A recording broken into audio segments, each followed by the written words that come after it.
worst of Opie and Anthony. Now, this is cool. This is something unique and different. Oh, it's a nice change of pace. Strap on your douche chill belt. That just stinks. There's no substance to it. Oh, it's just this big, confusing mess of who gives a crap. Yeah, we suck. Anything else? Eat, pray, love, or eat, love, pray. What do you do first? You eat first, then you do a little praying, and then you do a little fucking? I don't know. Huh? That looks horrible. No, it looks good. It's a chick. It's a chick thing. You know, we're not supposed to. We're not supposed to understand that one. I don't think. No. Nah. You not find it, Denny? No, I got it now.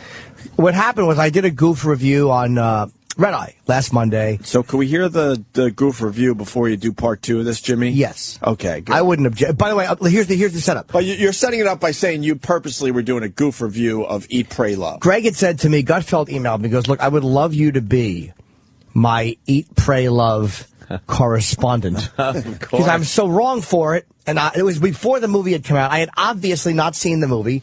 So it was a goof segment that I was going to review the film. And that's where the comedy comes in. Well, let's hope, the guys. Comedy. All right, here's Jimmy goof reviewing Eat, Pray, Love. Everyone knew that. On Red Eye last Monday. On Red Eye last Monday. Oh, hold on a minute. That was nice, huh? It's sensuous, succulent, and life-affirming. And it opens this Friday. I speak of that movie, Eat, Pray, Love. It's a liberating tale of a woman's year-long trip to 3 far-flung countries of the world. The character, played by Julia Roberts, finds herself embarking on a search for pleasure, spiritual enlightenment as a way to find balance in her life. It's not just a travelogue, really. It's an empowering story of self-fulfillment. With me now is Jim Norton, our Eat, Pray, Love correspondent. Jim, by the way, thank you for becoming our Eat, Pray, Love correspondent. Thank you for asking me, Greg. Well, you know what? You were the first person I thought of because I think, should have been. Yeah, you've been preparing for weeks for this movie, haven't you? I really have been. I've been meditating on the toilet and puncturing my own testicles. Yeah, really. Interesting. Now, the movie begins. She's a wreck. The Julia Roberts character's a wreck. She's bankrupt. Her wedding's over, and she just says, you know what? I'm going to get up and I'm going to leave. What kind of message does this send to American women? It's important, Greg, because it says that no matter how lousy a wife you are or how bad an employee, how horrible you are with money, there's always time for a vacation. Yes. Exactly. Just get up, go to Karachi. Yeah, exactly. Well, you know, she goes to Italy, and you know what she does? She savors the simple Italian foods on her first date. She eats a lot of gelato. She really does. And then there's that wonderful scene at the end where she's vomiting gelato and Jägermeister into a gutter. Yeah, it's interesting, you know. A lot of movies wouldn't show that. No, but they do, and then Eric Roberts comes over and overacts again. It's really a nice moment. It's unusual, because they're related, yet they share a love scene. Yes. Which makes no sense. Yeah, and yet he stayed here, and she went way up there. It's really comforting for both of them. Now, she takes a language course. She does. Yes. Through a series of wacky mishaps. Yes. She has to say, it's an emergency, where's the toilet, in 40 different languages. Really? That's so beautiful, though. Really she does find the toilet. Thank God. Half the time she does, half the time she has to improvise, Greg. Hats, fields, whatever she can. Steins. Oh, that Julia. She's charming no matter what she does. A hole in the ice in Alaska. God love her. She discovers yoga. She goes to meditate, and she approaches spirituality with skepticism, and then she's won over, isn't she? He does. I was the first one to start clapping what she really did. Because I didn't know if she was going to overcome. Yeah, you had no idea, did you? Oh, it was heartbreaking, these yoga scenes, and I'm sipping my chamomile tea, and I'm lactating, and I'm thinking about my vagina and motherhood. Yeah. And then she finally realized what she was supposed to realize. Yeah. I don't want to blow it for everybody, but really, it was important. What happens at the end of the movie? I mean, I don't want to spoil it for everybody, but does she finally find her true love? She really does. She goes to India, and she begins traipsing barefoot through the slums and falls in love with the smell of garbage and a man with one foot. Oh, wow. See, it doesn't matter if you are missing a foot. Is that the message? That is the message, because she holds up his good one, and she goes, this is going to go, too. And then she kisses it, and the film ends. She's marvelous. You smell Oscar? Oh, Greg, this is the finest film I've ever been forced to sit through at gunpoint. Yeah. It really was wonderful. All right. Well, you know what? We're going to close things out with the post-game wrap-up from TV's Andy Levy. Yeah. And that was obviously fucking hilarious. Thank you. Of all. Obviously a ludicrous review of a film I had not seen. And someone took it seriously on their blog? Well, before she's why would you take that seriously? What happened to feminism? Like, I guess they were always a little take themselves too seriously, but I would love to get her on the phone. Her name is what's her name? Danny, the one who wrote that? not even to yell at her, but I really don't want to. Sarah, I can't. Sarah Arboleda. I would love to just talk to her and go like, how do you not understand that the comedy, whether you thought it was funny or not, that's a subjective thing, but it was in the ludicrousness of the review. Yeah, it was obvious a comedy thing. It's like in The Jerk, when he goes, damn these glasses, son, and Steve Martin points at them and goes, okay, I damn thee. Yeah. That's a ludicrous thing to happen. It's not ever going to happen. Yes. So maybe, Steve, if he's listening, can we look for her? Yes. So what did she write there, Jimmy? I don't have it in front. I have her on the phone from Australia. She wrote, oh, it's long. I don't want to read the whole thing. Where's the part? Can I have it printed out? I'll say I have no desire to read Eat, Pray, Love when it was a book, and I have even less desire to see it now that it's been made into a film. So she has not read it or seen it. Okay. I was content to argue that my lack of interest was because, for whatever reason, the film just doesn't appeal to me. But after hearing comedian Jim Norton's sexist review of the movie, I'm beginning to worry that it has something to do with the stigma attached to lady films, especially lady films in which the lady in question is trying to find herself, not just get a man. And then she goes into her favorite film of all time is Stand By Me. I would really like to edit this. And then at the bottom, she bashes... fuck. I don't want to just paraphrase because I don't want to rob what she said. I'll have to read it. I can't. All right, so we'll have to go back to this, I guess. My favorite movie of all time is Stand By Me, and while I vehemently argue that it's because the film is so perfectly encapsulates the moment of childhood right before gender really starts to matter, I also admit that I hated explicitly female counterpart now and then with a passion. We already know that female comedians are absent from the big screen, but what about dramatic actresses? Is that female protagonists are less interesting, or just less interesting films are typically made about them? I know that this is hardly a groundbreaking argument, but Norton's comments infuriated me. If for no other reason than because he seems to suggest that a woman's spiritual journey of self-discovery is frivolous, irresponsible, and worst of all, boring. It is boring. It is boring. Shut it. But what annoys from me, where we sit. But this is again her. I don't have the agenda. This chick does. You were fucking around. A movie about self-discovery, regardless of gender, is boring to me. And for her to assume that it's because it made her angry as a woman, well, that's real female empowerment. Have a great sense of humor. Then she goes, first, there's Norton's completely unoriginal misogyny about the unimportance of a woman's self-discovery. And it was like, you dummy. To think that that was about a woman's self-discovery being unimportant when I am making fun of the film I haven't seen. Yeah. And then she goes into the chamomile tea and the lactating line. Yawn, we get it. Women's films are boring. Oops. There's more. I'm sorry. There we go. Okay, yawn, we get it. Women's films are boring and they're all about emotions and junk. Where were the guns? Where were the nameless hot chicks? And it's like... At my house. If you only knew the kind of films almost every film I love does not have nudity in it, you dummy. It's like she's annoyed about a movie review of a book she has not read, a film she has not seen, about a comedian that she obviously knows very little about. And she's not doing it in humor. She's seriously angry. It's like, what the fuck? Yeah, that's fucked up. And it goes on, and I don't want to paraphrase it. On and on. But it's just like, that's what you deal with. Like, what happened to fucking... Feminists just annoy me. I've never met a funny feminist. But this is what they are. It's like this self-righteous, like, hey, Bob, women's self-discovery is not to be ridiculed. I'm just getting a kick out of reading your quotes. I just heard it. I just heard it on the clip we played. But to read your quotes and then her reacting to it is simply insanity. And then she misquoted me. And then there's that wonderful scene where she vomits gelato and Jägermeister into a butter. Why would she vomit into a butter, you dummy? Gutter, stupid.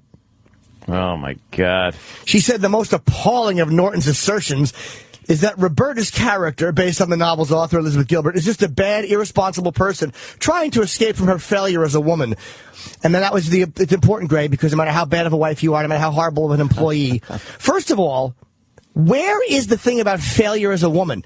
I say this because she's divorced and unemployed, so I'm addressing each point. And the fact that she was a wife, well, that's because she's a woman. But I say employee and how horrible you are with money. Those are not gender specific. I am making fun of I'm answering the question that Greg asked me. Right. I wish she was on the... Can we get her? Have you heard that or no? Are you just hearing this now? No, I'm looking for the name. But I said it 10 minutes ago on the air. I know you said it. I don't know how to spell it. Thank you. Well, how come we're just doing... You want me to scroll up so you can see? Thank you. I said this 10 minutes ago. No, you didn't say it. I did. Yeah, Thank right you. when we Later. Thank you. right when we started the segment. Yes, I got it now. I know, but 10 minutes ago we were trying to... Can we find her? I love this. Steve C can't do anything. But it's That's what I'm fucking reading. mine. It's like when I say, like, can we try to get this person on the phone before we do the segment? Yeah, I think we I actually wanted to talked give her- about it during the break. I wanted to give her time to, again. Yeah, get her shit together, get the sleepies out of her eyes, and fucking get on our show. But now here it is. Steve C. Do it. Do it. Yes. Momentum killer. Fucking annoying, man. He just moseyed down the hall and to try to find the name of the blogger. Steve washed his hands and can't do a thing with them. Holy shit. Mind-boggling. If he come in and just goes, look, we can't get her. All right, that's fine. But That's to just what I ask for thought. the spelling? 10 minutes into the bit? Or the segment, whatever? Oh, God. Mind-boggling. Come on, Steve. I mean, it was a 3.5 minute clip that we played, and he could have been in here while we were playing the clip. Whatever. Or just Googled the same thing I told Danny to Google. Yes. Did I do that on the air or off the air? But you could really kind of find it. You We could, did say the name. if you're the producer, you can find shit. You have to be able to find shit. So And that's how you... What's the name? I can find her number. It's just that, it's either what's... I only Yeah, have yeah. one Can you screen to find her work number? with. Can you Yeah, try? could I probably do appreciate that. that. I didn't... Oh, my God. let's go to Jeff in Cleveland. Jeff. Hey, yeah, they only make these kind of films about self-discovery and spirituality about women. Maybe. They never make them about guys. I couldn't name one that isn't at least a biopic, and the reason why is because they're too boring. Only women would sit through this crap. Yeah. But to imply that it was based in misogyny, instead of just this is a boring concept to me because it's a boring concept. Her assuming that she knew where I was coming from was being misogynistic is what drives me fucking crazy. It's so irritating. And what's the movie about? She eats some good things. I don't know. She finds some spirituality. I don't know any more than she does. And a few lovers over there. And that makes her a better person when she comes back to and then America? It's wonderful. Yeah, then it's fantastic. Okay. If you made the movie as Anthony Bourdain or something, then I might watch because it'd be cynical and funny. And wouldn't the movie do better if it was a frump in the lead role instead of Julia Well, why Roberts? would it We're be? supposed to She's think a hot piece of ass like Julia Roberts would have all this shit going wrong? She's getting to be frump. A little long in the territory, tooth? Yeah. Yeah, Or she's maybe- definitely in She's still frump all right, territory. man. She's still all Maybe a right. female Although she has a comic. witch's nose. Dude, I gotta admit, that fucking perfume stuff killed my throat. Oh, I'm sorry, man. Oh, wow. Well, I did spray it. So That's a drag. It just like, I feel Really? right at the base of my throat where my nose and throat like meet. Oh, man.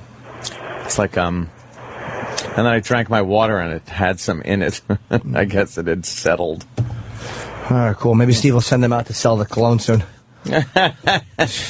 Steve.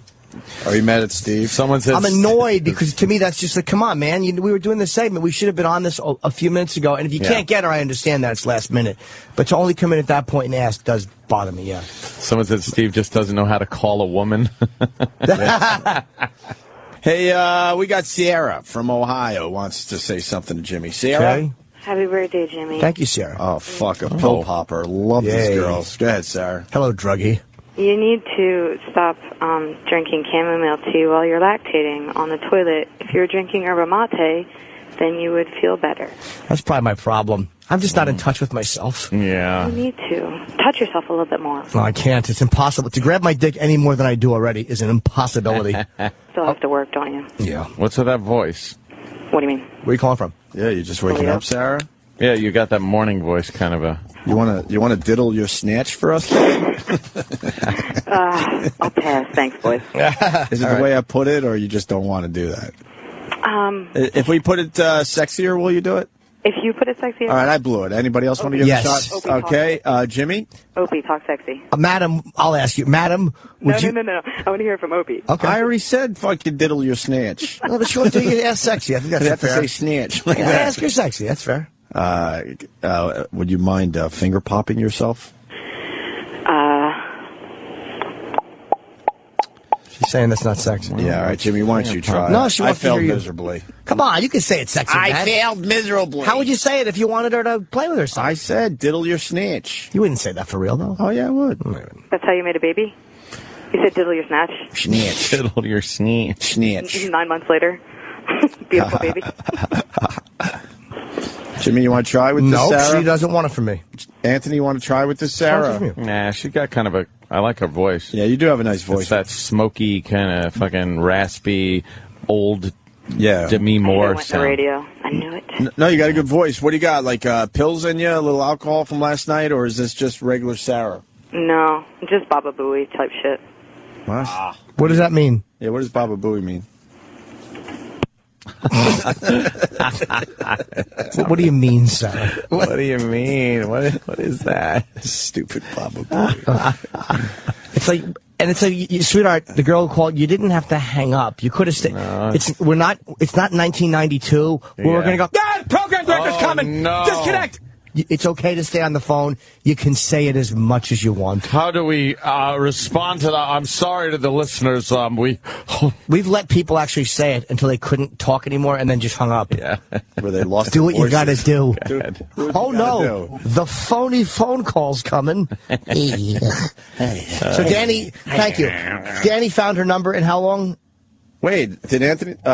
I'm sorry. Did Steve find the number yet? Where's Steve? Bring No. Steve back in. Steve here. says, I'm writing my own book called Eat, Eat, Eat. Eat, pray, love. Eat some more. No. Eat cock. Eat and kneel to pray, but wind up sucking cock while you're down there instead. How are you going to get that on the book? And then love cum all over your face. Eat cock. Pray they're HIV negative and love the cum on your face. Self-discovery. That's a long title for a book, though, Jimmy. Good men's film on self-discovery is American History X. That's funny. Steve, you got the number? I found a number, but there's no answer. Okay.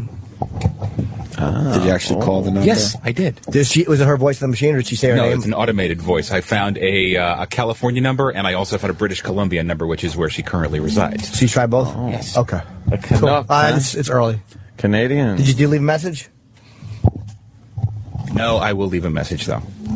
I hung up Why wouldn't you leave a and message? just stared at the phone. Yeah, why didn't you leave her a message? Say, we're on the radio. We're not going to kill you. We just want to Maybe talk she to was you. screening. No, well, all right. I will leave her a message this time. I usually just call all of them because I only have 3 more to go. 3 more what? Numbers. I found 4 listings in British Columbia for that last name. So you called... One of them so far, and then you called me to the studio. I'm going to call the other ones. Okay. Awkward. It's a very slow Awkward. Okay. All right. Let's, Okay, then. all right, we want to do this. Let's do it. I want to have her on the phone. All right.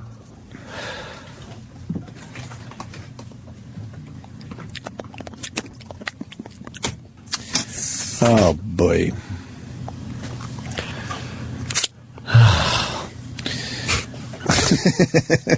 Click. Let's Leave a message after click. No. Why would you? You know, we're having a segment on the radio about your blog with Jim, who you wrote it about. And make sure you're stressed. I'm not going to scream at her. I'm not even mad. It's like, what are you doing, though? All right, listen. We can regroup. I know we can get this back together. What? It's fucking... I know There's we no can get wheels to fall off. I know we can get this back together. Yeah. He really... Well, this person He very... really pulled the brake handle, doesn't Oh, he? my fucking God. But this is a good comment. How do you spell her name? It's Thursday. But Denny in Tennessee has a very good observation. All righty. Denny? Morning, guys. Hi. Morning. Hey, yeah, I'm Morning, kind Denny. of wondering why the hell Steve's even there fucking up the works. He doesn't work on Mondays. He's not even supposed to be there. Yes. That's right. That's true. I'm here in body, not I'm a mind. man of leisure. Yeah. I just can't get over this fucking Steve. It's just... Like, why wouldn't he leave a message? Because Eat, Pray, Love, first of all, was a massive book. I cannot tell you how many weeks that's on the bestseller list. I mean, that Yeah, was a yeah. massive book. Did that book get in the way of yours? It laughed at mine. Oh, They're fuck. talking about it, huh? What? Yeah, there's a woman. Where? She's probably the author. Many different contexts that people kind of suppress their independent thinking No, it's different. because they Are you think. saying But they are talking about this kind of Brainwashing yoga. is I have to go pee again, Jesus. I'll be right Pee back. I again, have to piss Jesus. You're badly. telling Jesus? Well, fuck then. Let's take a break. I have to pee again, Jesus. This is the worst of the Opie and Anthony Show. Sirius XM. It's sensuous, succulent, and life-affirming, and it opens this Friday. I speak of that movie, Eat, Pray, Love. It's a liberating tale of a woman's year-long trip to 3 far-flung countries of the world. The character, played by Julia Roberts, finds herself embarking on a search for pleasure, spiritual enlightenment as a way to find balance in her life. It's not just a travelogue, really. It's an empowering story of self-fulfillment. With me now is Jim Norton, our Eat, Pray, Love correspondent. Jim, by the way, thank you for becoming our Eat, Pray, Love correspondent. Thank you for asking me, Greg. Well, you know what? You were the first person I thought of because I think should have been. Yeah, you've been preparing for weeks for this movie, haven't you? I really have been. I've been meditating on the toilet and punching my own testicles. Yeah, really. Interesting. Now, the movie begins. She's a wreck. The Julia Roberts character's a wreck. She's bankrupt. Her wedding's over, and she just says, "You know what? I'm going to get up and I'm going to leave." What kind of message does this send to American women? It's important, Greg, because it says that no matter how lousy a wife you are or how bad an employee, how horrible you are with money, there's always time for a vacation. Yes, exactly. Just get up, go to Karachi. Yeah, exactly. Well, you know, she goes to Italy, and you know what she does? She savors the simple Italian foods on her first day. She eats a lot of gelato. She really does. And then there's that wonderful scene at the end where she's vomiting gelato and Jägermeister into a gutter. Yeah, it's interesting. You know, a lot of movies wouldn't show that. No, but they do, and then Eric Roberts comes over and overacts again. It's really a nice moment. It's unusual because they're related, yet they share a love scene. Yes. Which makes no sense. Yeah, and yet he stayed here and she went way up there. It's really comforting for both of them. Now, she takes a language course. She does. Yes. Through a series of wacky mishaps. Yes. She has to say, "It's an emergency, where's the toilet?" in 40 different languages. Really? Oh, that's so beautiful, though. Really she does find the toilet. Well, half the time she does, half the time she has to improvise, Greg. Hats, fields, whatever she can. Steins. Oh, that Julia. She's charming no matter what she does. A hole in the ice in Alaska. Oh, God now, love her. she discovers yoga. She goes to meditate, and she approaches spirituality with skepticism, and then she's won over, isn't she? She does. I was the first one to start clapping what she really did. Because I didn't know if she was going to overcome. Yeah, you had no idea, did you? Oh, it was heartbreaking, these yoga scenes, and I'm sipping my chamomile tea, and I'm lactating, and I'm thinking about my vagina and motherhood. Yeah. And then she finally realized what she was supposed to realize. Yeah. I don't want to blow it for everybody, but really, it was Well, what happens at the end of the movie? I mean, I don't want to spoil it for everybody, but does she finally find her true love? She really does. She goes to India, and she begins traipsing barefoot through the slums and falls in love with the smell of garbage and a man with one foot. Oh, wow. See, it doesn't matter if you are missing a foot. Is that the message? That is the message, because she holds up his good one, and she goes, "This is going to go, too." And then she kisses it, and the film ends. She's marvelous. You smell Oscar? Oh, Greg, this is the finest film I've ever been forced to sit through at gunpoint. Yes. It really was wonderful. All right. Well, you know what? We're going to close things out with a post-game wrap-up from TV's Andy Levy. Yeah. And that's Jim Norton with a very funny review of Eat, Pray, Love. Thank you. And it led to Sarah writing a whole blog about it. Why is Eat, Pray, Love a joke? It's Sarah Arboleda. I'm going to guess this is how you say the last name. Arboleda. Yeah, we got her on the hotline right here. Sarah, welcome to the Opie and Anthony Show. Hi, thank you for having me. Hi. Now, Jimmy was very confused by your blog. We got Jim Norton across the way from me here. Yeah, it didn't. Let me start, Sarah, by saying it wasn't about you thinking it was funny or not funny. That's a completely subjective opinion. So if something didn't strike you as funny, that's, it is what it is. But my question is, why the reaction? Like, did you not understand that I had not seen this film and it was a ludicrous review? Oh, no, absolutely. And actually, I was going off of the premise that you had not seen the film. I mean, I haven't seen it either. And to be fair, I did find it funny. It was funny. But, no, it was going off of the concept that having not seen the film, having only seen the trailers and the awful advertising for it, that it was coming across as, just another one of those silly movies where women find themselves. And that was the part I was having the problem with. Well, I'll be honest. I mean, that's really not what the intent was. It was just to be ludicrous. But self-discovery, I am bored with it, and it does focus more on women. But that's even in the self-help section of a bookstore. You know, there's very little. You know, you may have Male Sexuality by Bernie Ziegfeld and a few other books, but it's all about women's self-discovery. And that whole journey thing kind of bores me at this point.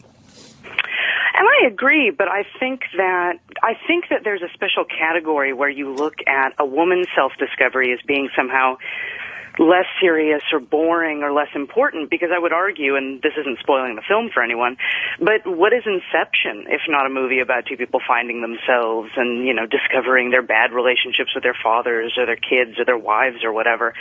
And I kind of feel, I mean, I feel the same way that you do about women's films. If I have to see another movie with a 40-year-old man in a shitty marriage with a shitty wife and shitty kids who's miserable and tired and, you know, he has a bad job or whatever, I'm going to shoot myself. But you misunderstood where the point I was coming from. It's almost like because you were looking at, I guess, from a point of view of feminism, you made my agenda what was actually your agenda, which was because you say, like, first there's Norton's complete. Like, why would my comments infuriate you if you knew it was coming from a silly place, a place of ludicrousness, where I had not seen the film? And at one point in your review, you say, but Norton's criticism seems to have almost nothing to do with the film itself. That doesn't say to me that you really knew that I was just being absurd. No, I mean, I recognize the absurdity of the review. Obviously, the whole thing with the one-legged guy has reached a level of farce that has nothing to do with the movie.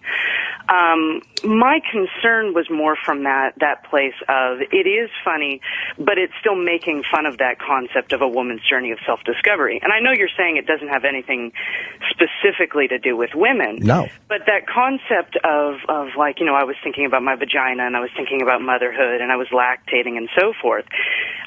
It suggests that it is in some ways partly about the silliness of a woman's self-discovery. No, it was about the silliness of this film.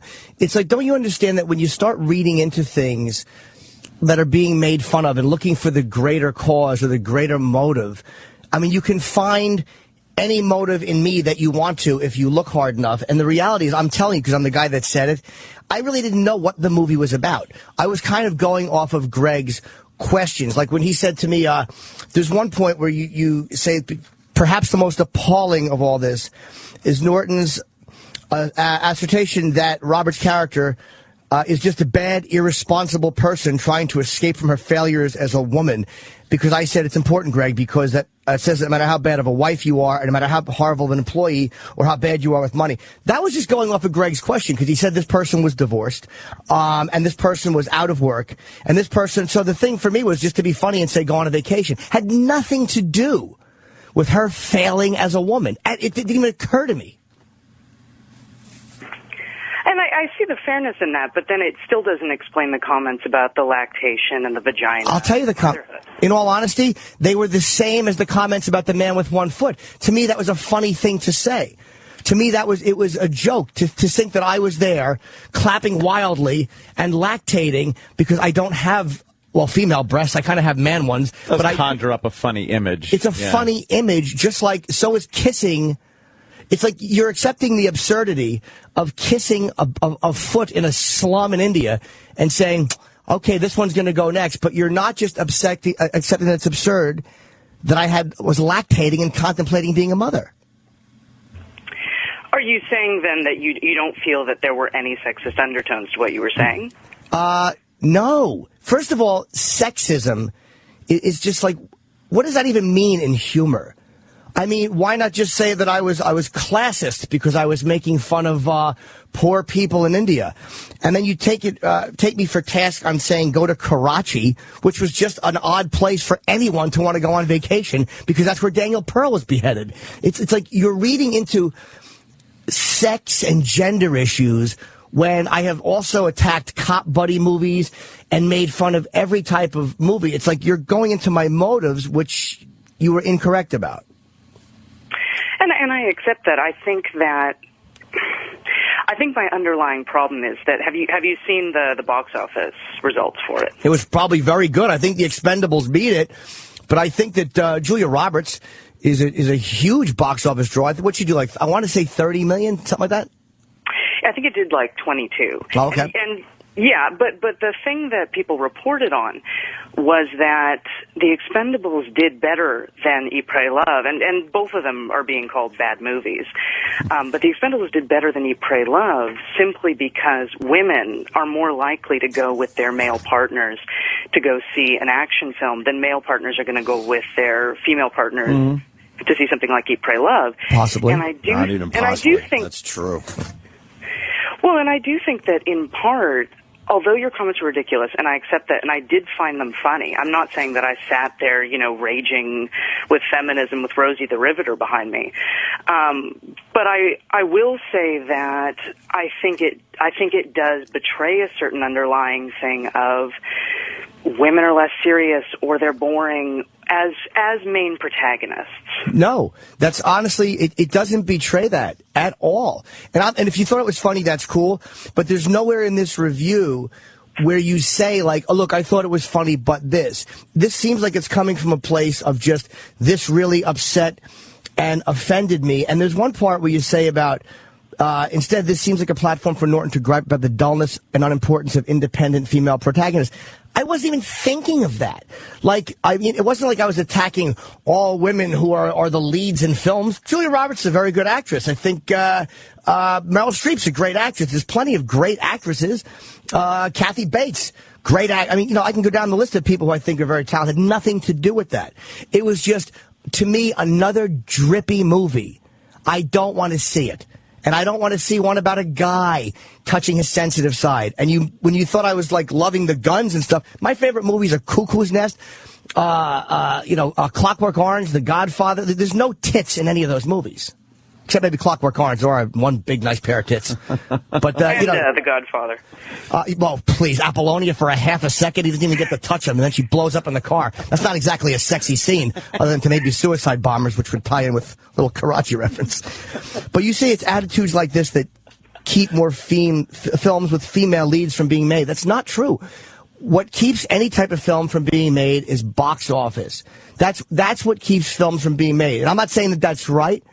But that's what keeps fucking ugly people from getting the leads in romantic movies, too. It's the box office. Oh, absolutely. And that was the comment that I was making, that because men do not want to go see these movies, you have fewer people going to see them. Women have to see them alone or see them with their friends. And as a result, the box office draw is smaller. And part of what my blog had been about was that I'm uncomfortable with the fact that that is often my mentality as well. That I have no desire to go see this movie. I have no desire to go read this book. My favorite movie is Stand By Me or Reservoir Dogs. All of these male-centric films, because they're well made and I enjoy them. And oftentimes the films with women are sappy or drippy, and it bothers me that I feel this way. If I see one more movie with four or five women drinking wine, listening to old music, and dancing in their living room, I will throw up. That to me, if I see that in a trailer, I actually get angry that someone has done that again. And I don't think it has anything to do with being misogynistic. It has to do with me not wanting to see a lousy movie. It's not a sexist undertone or anything like that. It just looks like a movie. And I actually say it aloud to people in the room. I go, I will never see that movie. And it really doesn't have anything to do with some grand scheme of misogynistic thinking. It just looks awful. And I agree. I mean, that is my opinion as well. That I had to sit through The Holiday a couple of years back with Cameron Diaz and Kate Winslet. Sorry. And I wanted to shoot myself. It was awful. Yeah. But, Sarah, if you're bothered by the same things, obviously, that Ant just said, why wouldn't you like where this review came from then? If I'm shitting on a genre that has kind of pegged women as just being this, like the fact that I'm mocking that or mocking the film, why wouldn't you go, whether or not you think it's funny, why wouldn't you go, oh, that's cool. He's mocking what has become the only thing that's acceptable for women to be the lead in? Well, because I don't think that that's true, first of all. I mean, Kill Bill obviously did very well. Great film, right, both of them. Yeah, and I love them. And, I mean, but I don't love them because they star women. However, what I was going to say was I felt that, and clearly I was mistaken, and I do apologize for putting your words out of context, but I felt that the comment about the vagina or the lactation, that it again, and you know, I'm repeating myself here, but that it was suggesting in general, especially because you had not seen the movie, that it was just going to be another one of those silly films.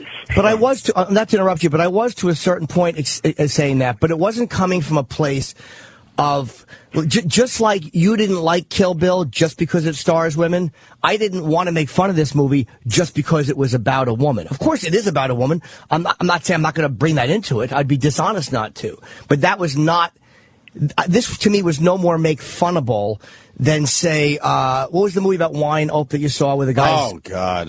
Sideways? Yeah, that movie. Like, if they would have asked me to review that and I knew what it was about, I would have mocked it. I had no desire to see that movie. Actually, that was a great movie.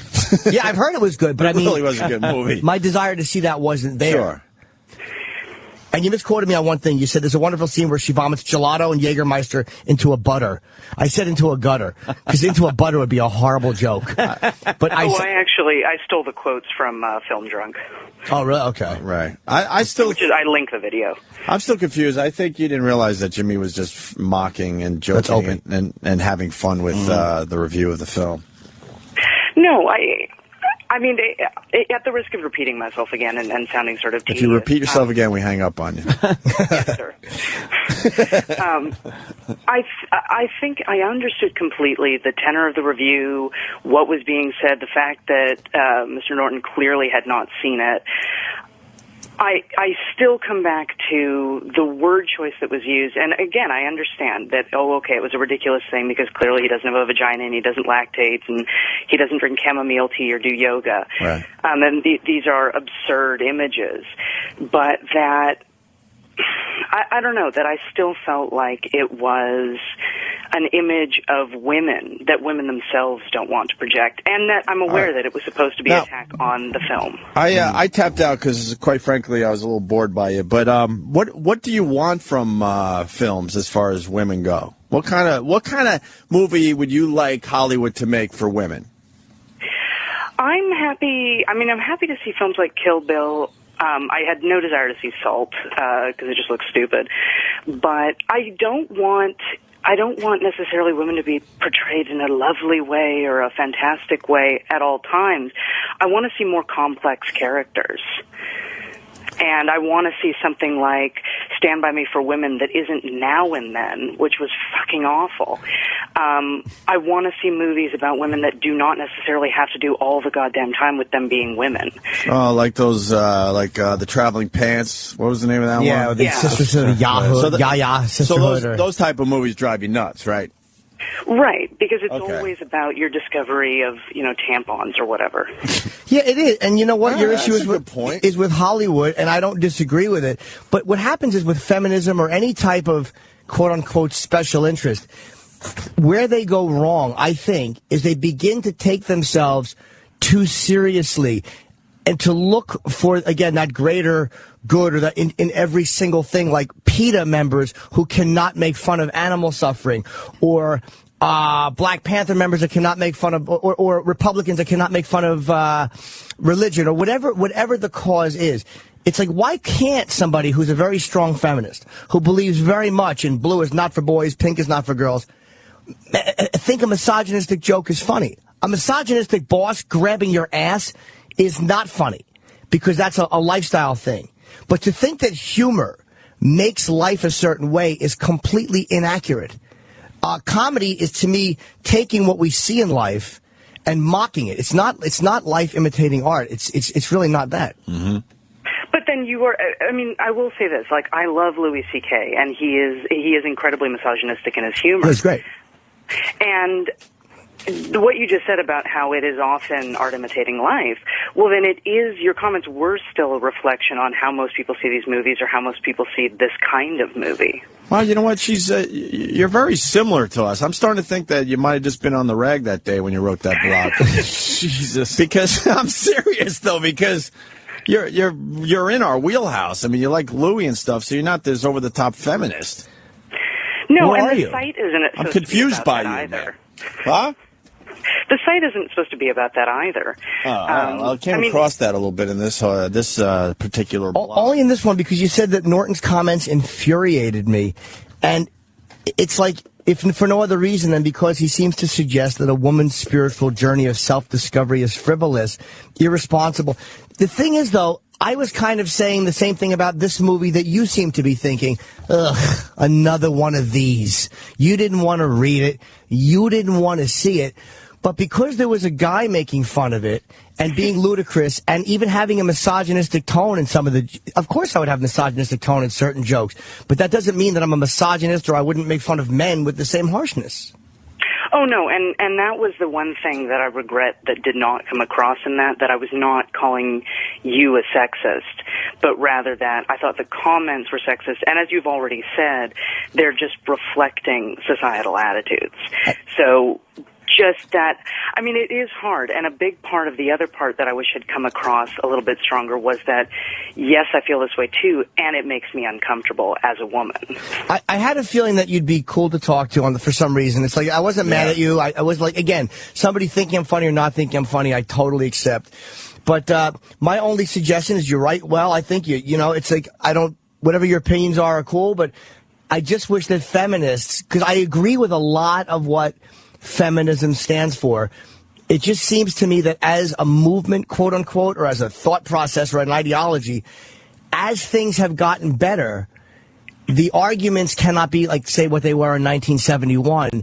So the focus has shifted to a lot of harping on people's humor or harping on what people say as jokes or portrayed as... It's almost like it's become about unimportant things and scolding people as opposed to changing what are real attitudes.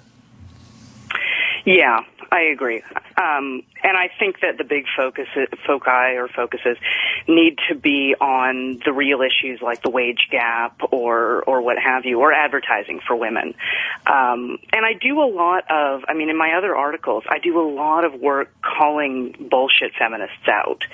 So this was perhaps a misstep for me where I was kind of going down the wrong path with being, you know, the angry feminist, because that's never how you want to kind of come across, because you're always going to come across as a zealot and someone who can't be reasoned with. Well, let me give you a plug on the site, because there's a lot of stuff on the site. Before that, Jimmy, right. I think she owes you an apology.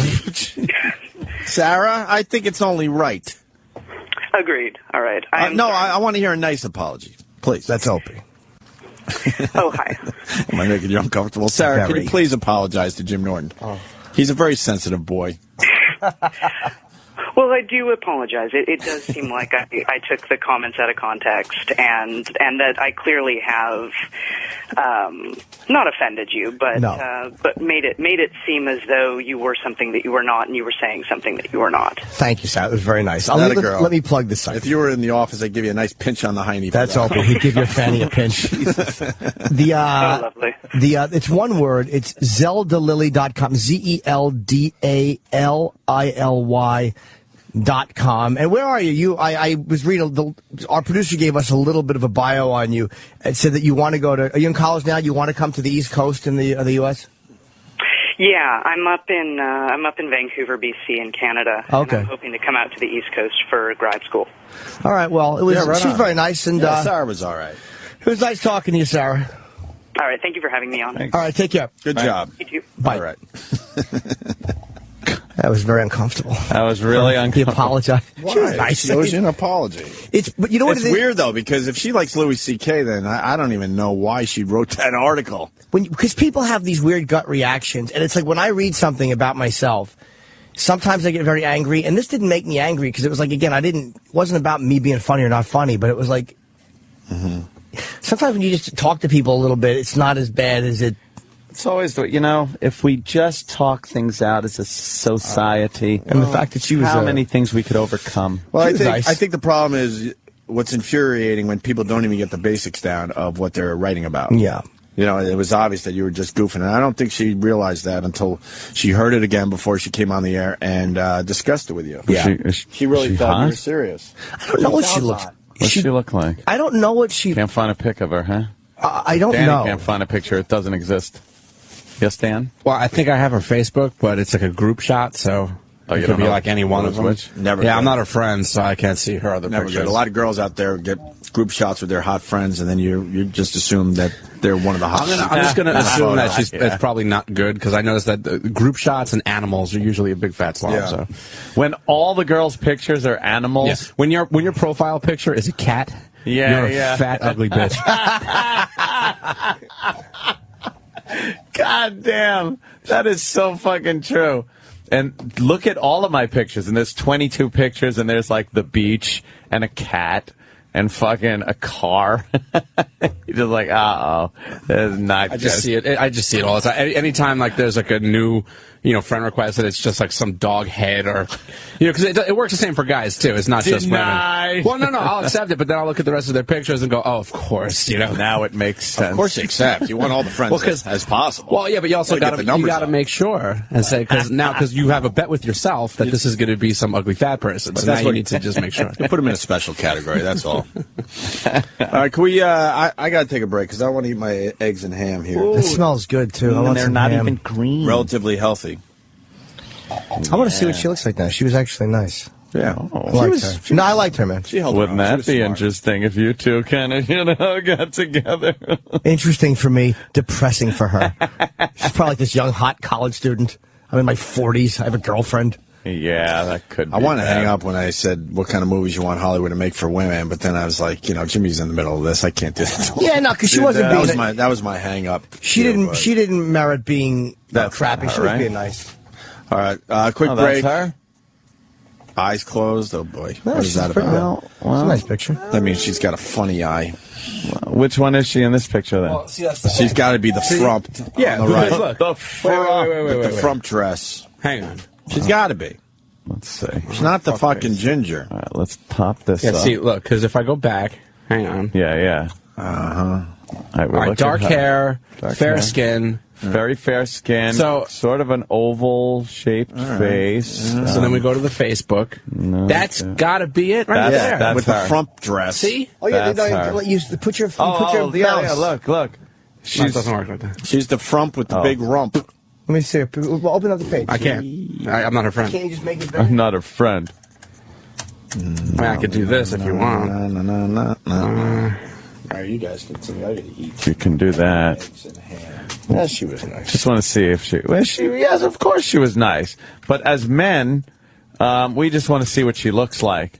are For very- how shallow we are. Well, no, men are visual. Everyone knows that. Yeah, And then it's you hope they have- we're very visual. Okay. And you hope they have the personality to back All up right, their let's tits. see. Right? Is that her? You think? It's got to be. She doesn't look like any of these other ones. Wow. Hard to Who say. looks like they write for the feminism blog in this picture? All right, you make a good point. Maybe it's just her sticking out from the sun. No. It's hard to say. I don't know. It's probably old boy haircut. What do you think, fellas? Oh, boy, haircut. That dress is atrocious. Yeah, I'd say the dress is not. She probably has a nice little chubby hiney under there. You She's like the probably- big rump? I do, yeah. Underneath there? You that think might that's just it? not be a good shot of her because that woman in that photo looks older than like a college age. Yeah, girl. yeah. What the hell's going on there? Why don't you don't know. Facebook request her? Yeah, why don't you do that? I want to be a friend. I don't want to be a friend to a feminist. This is the worst of Opie and Anthony. Sirius XM. We got Big A and Stalker Patty. See? They're here to talk about their The end of one romance leads into the budding of beginning another. of another the one. beginnings You know of what? another. I'm rooting for 'em. It's the circle of love, might I say. And look at that mess sitting out there. Big A's got a tie on. Should we talk to him now, Anthony? He's dressed in he's got like a button-down shirt and a tie. It's like Peter Brady's going out on a date. Remember they used to dress up in suit. We'd go into a party and they'd be in like a suit jacket and ties. All right, why don't we get him in here? Phil Packer. That episode, his mustache. Here comes, oh my God. Here they are. Big A and Stalker Patty. Oh, no, you just... That's okay. Hi, Patty. How are you? They can How are share a you? mic. All right. That's good. Oh, my God, they look great together. Don't they? What a great couple. How are you? Jesus Christ.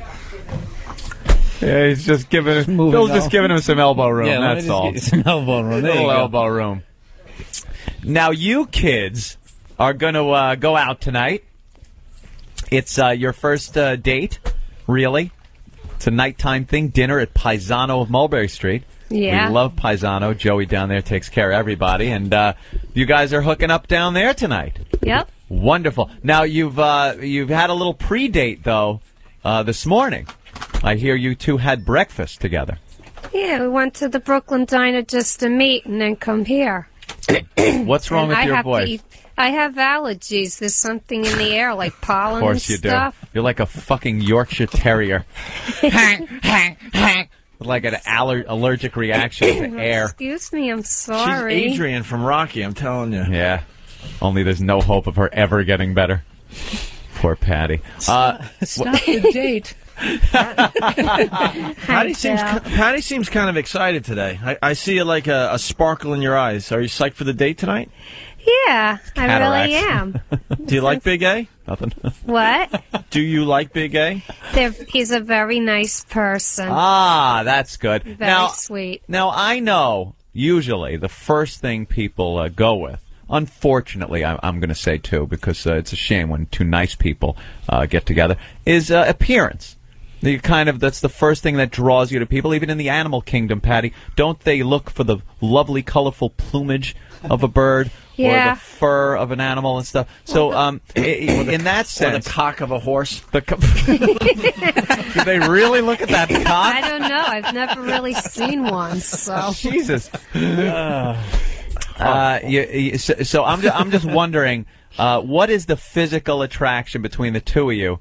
Now that you're going to go out and get to know each other personally. Just right off the bat, though, how do you feel about Big A physically? Is he your kind of guy, your type? Well, he went out of his way to present a nice appearance with a tie and a shirt. You know, that's an effort on the part of a guy. And he's also greasing his hair back, I noticed. That's pretty good. You slicked your hair back. Did you use gel? What did you use in your hair? Or is that just a week's worth of no shampoo? Actually, I used... Is that mic on? I don't know. I can't tell, or is he just talking or not? His phone's going off. Who's calling you? Hold on. What is your ringtone? Was that the Sex and the City theme? No. Oh, no, it sounded like it. Didn't it sound like it? What was it? It was.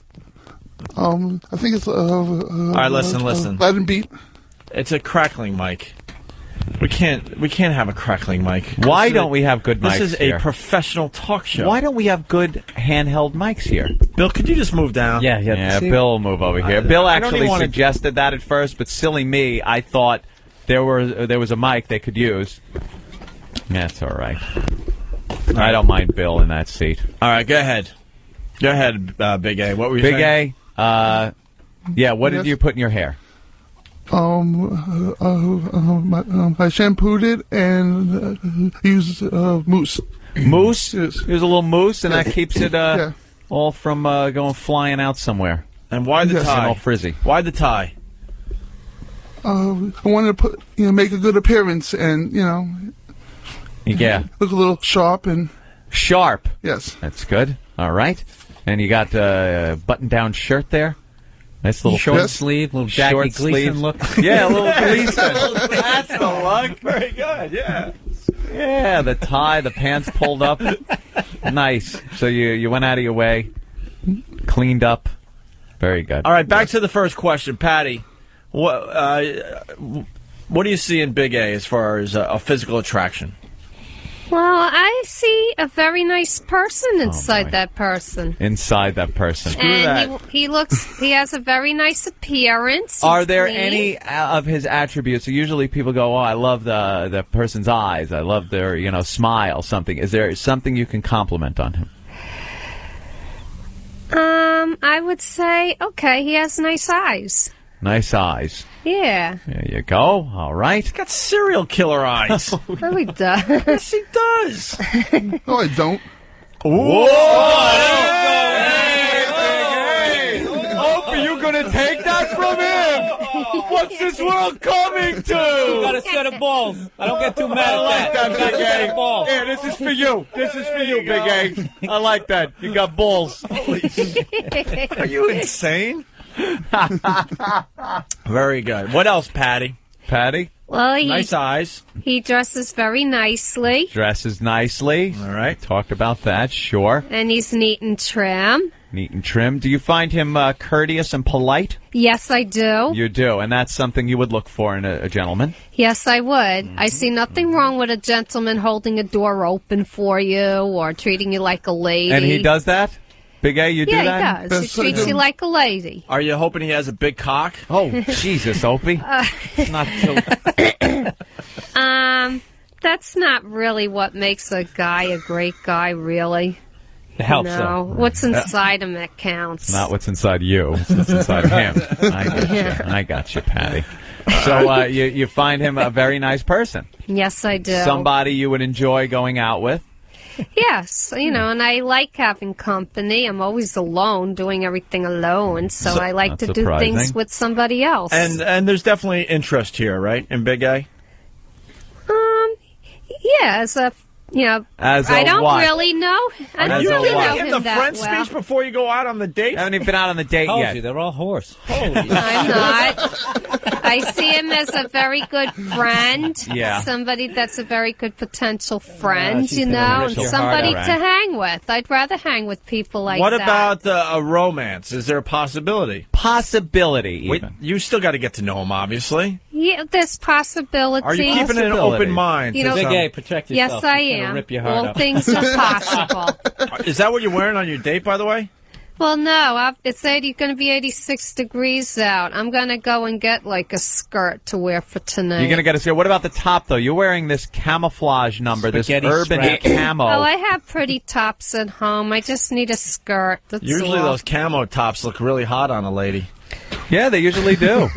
Yeah, well, how Yeah. come when I walk down the street, sometimes construction workers whistle at me and stuff, you know? You might- I don't think anything of it. How are they whistling? Is it like, or is it?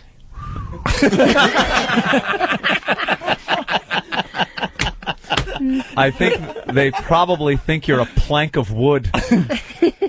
Oh, No. I really don't think I look bad for my age. I really don't. By the way, good news. I think we're going to get you on Maury.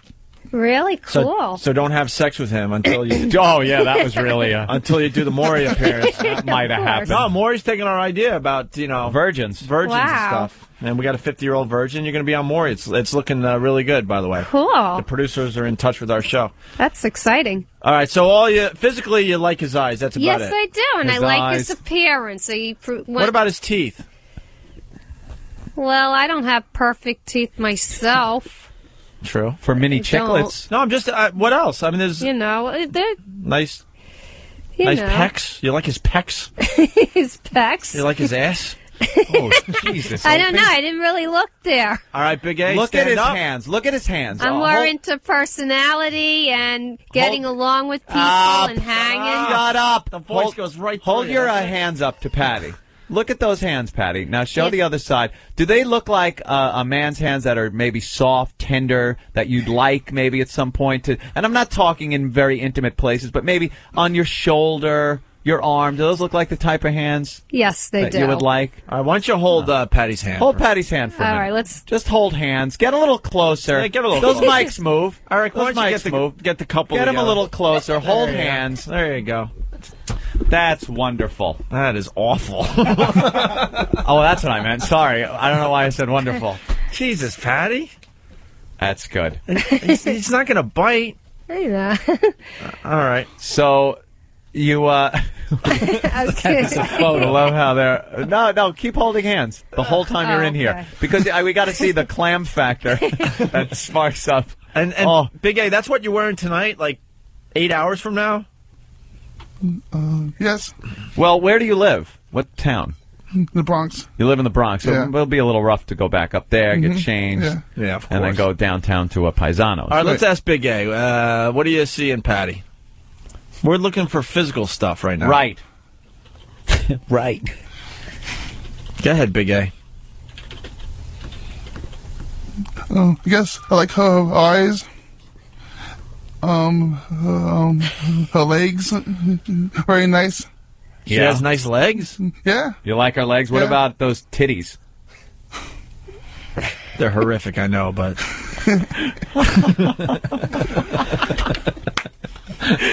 No, all right, well, that's my opinion. I'm sorry. What do you think? What do you think? Yeah, what do you think of her body? Bill, you know something? Bill is horrified. Bill's the first person that has been on this show on a consistent basis that is actually a sensitive, like, nice Why guy. add to the pain? I mean, you can easily get some cocky asshole in here who needs to be torn into asshole. Why you see that hurricane right there? Yeah. You did a fucking, like, the montage of their life and like a weather kind of thing. That's it right there. One hurricane after another just hitting the Stalker Patty beach. Yeah. Oh, I'm not a stormy person. You missed the point. I was defending you. Patty, what did you put in your hair? Because the front of it looks a little matted down and greasy. Oh, I She have looks like she got it I have a relaxed. problem with frizzy, so I used the no frizzy after my shampoo last night. But it looks like... I probably put too That much shit in, but you if I sprayed a don't cat put to get it enough, off then the it couch. looks like I never combed it. It's like pasted to your forehead and very greasy looking. Oh, I put too much in, I guess. Yeah. But if I don't, it looks like I never combed it. Looks like you got caught in the rain or something. Yeah. Yeah. Well, so you're going to get a skirt, and what about the top? I have some things home. Nice little off-the-shoulder number? Yeah, I This do. summer? You going to wear a bra? Yeah. Do you own a bra? No. I've never seen Patty in a bra. I don't have to wear any. I don't have anything to hold them up. Yeah, but you know what happens to those? Not yet. It's been 50, well, 40. When did you develop? 14? Yeah. Yeah. All right, so Big A, you like her eyes? What else? Her legs. Oh, yeah, legs. What else? Take your glasses off, Patty. Let me see you without your glasses. Oh, no, because I got a Let me see. sore over Don't worry there. about My it. eyes are puffy from allergies. It hides it All well. right, put your glasses back now. And what's going on over there? She has a blemish. A little blemish It's from action? the eyeglasses. I Yeah. have to change them again. Yeah. Bill is just like, why the fuck are you doing I this? know. I have to see the eye doctor in a couple months. Is the anyway. next segment you bring like a starving kid in here and you hold a sandwich just out of his reach? You know, who are you, Bill, to say that these two aren't going to hook up and find such happiness together? I'm hoping they do. I'm not. I'm on their side. I'm just not going to fucking. You're rooting for them, aren't you? All right. Well, so you like her eyes and her I'm the legs, one who right? offered to pay for a cab rather than have him go downtown in a rickshaw. That's true. Well, I wasn't going to allow the rickshaw either. What about her ass and stuff there, Big A? Yeah. You like that? You hit that shit, right? What do you think? A little rough, huh? Stand up, Patty. Let's give him a little view. Yeah. Stand up. Yeah. Let's get some. And turn sideways a little. All right. What did I ask them? She got, something Yes, for an ass. 50-year-old. Yeah. It's not hanging or anything. What do you think, Big She A? has on booty shorts. Not bad. She's wearing a Daisy Dukes. All right, Patty, you want to see Big A's ass? We were calling him David Dukes. All right, Big A, stand up so Patty could get a look at your ass. There we go. Wow, look at that, huh? What do you think, Stalker Patty? I got a meeting with Mr. Marshall. Right, Jesus. And away we go. You are a bum. What do you think, Stalker Patty? Well, it isn't little, No, it's not. but everybody is built in all different ways. You know? The world comes in various shapes That's and right. sizes, each Yeah, with their some own people are special bigger, blah, some blah, people blah, are blah. smaller. Right. And you have no problem with someone being a husky gentleman, right? No, I mean, only concern is your health. You know, how is your health? Right. You know, can raise your cholesterol, can raise your blood pressure. You know. Uh-huh. You know. How's that going for you there, Big A? You're right as far as the cholesterol goes? He has enough in his chin to kill a horse. All right, Bill, there you go. Take a jab. When in Rome. Take a jab. There we go. You cruel motherfucker. That's right. I was just trying to fill a lull. Yes, go ahead, Big A. Cholesterol, good, bad? Yeah. I guess it's okay. I haven't had my yearly physical, but I am on my diet, watching my weights. Yeah, Should he's be all right. constantly playing Air Nintendo with his depends on thumbs. what I don't know you what eat. that is. All right. Depends on what you eat. You are what you eat. You Oh, know? Dr. Patty's talking. Wait, Dr. Patty, yes? It depends on what you eat? Yeah. All right, we're going to ask you guys some questions. Huh? You want them to ask each other? Oh, yeah, of course. All right. Okay, why don't we have Big A ask Patty the first question? Patty. Oh, wait, hold on. Derek's got something. This makes it an official hack radio bit. Welcome to the all-new dating game. We'll get this lovely couple, ask them, have them ask each other questions, and then they'll be whisked away to southern Manhattan, the beautiful south of Manhattan, to dine at Paisano of Mulberry Street. But first, let's get them to know each other a little better. Big A, why don't you ask Patty the first question on our list? Patty, describe your ideal evening. My ideal evening is to go for a nice little walk and then go eat something nice and do something fun. You know, like bowling or... Walk, nice, fun. Oh, my God. All right. Yeah. For a walk. Take a look. Right, you like taking a little walk around the city? Yeah, seeing the sights, you know. What sights? Oh, I like... Be more specific.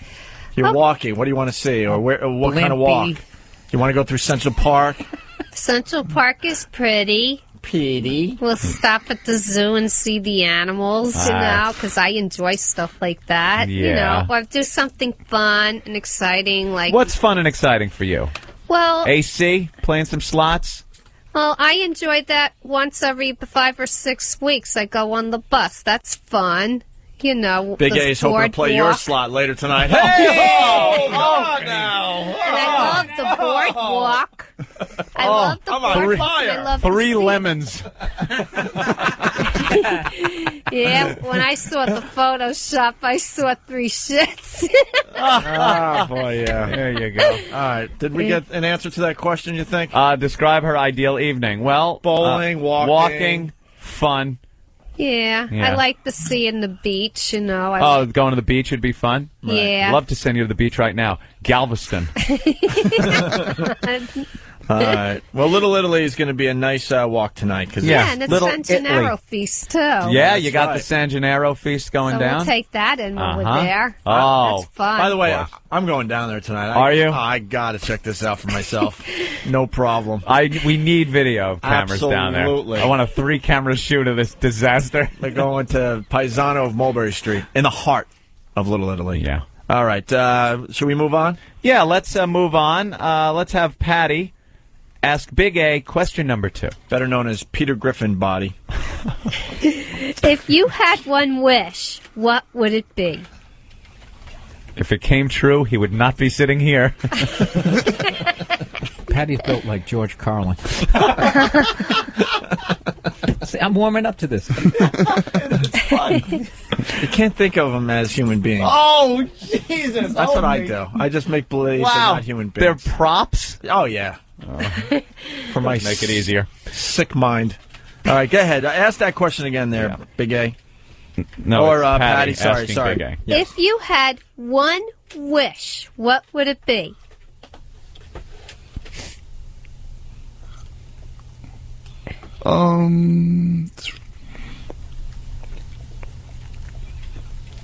I guess if I had a better job, a better life, better job. A better life, a better job. Better life that's a little vague. Yeah. That can really open up a lot. That's right. You got to be more specific. What do you mean by a better life? What in your life would you like better aside from just the job? Yeah. Well, if I had a better job, I could live in better places. And, and that would get the better life by having the Yeah. better job. All right. How do you do in job interviews? Yeah. Actually, I haven't had a job interview. I've been driving a cab a long time. Let's practice one. Yes. Okay. All right. Let's say you're maybe you want to drive a bus. All right. I'm coming in. So tell me a little bit about yourself. Where you from? He's Mr. Marshall. And address me as such. I live in the Bronx. Mr. Marshall. Can I got to interrupt because I have to acknowledge again we have the funniest listeners on the planet. Mike G answered the question, if you had one wish, what would it be? To die now.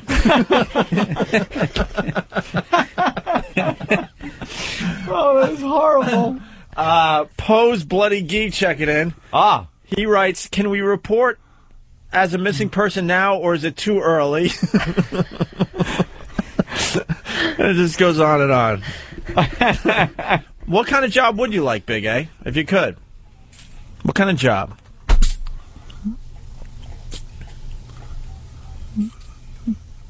Well, I don't have many skills. You know, I guess an office job. That's terrific. That's terrific. An office job. An office job would be good. Yes. Like a cubicle. Yes. You go in, you deal with some paperwork, and that's it. All right. Yes. All right. That sounds like a reasonable job. Sure. All right, so if you had one wish, what would it be? A better job. Better job, new life kind of thing. All right, why don't we move on? Big A, ask Stalker Patty question 3. What animal best describes your personality? Animal best describes your personality. Wow. Now we're getting into something. I would say a hamster because they're playful, they're fun, and they're frisky and cute. Hold on, Patty. You saying you're frisky? No. Oh, hey, Big A. Follow-up question. Oh, Big A. Yeah, follow-up Take a little question. initiative, finally. Oh my God! What did I get myself into? Oh, my God. Yeah, I'm a hamster. If he can close this deal, he's got to get. You know, he turned away people for 48 years. Right. You could be the one, Big A. Hamster, huh? A hamster. You know the hamsters like to... Yeah. They're banging all the time. No, I mean the fun part of them, when they like to run around and play on the wheel. On a and wheel. frisky, I have one in and my playful. apartment. I drink out of a big glass bottle with a metal tube coming out of it. And I run around in a circle all night. My second choice would Sleeping be wood chips. Yeah, shavings all over the apartment. my second choice would be bathroom wherever you want. my second choice would be a cat because they're smart. Yeah. And I'm smart. Oh. They can shit in the house. All right, well, it's not going to get any better than that. But what I want to do now is, Patty, I want you to ask Big A the same question. Question 3. Okay, what animal best describes your personality?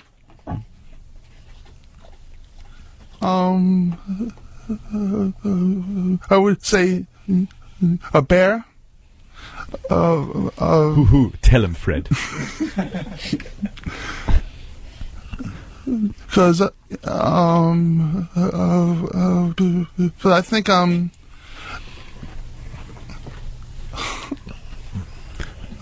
more like a bear. Oh. Oh, all right, well. Wow. I didn't get where he was going with that. Yeah. And he, Yeah. he brought it all back around there. Yeah. Because I think I'm Do you more have, like a bear. Are you hairy like a bear there, Big A?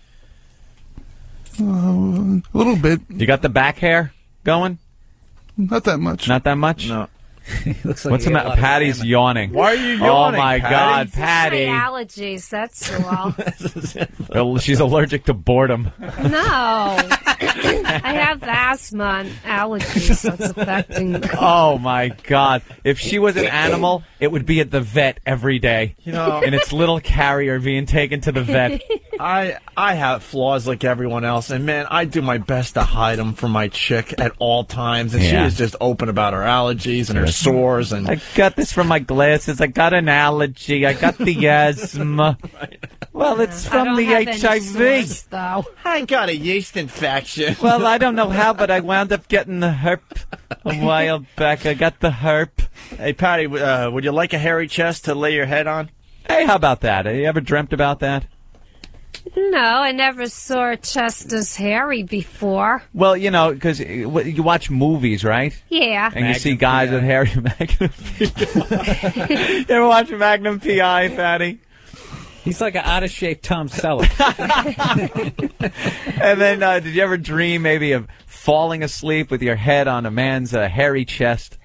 Well, no, I'm not that physical a person. It's you know, not I talking wouldn't about being sit on physical. A guy's lap or anything like I'm that. talking about somebody you're involved with. You're already in a relationship. Yeah, and, well, and you're yeah, falling in that asleep. case, yeah. But I can't stand it when a woman does it to a guy in public. I saw one guy could hardly stand because the girl was all over him, and it was in the middle of the food court where I was working at the time, and I can't stand that, you know. You don't like that, huh? Then the girl has a pouty look on her face. I hate that. I would never behave that way. That's so stupid.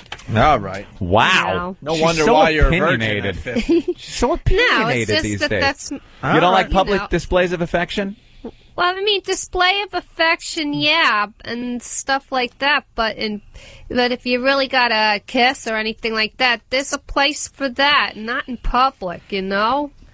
Do It you always think, embarrasses me when I'm walking in the park and I see that happening openly. It's embarrassing. Big A, do you think you could give Patty goosebumps by just running your hand down her arm from her Ooh, shoulder yes. to her elbow? Are you nuts? Just try that. Just run your hand slowly from her shoulder to her arm in a, very nice... Oh, you got a touch. Does she got goosebumps? It tickles. What does that do for you, Patty? It tickles. That's like a very nice foreplay there. All right, rip her top off now. Oh, well, all right. I thought I was going to get you going there. All right, this We is... need a pinball machine for fuck her on. All right, why don't we go to question 4? Big A, ask Stalker Patty question 4. Patty, what is your worst quality? Sometimes I worry too much and it tenses me up, so I have to learn to relax and solve my problems without worrying. What do you worry about? Oh, I worry about different, problems that I'm having. What's the outcome going to be? Like I what? always land on my feet, which is Well, really... because you're a cat. Like a cat that you want to be. That's very good. Yeah. Or a hamster. I'd like I to always take her. get Can we take her through up it. to the roof and throw her off and see if she really does land on her feet? I'd like to try that experiment with you, Patty. Oh, that's okay, Anthony. All right. That's something that's good in theory only. Okay. Yeah. Yeah. What do you worry about? I just worry, like a certain, situation I'm in now where I'm a little behind in the rent because I was paying some medical bills. And I gotta catch up on that, It's going to work out. Do you have health insurance? Well, yeah, I do. I pay for it, too, and I get the most expensive one because I have 2 medical conditions. Right. But what's wrong with And you? then I'm also in a savings plan, so I get about $100 ripped out of my check every week, Yeah. to taxes and that. But I need the savings plan because there won't be Social Security when I'm older and I don't have anything else. How do you know there won't be? That's what they're saying? Well, from the way I hear about it now, it's operating in the red. All right. And it's going to get worse. Very good. What's your health problems, Patty? She has that ticker problem and the you got it. problem Well, with the mitral valve prolapse, right. which is I'm on medication, so it's under control. And then what? The asthma. I'm on medication And the asthma. for that. All right, She's well, got the asthma. Okay. All right, why don't you ask Big A the same question, Patty? Okay, what is your worst quality? Oh, Jesus. We only have like an hour and a half left in the show. I'm teasing, of course, Big A. You're a very nice gentleman. What do you think your worst quality is? Mm-hmm. I think my speech impediment. No. Wow. Yeah? You think that holds you back a little bit? Yeah. Sometimes. Why? Yeah. Why would it hold you back, you think? Because I can't talk as well as everybody else can, and sometimes that holds you back. Yeah. Yeah. People make assumptions. They don't have patience to wait for the words to come out.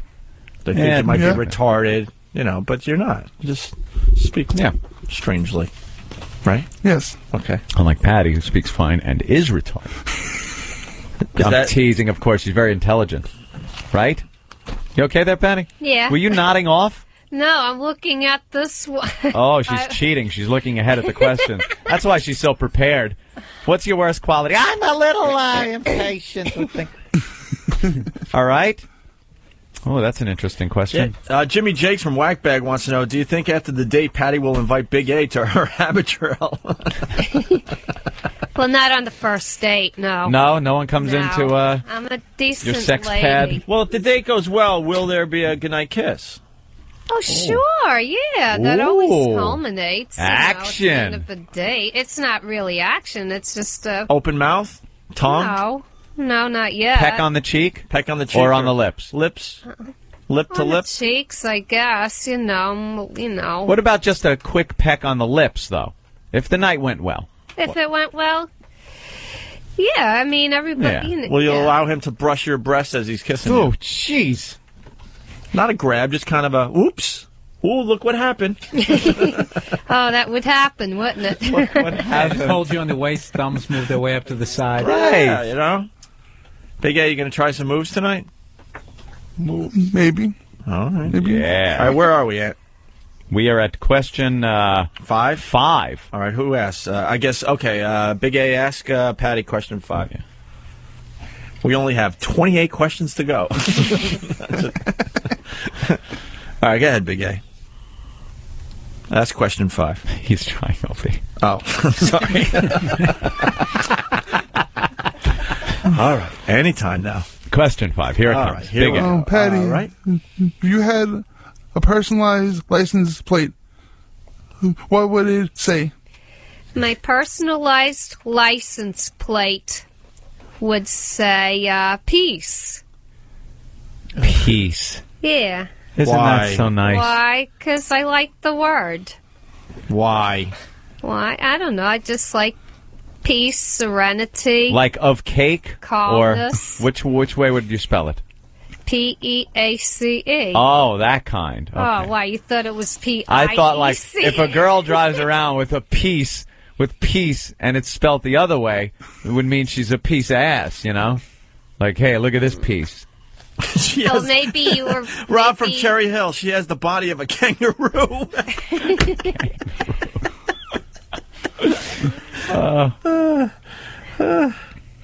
All right.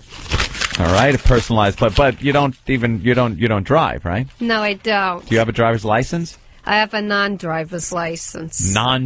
That's called an ID. Yeah, that's what I have from Department of Motor Vehicle, and I hate the photo on it. I want to get it retaken. No, it'll always be of you, though.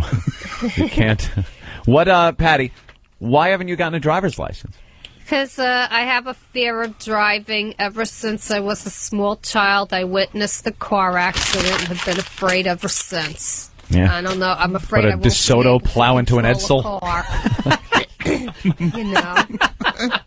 Because I witnessed it. What happened happened in this accident? I was very small, and all I saw was the socks on the road and the shoe on the side, and I saw, and I was very young. I was only like 5 years old. Wow. You know the same thing happened to Jim Morrison, and we got some great music out of it? Are you kidding? He saw an accident? Yeah, and he saw Indians on the side of the road. It's the legendary story, and he thinks one of the spirits of the dead Indian went into his body. Hence, he became a shaman and all that. Right, it's on the steam. So because Jim Morrison witnessed an accident at a very young age, we got some great music. You witness an accident, and we get Patty. We get Well, we That's get Maybe great spirit of hamster went in her. All right, so there was a shoe on the side of the road, so there was death involved. That was really an awful Indian impersonation. Ugh. I know. I'm You doing went, like. Besides, I get wherever I want to go anyway. Who needs a car? I could get anywhere I want to go. Who needs a car? Who needs a Never car? had trouble traveling before. Right. I'm a human navigator. That Henry Ford was an idiot. She's a human navigator, Anthony. Yeah, you put me in any place in the country, I can and find give a me bus to place get out go of there. to, I will find it. You will find. And I read maps pretty good. Yeah? Yeah, it's how I used to find certain places, where I had to go. I had to take a different bus route. I would go get a map. And check Patty, out that's the something to bus brag route. about, that you read maps pretty good. That's good. Not Yeah. bad. Not everyone could do that. I love maps. Yes. I like looking at them in subways. It's fascinating. Wow. know. Is that one of your fun nights out? Let's go look at some subway maps. No, Great. I'm just good at finding my way. All right. Let's, so what are we doing now? I don't even know where we are. Book 6. No, what? 2. Oh. Did you ask, Oh, okay. If you had a personalized license plate, what would it say? Yes, Big A. Cool. Big A. Yeah. You know what? That's Represent. actually perfect. It The really dice is. hanging from the mirror. Big A. Yeah, represent. Yeah. Represent. Yeah. Yeah. You've got a lot of street cred. That's good. Oh, really nothing to say about that. Patrick from Virginia, Big A's plates, KD, space, F. I don't know what they mean. KD space FCKR.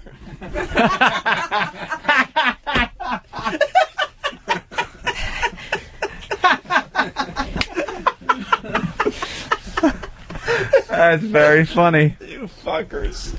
Holy shit. All right. Wow. Should we move on, Anthony? Of course. Do we need to do 6? All right. Big A, ask Patty question 6. Patty. Said that, yeah.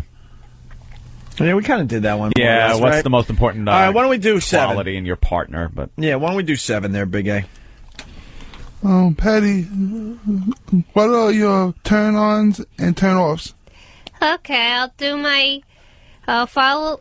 the negative first and the positive follow it up with. Okay, a turn off would be a body odor.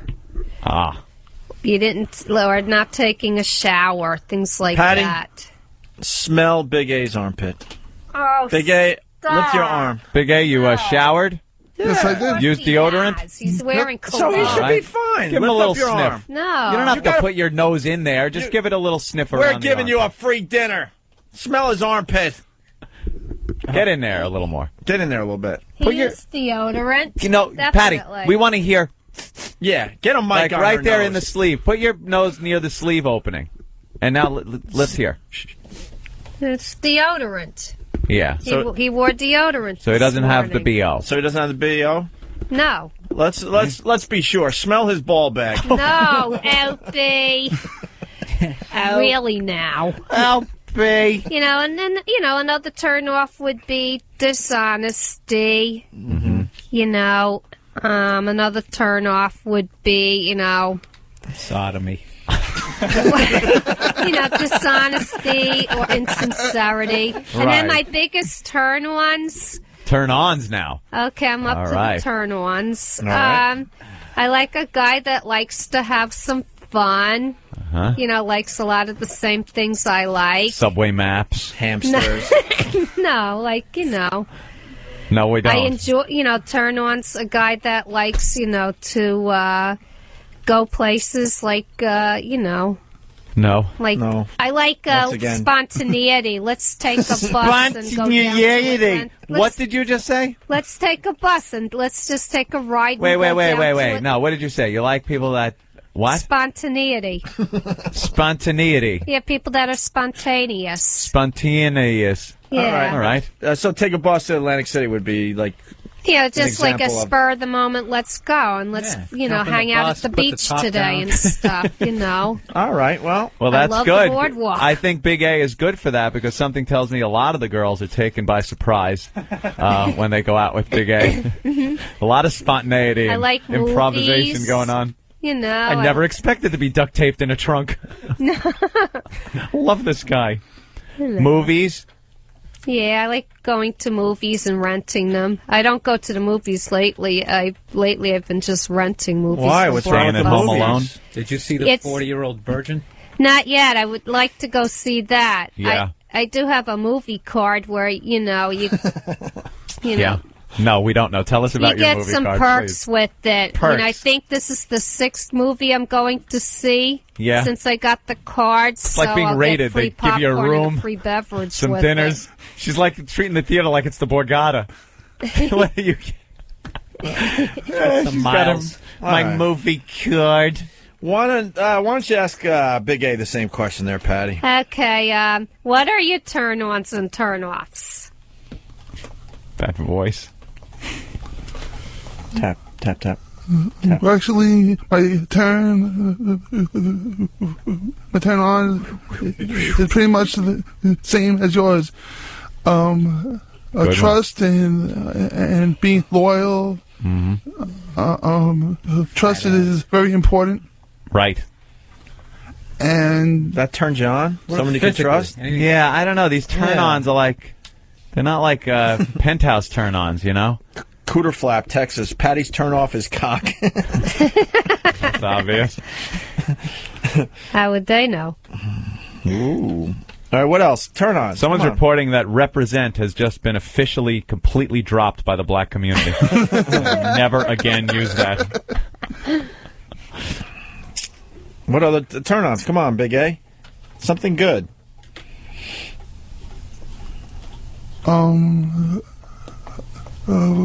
Good personality. That's the turn on? Yeah. Mm-hmm. Nice ass. Any of that stuff? Of course, good body, nice ass. Nice ass. Yeah, good body. Yeah. Patty, are you a little taken aback by that? No, I do have a good body for somebody my age. She always puts that All on. right. I like that. But what about your turn-offs, Big A? We're going to move on here. Oh, you already said that. You said they're pretty much the same as hers. I know, right? but I hate being lied to and people who are not honest and not truthful. You get that a lot? Someone's saying they want to ride to the Bronx and they really want to go to Brooklyn? who are you talking to? all right, why don't we move on? Jesus. Big A, ask Starker Patty one of the last questions here. I like Number question 8. Yeah. Number 8. Uh-oh. Go ahead, Big A. Uh-oh, there's an ST Could be a word. problem. ST is the problem that Big A has. Go ahead. Give your best shot. Patty, if you were stranded on an island, what 3 things would you bring? Oh, I would bring my XM radio so I could have the Opie and Anthony and the Ron and Fuzz show and music. I would bring my entire collection of Beatle albums, but that would be hard to play. There'd be no electricity on the island, so I would have to leave those behind and bring my books instead. And I would bring my cat. Uh-huh. So your cat? Yes, Evie would be my companion on the island. Your cat, your books, and your XM satellite radio. Right. Brilliant. I can't bring my records because there's no electricity on an island. Of course not. Couldn't you bring a generator? But they'd melt on the beach. Right, they'd be hot and sand. What would get I on plug the generator into? Generator! The accent she puts on these words. I know. And what about your XM? The battery's going to go eventually. Yeah, Got to Patty. replug that thing in. That's true. Yeah. True. Maybe I'd bring recharge or something. And what happens after a couple of years? Your subscription runs out. You don't have a phone to call and re-up. And the recharger, you still got to plug that in. Yeah, that's true. Yeah, your battery's going dead listening to the preview channel. Well, at least I'd still have my books to read. What's your favorite book? And then her glasses break. I liked this one book by Bill Wyman called Stone Alone. That was a great book. I didn't know he was such a good writer. I enjoyed it. I also like a lot of Rock Wives, a lot of pop culture type books, I have no idea. I got a book about the 60s that my friend gave me for my birthday. That would be a good Hammer book of to the bring. Gods. That's a good one. All right, Stalker Patty, ask Big A the same question. If you were stranded on an island, what 3 things would you bring? Mm-hmm. Blow up doll. Come on, Big A. Too late. You're stranded with nothing.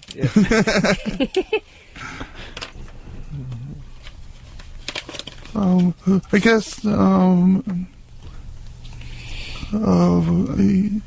the books or magazines and magazines. Fucking waiting room in a doctor's office. You're on an island, man. You're stranded on an island. Something that's going to entertain you for eternity. Magazines, you read through it. I get bored when the Popular Mechanics doesn't show up on time, and I've read the same one for a month on the shitter. You'd be like 1 month in, you'd need new magazines. So magazines kind of stinks. Like Patty's books, that stinks too. Short sleeve dress shirts. Maybe you could tie them together and make a sale. All right. That's all we're going to get out of him on that one? Magazines? Magazines 3 times. You got 3 things, no? Can't think of anything. You're so afraid of offending Patty with what you say.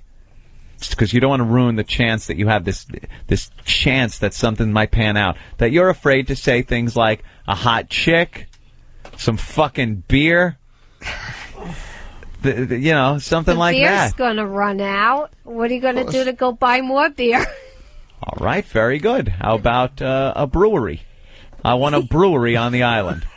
I want a brewery on the island and a whorehouse full of whores. Then you wouldn't be stranded. All right, calm down, Patty. Patty, you're fucking up my good shit. Miss Book Exactly. and an XM radio. All right, why don't we move on? All right, Big A, it says on the sheet for Big A to ask Patty. We're just about done here. That last question. If I were to kill you, how would you like it done? If he was to Well, kill to you. tell you the truth, I wouldn't know because I would be running away. Yeah, but No, the thing but is, the problem he has is- to. The end result is you are going to be killed. Right. He You gotta has choose to something. kill you. This is a very interesting question that a lot of people have been asked in their lives. What way What would way? you like to have him kill you if Right. you had to You be had killed to. by him? It's not even a choice. Right. To kill me? Oh, my God. Oh, my God. I don't want to die, though. And you'd None be, of us you wanna would be die. screaming that, yes, but in the end, it would end. And, well, Big A, why are you taking notes now? Patty, you have to be killed by Big A. And you have to answer this question. Which way? Which way? Just put me in a room and starve me. Wow. Jesus. You gruesome, sick bitch. That could take about 8 hours based on her frame now. Take away my sunflower seeds. Yeah. Just starve me to death. You want to be starved as he drops in every so often and just sodomizes you? your quickly dwindling body. So that's how you would want to go? Just be Yeah. starved to death? Starved in a room. Starved to death. Okay. Yeah, okay. That's a good one. That's a horrendous death, you know. Yeah, that's pretty Not having painful. water or anything like that. You know what happens to your tongue? Woo! What? Dries up Yeah. like leather. Cracked leather. All right, are we done with that, I guess? Yeah, and then Patty has a question for Big A. Oh, this is a cute one. If my body was a Godiva chocolate, what part would you eat first?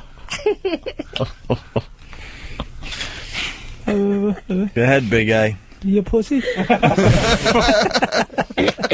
The tits. I love Hershey's Kisses.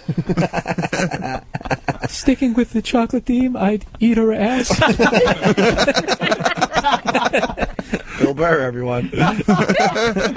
Come on, Big A. Big A, which part of Patty would you eat first? She's just solid Godiva chocolate. Yes, arms. That's actually creepy. Like, Yeah, that is kind of really murderer. creepy. Just snap them off and nibble on I'll them. be honest with you. Like Patty said, it was a cute question. I didn't think it could get creepy at all. I really didn't, you know? Arms. Arms. But look at his Snap 'em hands. off. He has those choker hooker hands. Yeah. You could definitely see those snapping a neck. Why her arms, Big A? And then petting her afterwards. I didn't mean to break you. Why her arms? I'm trying to be polite. I'm not trying to, say any, nasty body parts. I figured, So you wouldn't want to eat her ass? I think not. Just a big bite mark, big toothy bite mark where her pussy used to be. That'd be great. Eventually, after we had some sort of a commitment, trying to be a gentleman. Eventually get to her ass. All right, we're just about done. The date's tonight at Paisano of Mulberry Street in the heart of Yeah. Little Italy. We're bringing, I guess Nathaniel's going to be like the chaperone. I've already heard a Chaperone, bunch cameraman. of listeners are going down there to check it out themselves. I hear the That's cool. table's going to be roped off. I think I'm going. What? 5 o'clock? I think I have to go check this out That's myself. great. I'll have a report for you tomorrow, Anthony. Oh, great.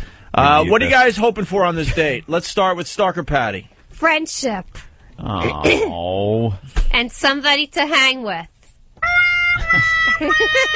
I love the sheepy horn. Just friendship? What about a blossom, like a romance? A something romance. that might lead to something, so you're not alone anymore. Oh, I need a companion, so that would be cool. Companion, you're like her cat. Big That's A what has you're- his hand on his Well, cock no, right now. it's What's the most? What's the most that Big A could hope for tonight? on Hey, this date? everybody, we're all going to get laid. No, no. a sec. We'll go out again. And hang around, and I'll make a new friend, which will be cool. Ugh. Do you have any guy friends right now that you go out alone to dinner with? Well, I have my friend who I've been friends with for over 20 years. Is that from 1010 Wins, that guy? No. You're not friends with him anymore? Well, I haven't heard from Reynold. He moved to Connecticut, Right. and I lost touch with him. Reynolds. It's basically right up the street. It's not like he went to Yeah. Arizona. Well, He moved to Connecticut. That's a whole nother Yeah, story. but I hope Reynolds. for friendship Tens and of miles away. companionship and All right. No, but do you have a guy that you go out alone with to dinner? A guy friend now? occasionally, like he gave me a ticket to to go see Paul McCartney for the 5th. He's a married guy. I know his wife too. But, Wait a minute. Oh, hey. we're just friends. I actually help him out on weekends Yeah, in the help store. him out, huh? What are we in gonna the do about store, this? I sell things. Oh. I bet you do. Yeah. I But sell. I've been I'm friends with silly. him and his brother for years and years. I Oof. dog sit for his brother. He gave me the U2 ticket. All right, you enough. two. So, All right, I'm enough. going to see Paul McCartney All right. and U2 All right. on the 5th and the 10th Right. of All October. right. So you're not giving up the snatch tonight or anything like that, right? Well, no, that Maybe a- doesn't come until much later when you really get Much involved All with right. somebody. But a peck on the and cheek? I see value in it. Possible peck on the cheek, maybe. Of course, maybe an that's open, normal. an yes. open mouth kiss with a brush of one of those boobs there, if you can find one. They're there, Opie. I can't wait. All right, and I guess that's it, right? Oh Yeah, well, sending them off. Big A, what are you hoping for tonight at the end of the day? Hoping to have a good night, a good time, maybe a little hug. Yeah, I like hugging. Hugging's great. All right, if you like hugging, why don't you guys hug? Of course. There you go. Let's see. Aww. Big A, grab her ass. Yeah. You know, hugging is fine. Yeah, there's nothing wrong with hugging. Yeah? You know. What if his dick slips in you? No. Hugging. No. Could happen. Yeah.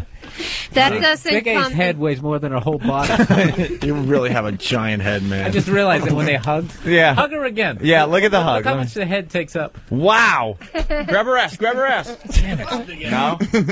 All right. Pick her up like a six-pack. Big A, what are you hoping for tonight? Friendship that turn into something else? Yeah. Hoping for some action, maybe? Hoping for a Friendship. blowjob? What do we got going in your head?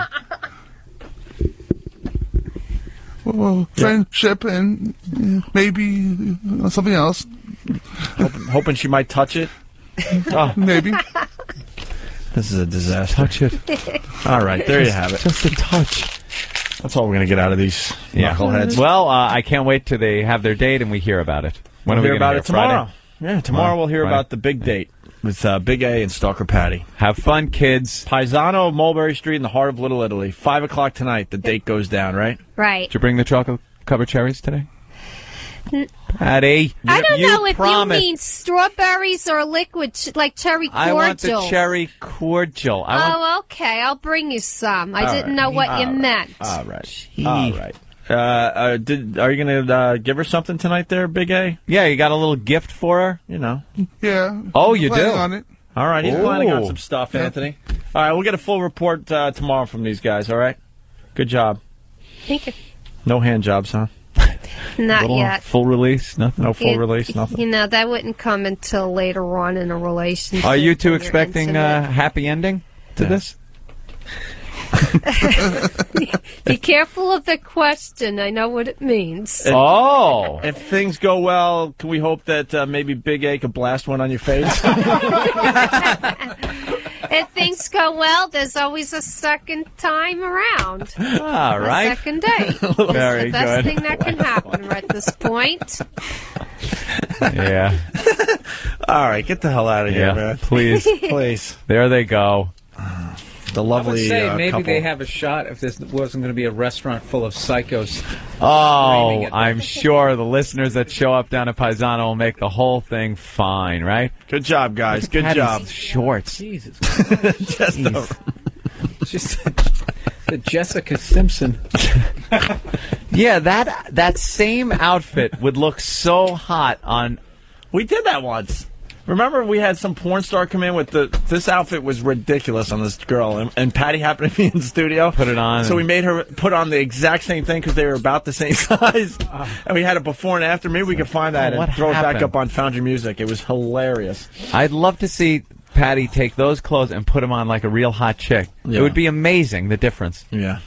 Her, they're pulled up to her nipples. Did you see when she stood up, her shorts, for some reason, the bottoms of them belled out so much you could almost see her snatch Yeah, you thought from balls underneath. were gonna come up. Yeah, it's like, yeah, balls were going to come out. This is the worst of the Opie and Anthony Show. Sirius XM. Utah. Who cares? Hey, it's E-Rock. Jim Norton will be out there at Wise Guys Comedy Club in Salt Lake City, Utah, August 19th and 20th, Friday and Saturday, with shows at 7:30 and 10 o'clock. Go to wiseguyscomedy.com for tickets. Enjoy. All right.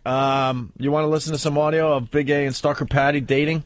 Of course I do. Nathaniel, you got to take over that mic. We'll move it around or whatever. Do what you got to do. Nathaniel was the chaperone for the big date with Stalker Patty and Big A. They went to Paisano of Mulberry Street in the heart of Little Italy. Yeah.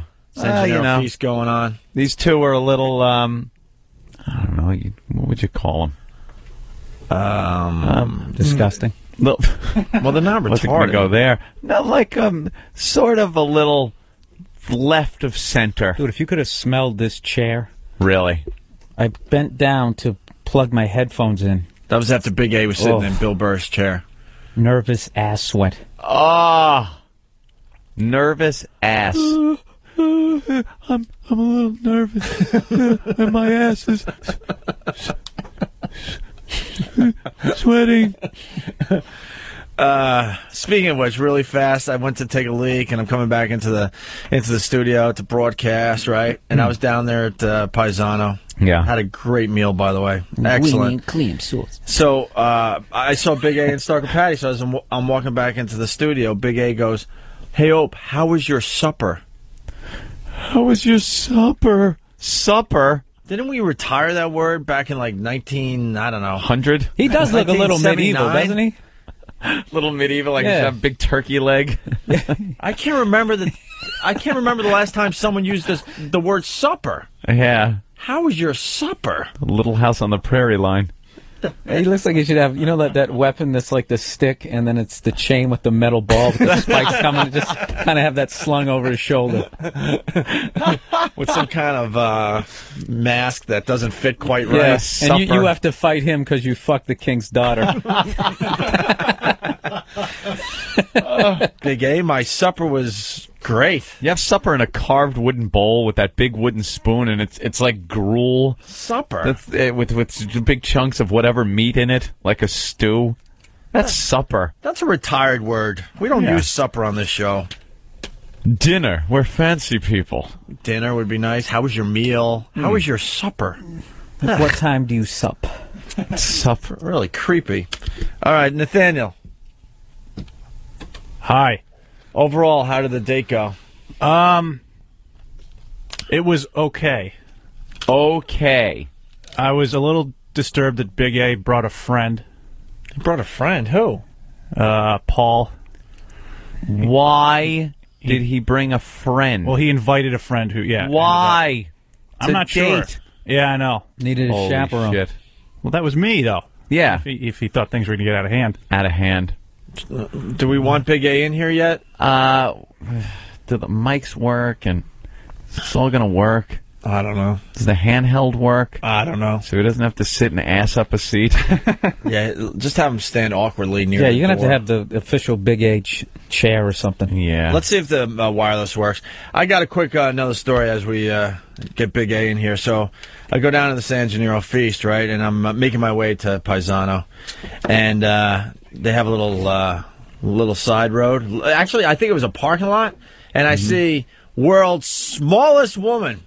Oh. And it was only $1 a person. Come on. Worth it. And there was like, I'm trying to, there was like, how can I explain this? There was like, you're looking at a sign, the world's smallest woman, okay? Mm-hmm. And it's only, hold up like that Al Pacino Scarface poster.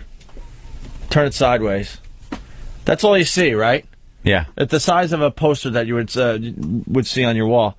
So I pay my $2 and I go, so where's the world's smallest woman? I'm thinking I got to walk through this, back alley and then behind curtains and stuff. Yeah. It was behind this thing that was as big as this poster, let's say, that you would hang on your wall. So you just walk to the other side of it, and there was this little fidget sitting in a tiny, tiny little couch watching TV. And now you're just staring at her, going, "Hey, what's up?" Hey, freak. Like you don't know what to say to him. Was she to her? Was she the world's smallest? Really? Hell no, man. False advertising. She was tiny though. She was probably no more than 3 feet tall. Wow, really? Jesus Christ! You just sit there. So she's just sitting there with a book, and she's watching TV, and she's watching Friends, of all things. So now I'm just staring at her awkwardly. I paid my $1, and now you're trying to have small talk with the world's smallest woman. Small talk, very funny. So I go, "Hey, watching Friends," and she's not saying anything, and that's when Lindsay pokes me and then points to the sign that says, "I do not speak English." So now you're just nodding at the world's smallest woman, and you can't talk to her, and you're just like, "Wow, you're really small," and "Wow, I feel really awkward." And It's probably good she doesn't speak English. That's a really bad opening line. Like, "Hey, watching Friends, huh?" Well, what else do you say to the world's smallest woman? Hey, what's up there, you little shit? Hey, tiny. It seems like a great idea until you're face to face with the little freak, and then you don't know what to say or do. Yeah. What do you do? That's not a safe feeling. You want to be with a mob of other mean people. That's what I'm saying. Throwing shit at her. If it was a bunch of us, then yeah, we could all secretly be mocking her. But one-on-one, it's a little weird. It's a little weird. See, isn't that interesting? Yeah. I mean, just like the lines that Opie has. I mean, he'll scream at a baby.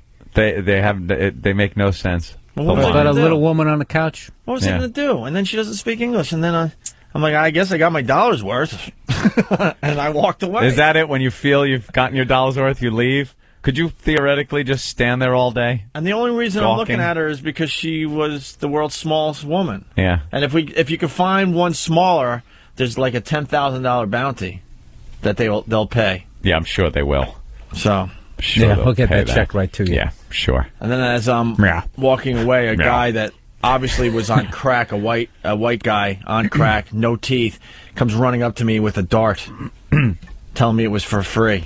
Really? First one's free, just like the That's story how you it told works. me. But I remember the story you told me, Anthony, so I passed on the dart You thing. pass on the dart because Passed it's on never it. free. I was thinking about you. I'm like, You'll be paying. That's how they rook you in there. They rope you in. They give you one. And they go, yeah, this is free. Take a throw. And you throw. Here you go. Try another. Try another. Come on, try another. And then all those ones that you tried another, you got to pay for. Right. Exactly.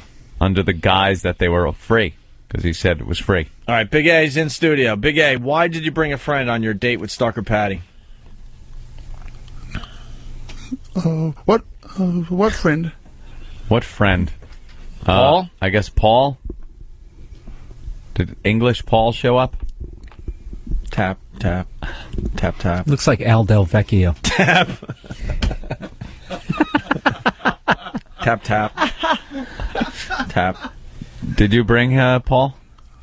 No, he wanted to come. He's a fan of the show. He wanted to come. Oh. I didn't bring him. Oh, you didn't bring him? No. He just showed up. Yeah. He was trying to cock block you. Big A, you look really fucked up. Are you hungover today? I had like 3 hours of sleep. 3 hours. Oh, hey. All right. Somebody got lucky. Nice. Yeah. Oh, wow. Well, we don't want to know how the date ended. We got to start from the beginning here. 3 hours sleep, though. And you guys were drinking the free wine down there, huh? Yeah, Joey really hooked these guys up at Paisano. Did he? Big time. And I saw the carafes of wine. Oh, yeah. Being brought out, and they were partaking big time. Big A, a big drinker? Not that much. No? A little bit. How many glasses of wine would you say you had? About 3. About 3. Yeah. Had a little buzz on? A little bit. Did Patty partake in any wine? One glass. We'll reveal her drinking. Oh, okay. Great, great. Very So good. where should we start, Nathaniel? This is your whole thing. Well, I got a lot of audio in front of us. What you got there is the pre-date coaching session. Aha. Yeah, what's that about? That's E-Rock's specialty right there. E-Rock. What happened? It takes a little while. Go ahead. And his mic doesn't work. Hello. There we go. What happened was intern Paul and Master Poe decided to give Andrew some coaching in the ways of love and how to treat a lady. Oh, God. And there may or may not have been a microphone on somewhere in their presence. What you have to do is grab her by the throat, gentlemen. All right, so intern Paul. Who's intern Paul? Do we even know this kid? Which one's that? That's the one you don't like. Oh, the one from Paul from Ron and Fez? Yep. What could he possibly tell Not Big A? a whole lot. No? Okay. All right. Let's get to the audio. So Master Poe talking to Andrew about giving Patty a rose, I guess. Let's listen in here. Seriously, go to wherever you're going, buy her a rose. Actually, as you're walking through the streets or whatever, you'll see people with flowers. Just say, Patty, wait a second. I'd like to come back to you in a second, and then present her with a rose. I got one step better than that. Oh, boy. Okay? Don't present her in the street, present her at the restaurant. Okay, but how is he going to store it, though? Unless he calls and says, you know. This is what you do. Yeah, you can do it on the street. See, that's the only thing. Like, he has to call in advance, or else she's going to know about it. You either want to surprise her, or you want to surprise her, basically, or present her with it right away. I think, you know, as you're walking, it's a spontaneous thing saying, hey, I'm just thinking about you. I'm with you, but I'm still thinking about you. Let me present you with this. Ugh. Oh! Are you kidding me? Grab one of those single roses that they sell on the street. I'm thinking about you. I'm with you, and I'm thinking about you. One of those ladies came up to me as I'm sitting at Paisano. Yeah. I was like, get away. Leave. Go away. I don't want your rose that's going to last maybe 4 hours. They try to guilt you. Flower for the pretty lady. For the lady. Oh, she ain't special enough? Go fuck yourself, all right? That's what I say now. Right after I'm done screaming at a baby. That's right. Stupid lady with her roses that last 4 hours. I like Poe. Get away from me. I have a better idea. And then he just... Present it to her at the restaurant. Well, how are you going to get the flower to the restaurant? She's going to see it. I said, all right, give it to her in the street. The fuck. Give her a spinning back fist so you knock her out. Bring her to the restaurant. She won't see the rose till she regains consciousness. All right. I love it. A lot of people very pissed off that E-Rock was able to make it into the studio without his walk-on music, by the way. I am reading instant feedback from people that are fuming, They livid are at very Derek. pissed off. Derek comes up with this great bit and forgot to play the music today. There's It E-Rock. started yesterday. It started yesterday? Yeah, he let him get away with it. He dropped the ball and hasn't picked it up. All right. Here's more advice that Master Poe and this guy Paul gave Andrew for his date with Stalker Patty. My thing is I treated my girl too well. You don't do that. I'm telling you right now, you don't do that. That's what I did. So she got spoiled, and it was more. No red carpet, no opening doors. They can open the doors themselves. The only time that you do any of that stuff is when they deserve it. It's like the fucking Bronx Tale. She opens the door, she's in. She opens the door test, Yeah, the door test, yeah. She opens the door when you come in, she'll stab you. No. You open the door for her. No, you lock both car doors, and they open it up her side. And if she reaches around and pulls it, she's a good one. Yeah. That's because he doesn't drive, it doesn't work. So if you take the subway and the doors don't open, and she tries to jimmy the door open for you, then you're in.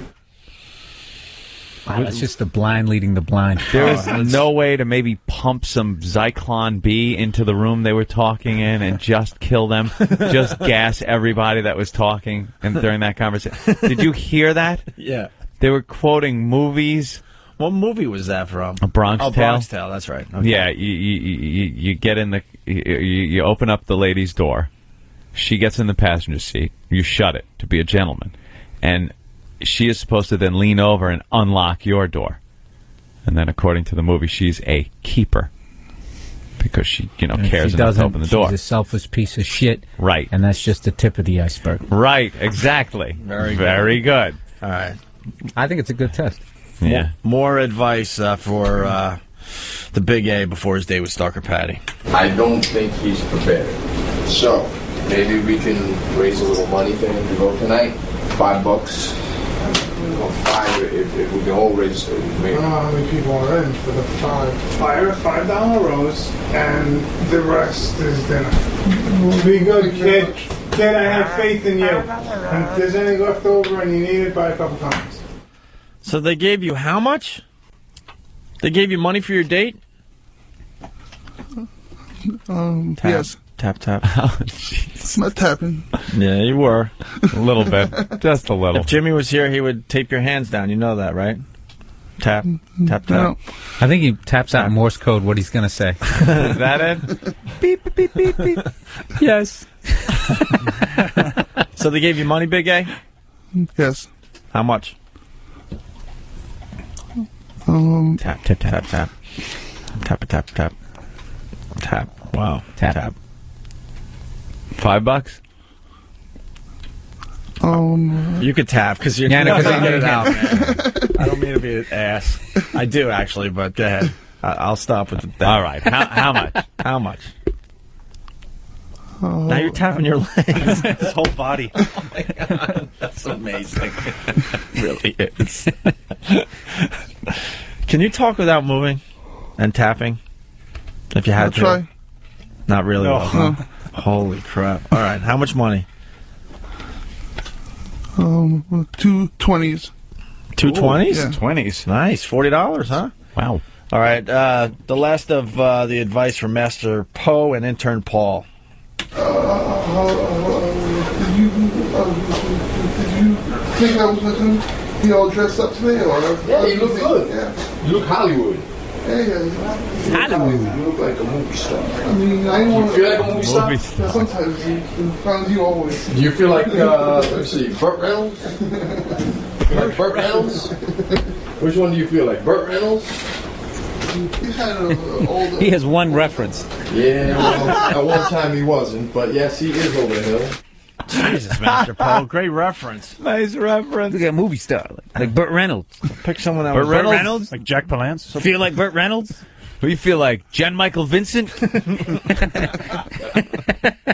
Movie star. Looks like Paul Bearer, not Burt Reynolds. Look like Sean Cassidy. Huh? Watch the Hardy Boys? Real sex symbol. Cover of Tiger Beat. Leif Garrett. You look like Brad Yikes.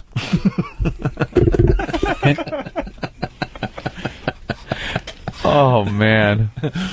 Oh, movie star. Yeah, sure. I love his frame of reference. All right, get Stalker Master Patty Poe. in here, too, so we It's can on move a on. 30-year delay. Oh, yeah. Probably owns like... There goes Derek. Ah, there it is. Derek's trying to make up now. Derek's so pissed off because He's really he's pissed. usually perfect. Here she is. And here's Stalker She's wearing Patty. the same shorts she had on yesterday. And Eric back in the studio. You got to get a mic. Patty, you're wearing the same shorts you had on yesterday. So, Opie wears the same shirts. I don't care. Oh, what? It's a jab. It's okay for someone to wear the same shirt. It's okay for me to wear the same shorts. I only have a very small wardrobe, so I got to rotate everything. Well, that means you should have rotated. Yeah. How many shorts Well, you got? everything else is in the wash. I only got about 2 pairs that I can actually wear. Two pairs The of other shorts. one is so short, I only wear it to go to bed at night as a night clothes. That's it. So you kind of have Can't wear some that out in the hoary shorts in your wardrobe. Yeah. Hey, Patty, are you an elf? An elf? What do you mean by that? I'm not 3 feet tall. Look at her ear. What do you mean? Turn sideways. Show Anthony. That's a little elvish. A little pointy. Oh, Did you have fun last night, Patty? I had a great time. Yeah. Oh. And then we went to see the band afterwards too, and that was awesome. What band? To you. Oh, you did? Yeah. Went to go see my brother's band. Yeah. He must have been thrilled to see you Or last Joe. night, huh? Did he dedicate a song to you guys? I don't know. Did he? No. Oh. But the lead singer knows Big A and kept yelling out his name, and he says, Big A and Stalker Patty, so they must have been listening to the show. Yeah. Well, that's All right. Okay.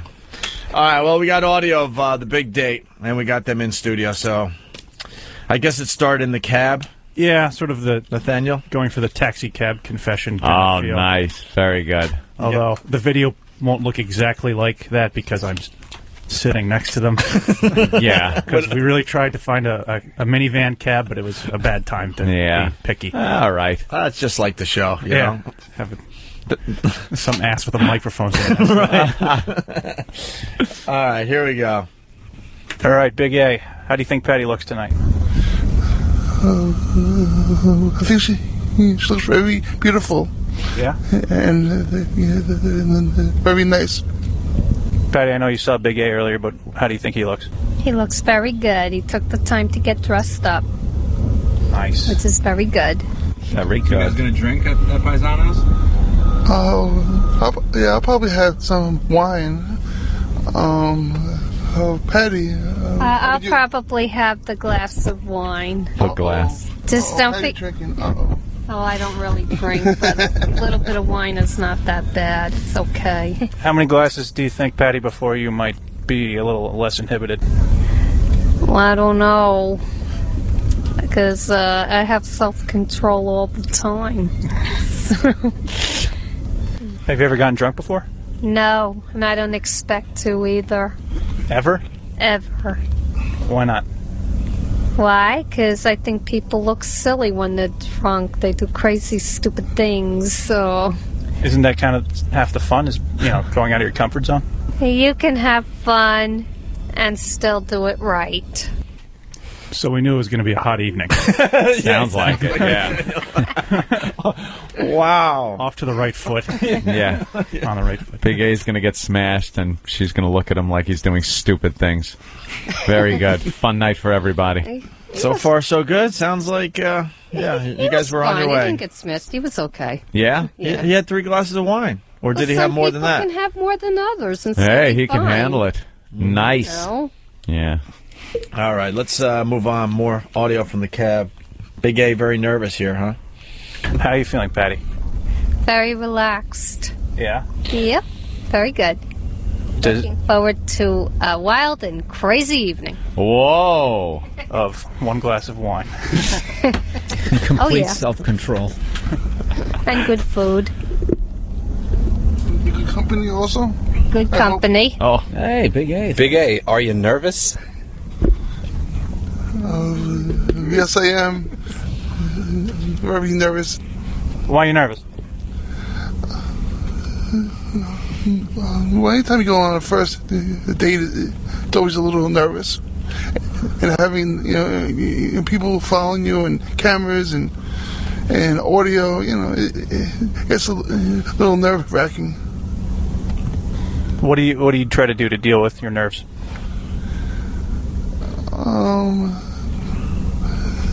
Just trying to relax and have happy thoughts and just try to take it easy. And Patty, are you flattered that he's so nervous? Yeah, but you needn't be nervous. You're out with friend. You know. Oh. How do you feel about her constantly throwing out the F word? well, at first you have to be a friend before anything else. No. So. 1 step at a time. Yes. First, be friends, and then who knows after that. And then the banging. I hear you. Daniel was the perfect guy to send on this, man. Perfect. you were in hell, right? Be honest. You be honest. Well, my mind's going like, how's this going to sound tomorrow? And I'm like, not that sweet. So I tried to, spice it up a Spice it little. up just a little. Sure. Let's go to Joe in New Jersey. Joe, what's up? Hey, boys. Hey. She says, people do stupid things when they're drunk. I don't know, like maybe crawl across the floor naked with a crusty mask on. I wasn't drunk. That's right. Exactly. That's the point he's making there, Stalker Patty. You do crazy things without drinking. Let's go to Joe on Whackbag. Joe, what's up? Hey, guys, how's it going? Hey. I wanted to tell Bird that Jimmy already figured out what the tapping's all about. It's tap, don't kill. Tap, don't kill. Not Morse code. Let him tap. Let him tap away. Tony. Hey, man. Hey. Hey, I wanted to find out if old Big A washed his package in case he got taken care of last night. Yeah, did you prepare the area, Big A? Yes, I did. Yeah. How did you prepare the area? Just a little soap? Tap. Soap and body wash. Body wash. Did you trim it? Is the Big A shaved down there? Oh. No. You got a big hairy mess down there? Bird's like nest? Snuffleupagus. It's got a loofah stuck down there. You don't trim it up at all? Just let it ride? Yes. Wow. Big mess. All right, we got more audio from the cab. I'm trying here. Patty would be so scared of that. You realize? Yeah. Patty would be very frightened of a big hairy mess like that. Patty? Yes. Wouldn't you like your guy's schlong area to be nice? I would like the whole person to be nice. What's the matter, Bill? Go ahead. Nothing. Go ahead, Bill. Nothing. What's the matter, Bill? Bill has a problem. Bill? No, I'm fine. You sure? Yes. All right. More audio from the cab. Big A, we got the big dinner coming on. What's phase 2 of the date? I'm going to be taking Patty to the Red Lion to see you. See Brother Joe and his band. Patty, you excited for that? Yeah, I was at the Red Lion once before at the beginning of the summer when he was there. So I'm glad he's in the city. Yeah. Are you going to get down with Big A? Well, we'll probably dance. How about bumping and grinding? Is that up on the table there? I don't know about the bumping and grinding. I'm not a good bumper, and I wouldn't be a good grind. God, Patty. Oh. Why? Do you realize are the biggest prude I've ever met in my life? there is no sexuality to you whatsoever? Why do you think sex is so bad? It's not. It's just that's Holy one of those. crap! It's getting really frustrating.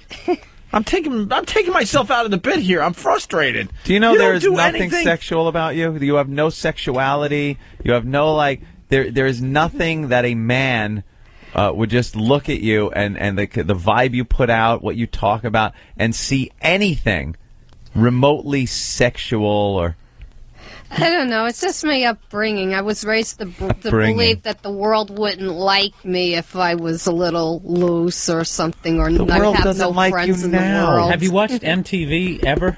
Yeah, I do. I watch it all the parameters time. for being loose are I pretty know. blown out at this point. So. Stalker Patty, everyone around you is fucking and sucking and licking as much as they can, and you do nothing. And you're not even going to dance around a little You bit. can barely hold hands with somebody. Holy shit. I say there are third graders getting more action than you. I wouldn't want to be fucking and Well, no, I you know wouldn't what wanna it be is. sucking. Also, the fear factor. I don't want to get AIDS or anything like that. Or Patty, you're so old now, even if you got AIDS, by the time it really hits, it's not going to matter. I am not that old. But I'm pretty sure my time will come when the moment is right, Moment is right. That's it. Take yourself out of the equation. That's the problem. You need to, you need to seize the day. Grab his cock. Come on. She's waiting for the moment to come by her. How are we going to get you out of this? I would have Enough with the sex is dirty bullshit. It's not dirty. It's one of the most beautiful things. You don't know if it's the most beautiful stop. thing yet. You don't Stop really speaking in sound bites. You don't think of it that way. You think it's a dirty thing, and it's not always beautiful. It disgusts you, yeah. No. Sometimes it's pretty nasty. Even in a beautiful situation, things happen that makes it kind of disgusting. Yeah, you got to I'm embrace pretty it. sure that it'll happen when it's ready to happen, Yeah. I don't know that Big A would be the right guy. I have no idea, But he's a beautiful, I don't know monotone, people. sexual being trying to get out of you. Oh, my God. I would want to have a little action. But show your sexuality. A little Yeah, dirty something. dancing ain't going to hurt anyone. I do. I think I dress A little heavy nice. petting and, kissing isn't going to, nothing's going to happen to you. You know something? Yeah, touching each other is not the same as you just grabbing a hog and shoving it in your mouth. There are different levels, but you seem to be turned off right from the get-go. Anything. If a guy put his hand on your leg, you would see that as just as bad as fucking. So you'd be all uncomfortable.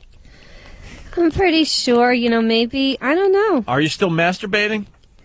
I don't know. Maybe I might go into therapy or something. But are you still masturbating? Just in the nick of time. You used to masturbate to you, too, I remember.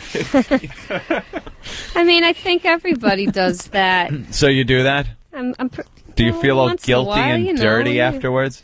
No. No? I just, go to Do you beat up sleep. your cat after you have an orgasm? No. So shamed? No. You don't put, 9 lives down there and let your cat... No, that is... That's no. hot. All right, let's get back to the audio. In the cab with Stalker Patty and Big A. Patty does an impression of Steve's car. Oh, God. Steve's hybrid sound when he comes into the studio and they play his hybrid sound effect. And I hear, Reese's Pieces, Reese's Pieces. That's what it sounds like. Reese's Pieces. Can you do the... Will you shut up? Wow. Why are you talking to yourself? We're playing you on the radio. You don't have to comment over your own voice. I thought I messed up editing for a second there. That was the weirdest thing. Yeah, I didn't know what was going on. Back up. Hold She on. thinks that sounds like... What? Effect. And I hear, Reese's Pieces, Reese's Pieces. That's what it sounds like. Reese's Pieces. Can you do the whole, Steve's car taking off with the Reese's Pieces? I can't do the sound effect, no. What if it's just somebody saying Reese's Pieces? Shouldn't be too hard. Yeah, Reese's Pieces. That's him trying to get it started. Now let's do it taking off. Yeah, but I can't do that part. That's a mechanical sound. Holy! I want to smash Nathaniel. her head into the console when she says Reese's Pieces like that. You were in hell, weren't you? Fishing. Oh yeah, that sounds just like Reese's Pieces. You're a mental patient. Hi, who's this? Hello? Hey, who's this? Hey. Hey, this is Nick. Hey, Nick, what's up, buddy? Hey, what's up, man? I met you last night at Paisanos. Okay. I took a picture with you. I wanted to say thanks, and thanks for being really nice to my family. Oh, no worries. Are you the one with the wife that's ready to pop? Yeah. We tried the jumping jacks. It didn't work. No, huh? No. Any moment his wife's giving birth, I'm like, Oh, hey, yeah? let's all go out back and do some jumping jacks. Ho-ho! Hey, I know you guys are doing Katrina relief. I own a tattoo studio. I'd love to put up a free tattoo of a wow for anybody, for all listeners. All right, where's your shop, bro? It's in Bethpage, Long Island, EastCoastTattoo.com. EastCoastTattoo.com. All right. And we'd love to donate a tattoo to any listener for Katrina. All right, right on. Well, good luck All to right. you and your wife, Nick. Thanks. All Thanks, right. Opie. All right. Bye. In 4 months, you'll be yelling at that baby. Yeah. All right, so that was the ride down to Paisanos. Well, what's going on here? Bill's horrified? Laughing at Bill. What's wrong with Bill? Nothing. I just used this new fabric softener in my shirt. Yeah. I just Somebody got does stuff. smell. I'll I be the just one like to the say smell. it. I don't Really? give a fuck. Who? Because it's driving me nuts too. I think it's the Big A's breath. Is it? Maybe because you had a lot of wine last night, And right? you're a little nervous. Little Maybe you nervous? got nervous. Maybe Patty? Is it you? No. You got nervous mouth? No, I brushed my teeth before I came. Is Bill here today? Yeah, he is. Bring Bill in. Uh-oh. Bill has balls. Bill's the guinea pig. I need someone else around here who has balls. Bill. Look at Bill. Hey, buddy. Intern Bill, who's absolutely out of his fucking mind. And he's awesome. I love the kid. Hey, how's it going? You have to do me a favor. Mm-hmm. There's a really bad smell in the studio right now. Find out what it is. Could you find it? And be totally honest. Is it, Is it a, Is it more... Well, Bill, what kind of smell are you Do you smelling? think it's I'm smelling old lady or ass? I'm smelling like dirty breath. Mothballs? So... Bill is sniffing Big A. Walking around sniffing. Keep going, Bill. Bill's good at this stuff. He's sniffing Stalker Patty. like a musty smell? Like Yeah. like a musty type, like grandma house type smell? Yeah. I think it might be Patty's hair. Patty's hair? I washed it 2 times. Get a sniff on it and see Yeah, if really it's her hair. sniff. Really It sniff may it. have been from last night inside the venue. The people were smoking. No, this is not smoking. I Then think Nathaniel said something yesterday about a smell that resembled this, I think. And Resembled this. or someone said something about like a smell like a grandma's house, and we were just Yeah. couldn't figure it out. And I could think that's what you might be smelling. Old lady musk. Patty, Or it could be your clothes. Oh, I also used. I can't hear you. I sprayed myself with some spicy stuff from Avon. Spicy stuff from Avon. That's not Because what I we're smelling. ran out of the Sweet Honesty. It's like a... Sweet honesty? Yeah, I ran out of it, so I used something else there. What does Sweet Honesty smell like? It smells very much like Timeless, very similar to Timeless. I can't describe smells. Smells like an old lady's house coat. Yeah, Timeless. Timeless and Sweet Honesty. Smells like it got a social Timeless. security check and mothballs. Could you guys breathe into Bill's face, please? One quick... Maybe, Big A, if you could just say, hey, how's it going? Yeah, no problem. Right to his face. Bill's willing to take this. Hey, how you doing? All right, the face. And, all right, let him get his composure back. The face that Bill just made was Classico. It was just Bill. It's like when you mix baking soda and vinegar, and then that like after, like that burnt off fumes. Like, really hot and I don't know, mothbally. All right, Stalker Patty's turn. Patty, would you say hi? How are you doing? Hi. No, turn your head. Turn your head to Bill. Hi, how are you doing? Not. She's not all right. bad. All right. Like the musty old person smells coming either from her hair or clothes. Smell her clothes. The back of her top. I'm wearing that top for the first time. I just The back got of her it. head area. The back it's of not her even head. the whole hair. It's the back of the hair. It must be area. her pillow and stuff. It's probably. No. Did you shower this morning or last night? Last night, and I washed my hair again. When? Last night, so it could be that I went to bed wet because it was too late to blow dry it. That could be it. She looks like a retired mermaid. Well, I went to bed so late. How could I have time to blow dry it? So I towel dried it and just went to bed with it wet. There you go, Bill. Towel See, under it's my easy. head. Tired. It's easy to do. Yeah, I mean, I'll make fun of your physical appearance. You start getting into the smells. I can't guess this gets too. All right, Bill. Thank you. No problem. All right, yeah, there Bill, he goes. Great job, man. We need a name for Bill. He's absolutely out of his mind. The sniffer. But we love him. Yeah, that's a. Yeah, shut up. All right, so now you're down at the San Gennaro Feast, making your way to Paisanos of Mulberry Street. Was it crowded down there? Oh, my big God. San Gennaro crowd Packed. where it's very hard to even walk down the street. Yep. Yeah. And you guys stopped at a Ferris wheel? Yeah, first we did lots Ooh.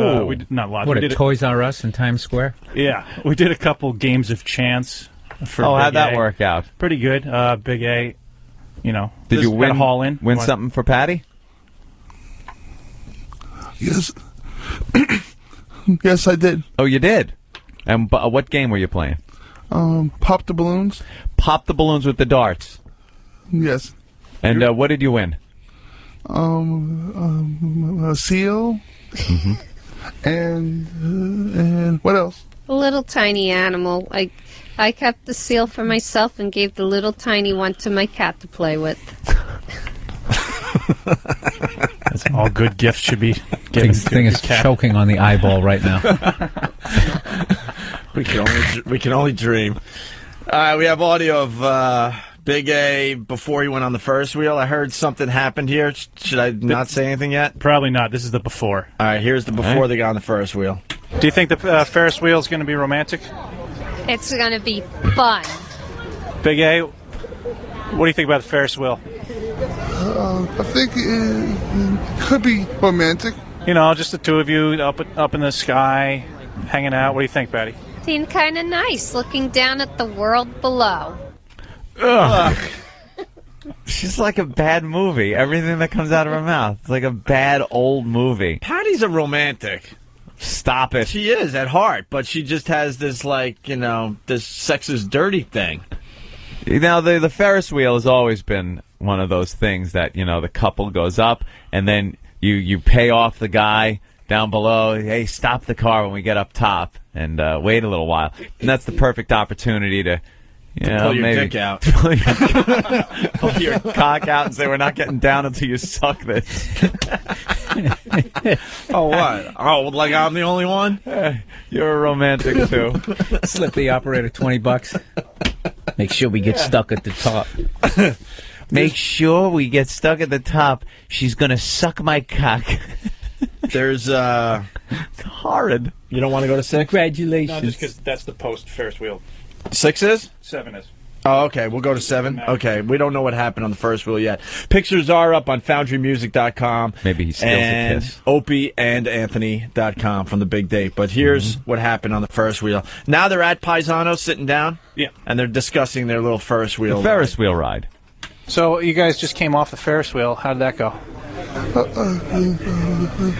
All right, I was a little nervous. But, I don't think I've ever been on a Ferris wheel. I was a little nervous. What happened when you first got on there? It was rocking a little bit and a little uncomfortable with rocking. I was a little nervous, but the height also. So did you and Patty get to go together? Nah, I was too big and it wouldn't balance both of us.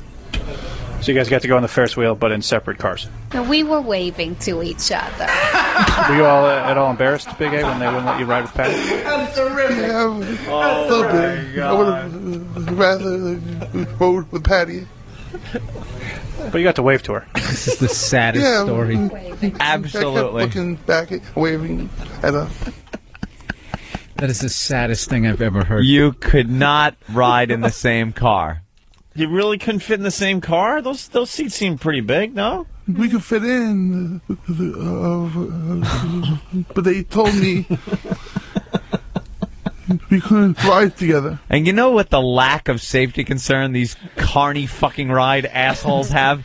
Like, they don't care. The machine's ready to fall apart at any given moment anyway. Mm-hmm. Yet it was so bad, they finally said, no, you can't go together. That's the smell right there that I'm smelling. You just got it? Yeah, it's weird. What does it smell like, Bill? It was right after Big A was talking, maybe.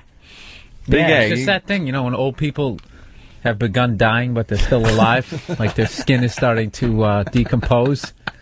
I think that's what it is. Big A, how's your oral hygiene in the morning? You brush? Did you bite an old woman's arm before you came here? You brush good? Yes, I do. What type of toothpaste do you use? Crest. You use Crest. You didn't, bury a dead body before you came in here today, did you? No, I did not. What did you eat so far today? Nothing. I think it's stale breath from drinking the night before, that's all. Yeah, if you didn't eat anything. It's usually good to eat. We all have that. We all get that. Yeah. You know. Something positive. But they couldn't fit on the same Ferris wheel, so the pictures of Big A on the Ferris wheel by himself, they're up on opieandanthony.com. It's pretty funny. Oh, there he goes. I'm looking at a picture of him when they waving. started up. He's waving down. All right. That's great. So we have more audio. Now they're at Paisanos. They're at their table.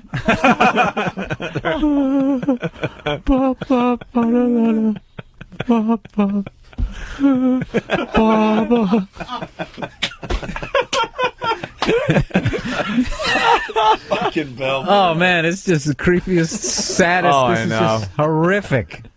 This was their big date. Stark and Patty, you had fun on the Ferris wheel? Yeah. Looking down at the world? Yeah, the thing is, I fear heights, so every time I got to the top, I had to shut my eyes because I didn't want to look how high She got a little was. Oprah there. I had to shut my eyes, girl. Oh, Let me tell you, girlfriend. All right. But it was a fun little ride. Yeah. And he won you some stuff with the balloon thing. Yeah. You must be good at darts, Big A. That's not an easy game to win, right? Yeah, you shoot darts? I used to shoot darts, yeah. Yeah. Now he just shoots people. I know. All right, so now they're at Paisanos. They're at their table, so let's get into some of this audio so we can move the fuck on. You're at Paisanos. What do you think of the setting? I think it's very romantic, actually. Patty, what do you think? Very nice. Very nice. By all means, don't elaborate. So, are you going to take over the dinner? Are you going to order for the little lady and all that stuff? Of course, yeah. Yeah? Yeah, I will. Do you like that? Do you want to be a take charge kind of guy? Oh, well, I could tell him what I want. He can order it. Ugh. She will have the linguine and white clam sauce. I got to do his Big A, though. 2 Cokes, no ice. She will have the... Hey, Rat, no matter where you are, make it seem like that's the place to be. Isn't this great?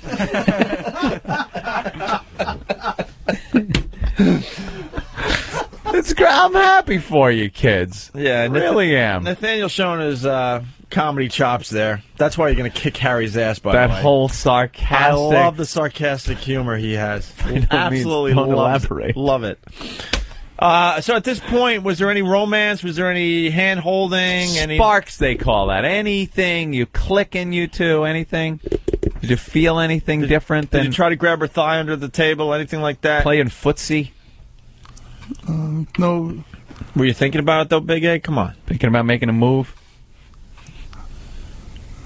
I was trying to hug her, but she's always pulling away. Why are you pulling away, Patty? It's a hug. I know, but it's a hug.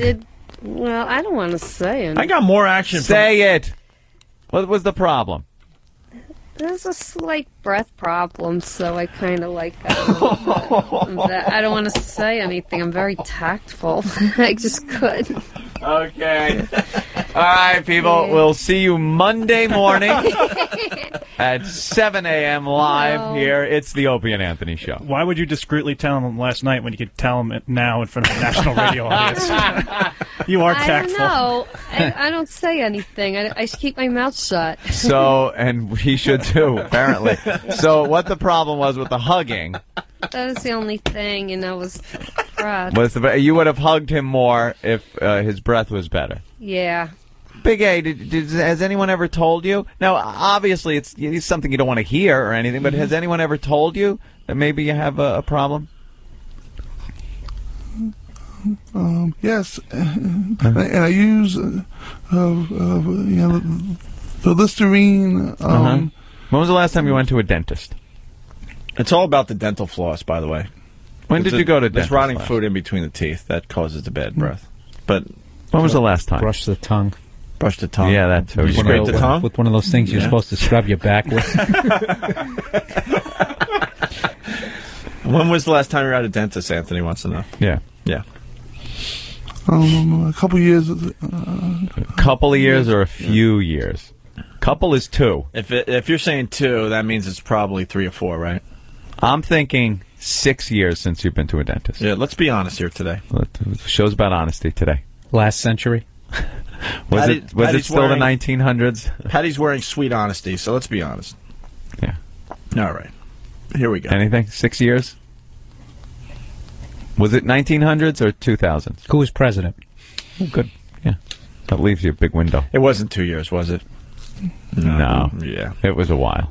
How long ago? You don't remember? Yeah. Which Bush was in office? No. Which? Alexander Haig. Well, we're going to have to do something about that. You know? Because, you're a nice guy. His appearance last night was great. They had the shirt and the tie and everything like that. Yeah, I thought the way he dressed up, I thought that was great. Yeah. Right. He did the hair up and everything. He was all showered, all nice. But then, see what happens. And, Big A, don't feel bad, because if you watch TV and you see all the products that are available and all the people on the toothpaste commercials always talking about it, it's a widespread problem. So, it's nothing to be embarrassed about. The worst thing is doing nothing about it at all. So what we got to do is maybe haul your ass upstairs to the dentist and have him maybe poke around a little bit in there and see if you got some issues. Maybe you got some what they call some of that decay. It's like when your teeth start rotting. You got any toothaches? Do you get toothaches?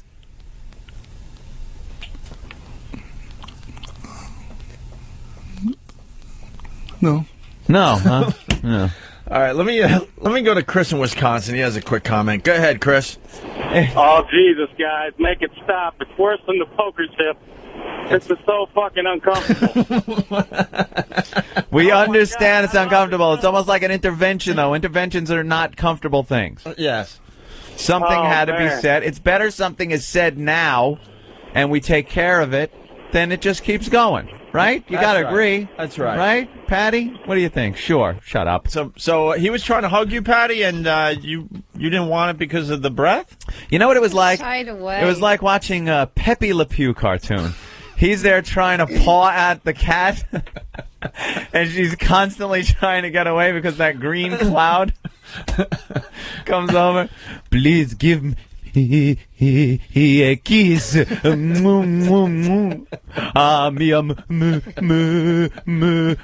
amor. All right. So where was he trying to hug you? Around the vagina. No, where in the fair? Where were you? On the street?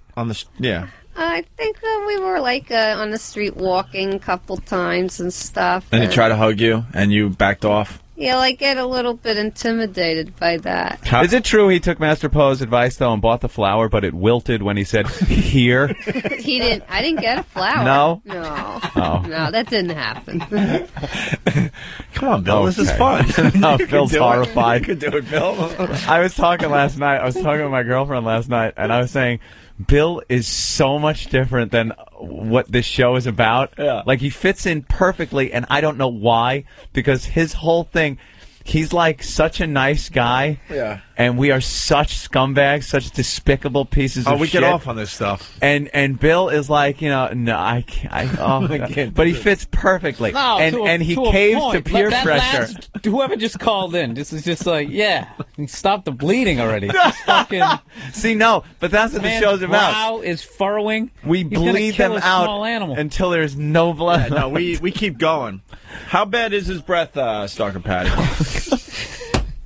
See, even I don't think there's a reason to go Well, Well, we just want to know. if you don't go to a dentist, then quite. But what does it some smell time. like? Like, how, you I know? don't know. I can't describe it. Yeah, I can't. I'm not good at describing smells. Like hot garbage? Sizzling and hot garbage. No, just like a. Oh, puto.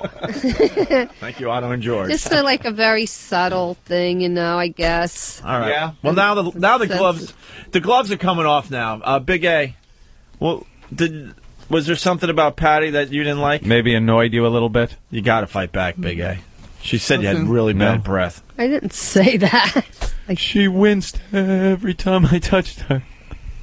No, you weren't wincing? No? No. All right, why don't we get to some more of this audio then? There was some hand-holding, though, as they walked down Well, the there street. was. Yeah. All right. Very good. So Here's maybe There we something go. going on. I'm trying to salvage something. Some ray of light. Here's You guys are playing with fire. You realize this man could squeeze any one of us to death. I if he do wanted to. understand know that. You all right, Big A? You You're feel all a little bit... Yes. Yeah? You all right? Yeah. You hanging in there? I know it's He's a tough just feeling spot, a little badly, I think. Are you? Because of this. Yeah. Why? Because you don't like hearing this stuff. Why? But in the end, you got to realize something, Big A. In the end, this is a good thing for you. We're going to take care of a problem. I say we funnel some of that money away from the Katrina victims. He's got his game face on right now. I don't know if you've noticed. Yeah, I say. Yeah. And maybe get you a little dental help there. Because that's all you need. You go up to a dentist. Do you ever see those makeover shows? So amazing what they do. And they'll fix your mouth up. And no more breath problems. And then Patty will be right in your arms. There you go. Yeah. All right, here One we of go. those hoses from the car wash. Has a water pit. Here's the lovely couple having some small talk at Paisanos. Brush. Down there in Little Italy. All right. What time do you get off? I'm getting off at 5 tomorrow, and then I have bowling. I have to go to my league. What's your average? 140. Well, now it really went down because of this last week of bowling, but, I didn't bowl all summer, so I did 3 very low games because I'm just getting started. You like bowling? It's a lull. I do. I You like like it very bowling? much. I've been on leagues for years, and it's fun. And I haven't bowled in a long, long time. Oh, you probably would do well at bowling. Shouldn't actually bowl. She's No. a pin. What was your average? Maybe 170. Didn't Sean Penn 180. make this That movie? was as a kid. I haven't bowled in like years. I haven't bowled in a long, long time. Maybe sometime we could go bowling. That would be fun. I would enjoy that. Oh, a second date very already. nice. I see Nathaniel's going to be busy another night at the bowling alley. So you guys going to go bowling, you think, Patty? I think it would be fun to go bowling. I always practice alone, so it'd be good to practice with somebody else. Bowling would be good. Yeah. Right? Yeah. If things get a little rough for you, you could just put your nose over that thing that blows air onto your hand. If things get a little rough, I mean. All right, more small talk. We're going to try to move forward here now. What else other than bowling? do you like? Besides bowling, I like doing puzzles and things from the paper, like all the crossword puzzles, the math puzzles in the Post, the number squares, number grids in the Post in that section there. I didn't know any. I thought people just, I don't know, pass She by does that shit section. like that you did on a rainy day when there was no television. And that's her greatest night I out. like to play jacks.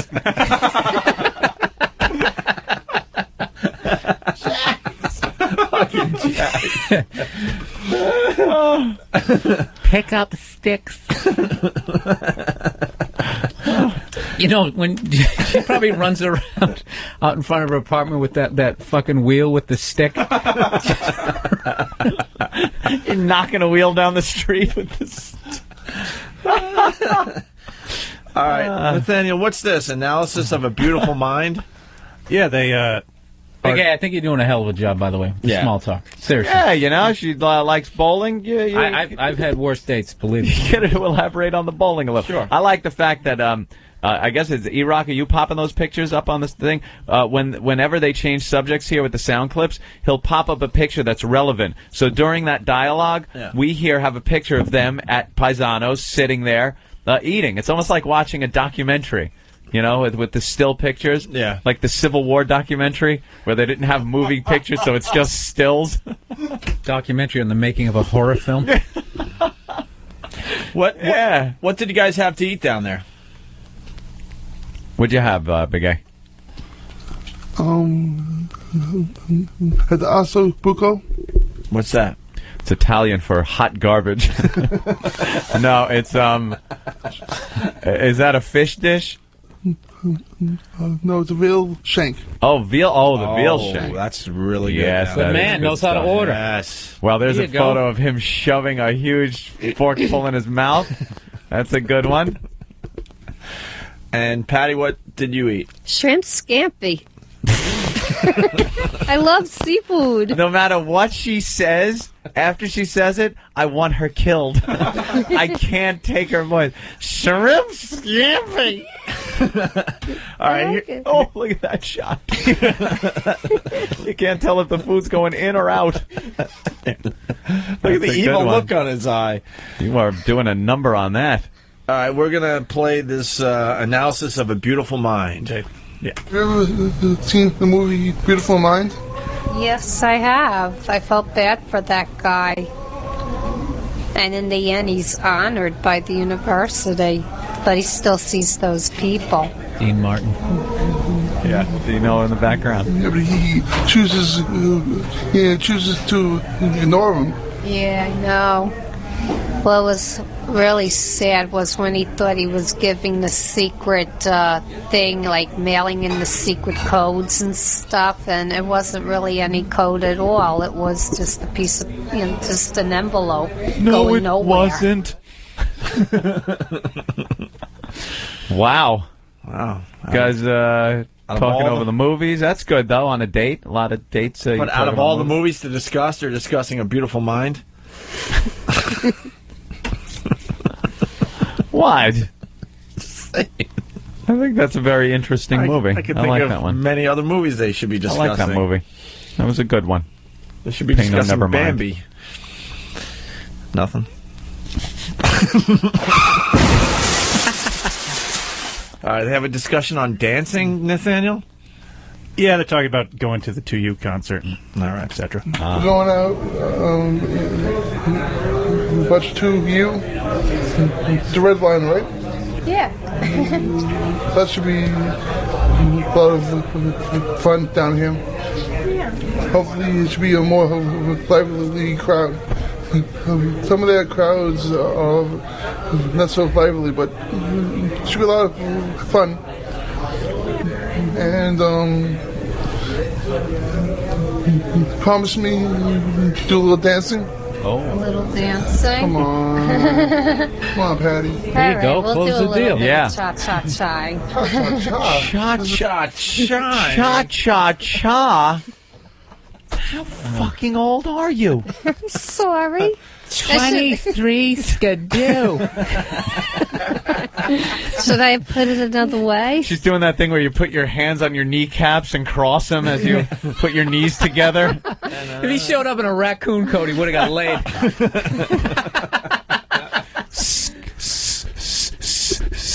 Scoodly-wah. Wow. Cha-cha. This is YouTube music. This is not cha-cha music. This is YouTube music. See, even Big A knows. Yeah. Yeah. I mean. We'll hop and bop. Hop She and moved it bop. up to the 50s. She moved it up.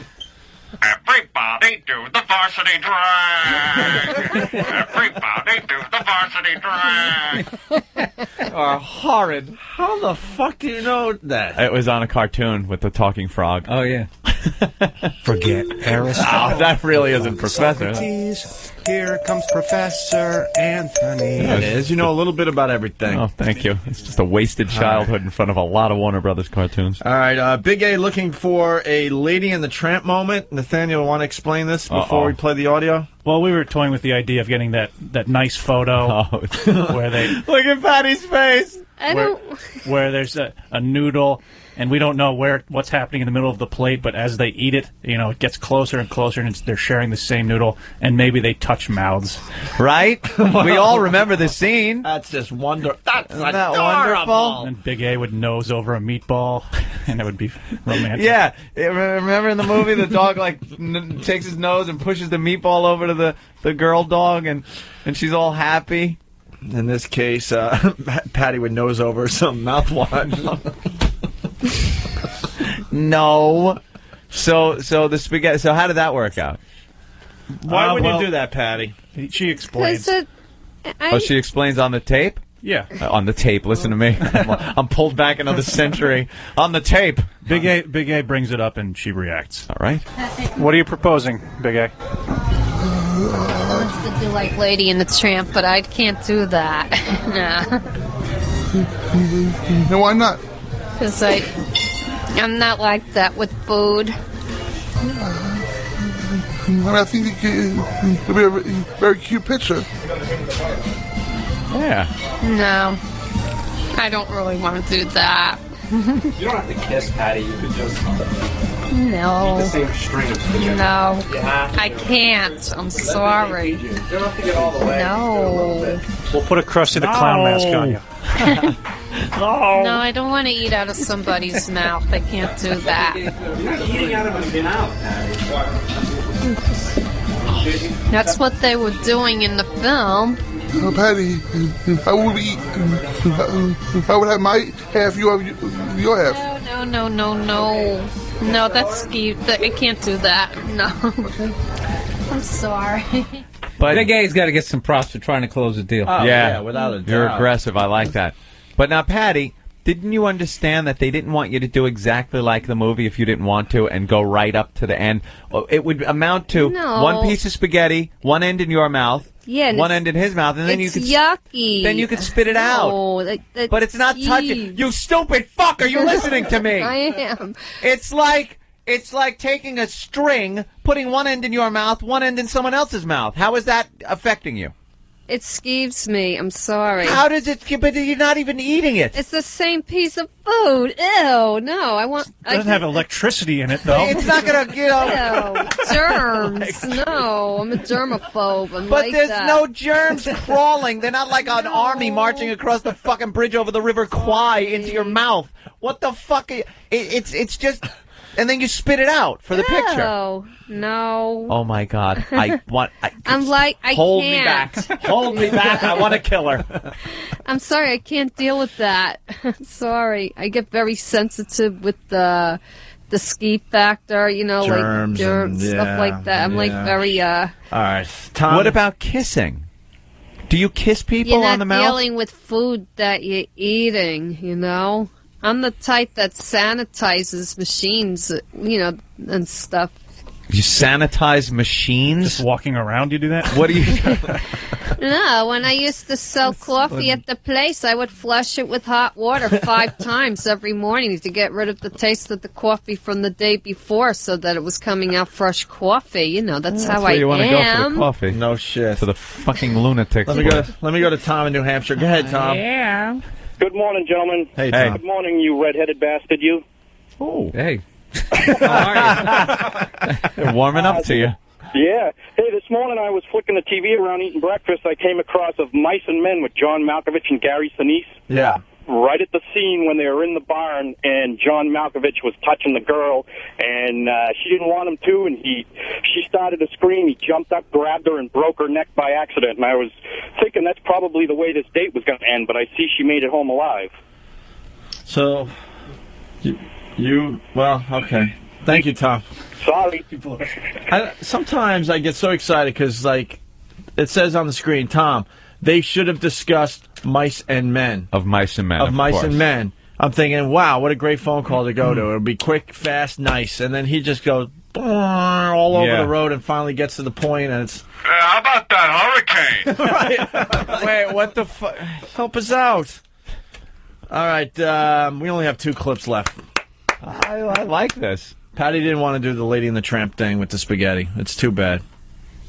You would have enjoyed that, right, Big A? Of course. Of course. The meal is very good. Company's even better. Good food, a great company. How's the company for you, Patty? Very good. What have you guys been talking about? This and that. Little things, you know. What were we talking about? It must be the wine. How much wine have you had here? Oh, 3/4 of a glass. Wow. 3/4. None. I was just staring at it. 3/4. The aroma. 3/4. Oh, wow. You're a lush. Which to me is a lot. Yeah. Are you starting to feel tipsy? No, starting to feel like I could use some nice cappuccino. Oh. Bring me back down to earth. How about you Big A? How are you feeling? I'm feeling all right. Not bad. I had about 2 glasses of wine, but I feel all right. Wow, this is just so exciting.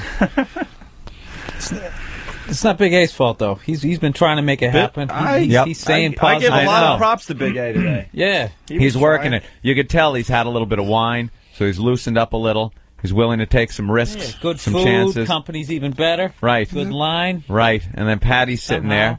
Trying to build his self-esteem back up from the ashes. 3/4 of a glass of wine in her. All right. And she needs something to bring her back to earth. Good luck. Jesus. A cappuccino. I had a Red Bull. I'd love to see her on a Red Bull. A Red Bull and vodka. It's wonderful. It doesn't have any effect on me. I drank a can of Red Bull. It doesn't make me hyper. No? No. Can't believe that. All right, here's the date wrap-up. The wrap-up. And everyone is wondering, will there be a second date? Well. Nathaniel, man, we don't pay you enough. I just realized that. Yeah, spread the word.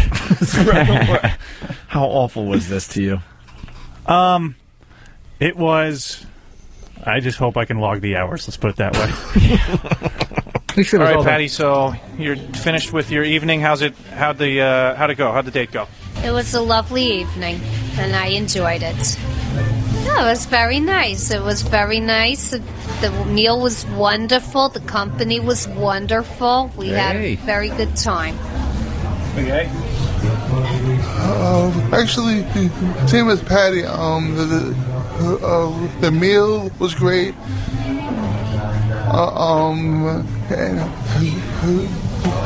And hanging out with Patty was very nice. We got to know each other a little better, and we, found out information about each other, and I think it went very well. What's the most interesting thing you found out about Patty? That she's afraid of heights. I am. And what'd you find out about Big A? He has fun on the Ferris wheel. He won me a nice stuffed animal. I didn't have a seal, so now I do. So, as it is right now, will there be a second date, Patty? Sure, we could have fun together. Yeah, I enjoy his company. Big A? Yes, definitely a second date. We're talking about either.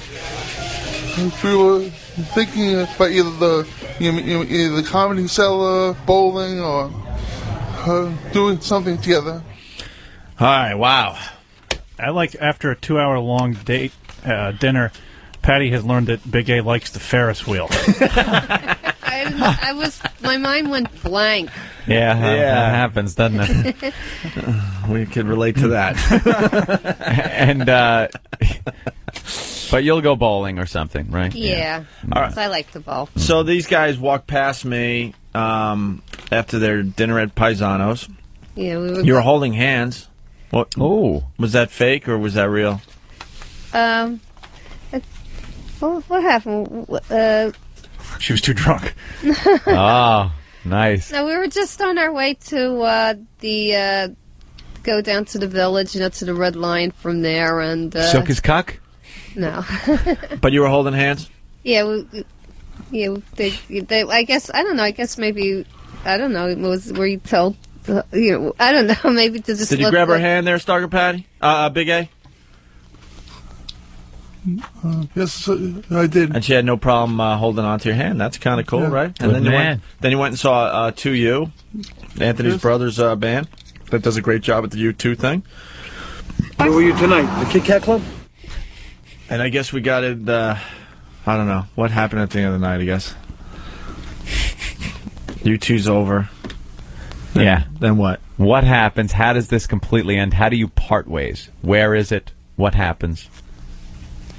He called his friend that he works for at the cab, and they came and got us and made sure I was safely to my door. So you got to your apartment building. Yeah. And did Big A get out of the car to escort you to the door? They wanted to, but I told them it's not necessary. The door's right there, and the doorman's right inside. I'm fine, so I went up by myself. Boy. Now, Patty. Yeah. You know what that means. You know what the signal you threw out there. No. We know exactly why you didn't want to have him walk you to the door. Because that's a because that means you didn't want to kiss. As Big Kev nods off in the corner. Phil's just looking on. Look, he points at him like, look at him. That wasn't on my mind. I was just, the doorman's right there. There's no need to escort me up the steps. Don't you understand? Wait. You don't understand. It's not that there's no need. There's probably never a need for the guy to walk the girl to the door. Yeah, it's part of the dating ritual. It's how it ends. The bitch could certainly walk herself. Right. But there's the walk to the door. Then because that's the private moment that you get to say, I had a great evening.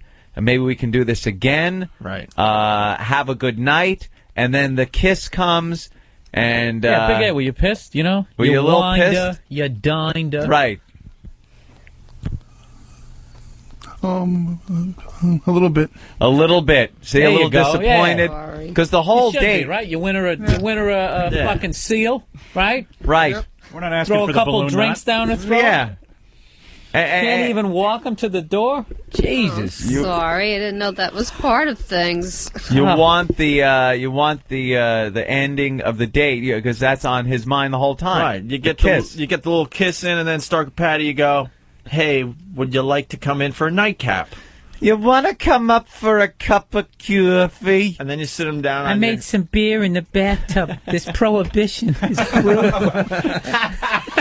Then he sits down on the couch. You get you go into another room and get into something more comfortable. I got some corn squeezins. Maybe some. You want to come up for a shot? Maybe some old-fashioned lingerie. Why don't you sit out here while I put on something a little more cute for your little bull. And then you come out in your other pair of shorts that look just like those pair of shorts. That's all you own. Just say head over to a speakeasy. I know the password. And then next thing you know, you're bumping uglies. Right. That's how it works. Well, it's only the first date. Well. You know. All right, so there was no goodbye kiss. Not even a good... He tried. Did you say that you were going to get out? Did you attempt to get out? What happened? I asked her, "Are you sure?" She says, "Yes, I am." Oh, I thought they were just concerned for my safety. No, how about safe, she gets out? Why did you ask? Why not just get out of the car with her? As she gets out, you follow her and go to a door. Tackle her into some shrubs. There are no shrubs in my building. Oh. You didn't. You shouldn't have asked. You don't ask. Mm-hmm. Well, in Big A's defense, he had been getting negative signs all evening. I don't doubt it. Might have been a little And he timid. kept the tone real positive. Yeah, you did. Yes. You did. He did everything he could, but there was no romance at the end of the night, huh? All right. Wow. Stalker Patty, would you go out with Big A?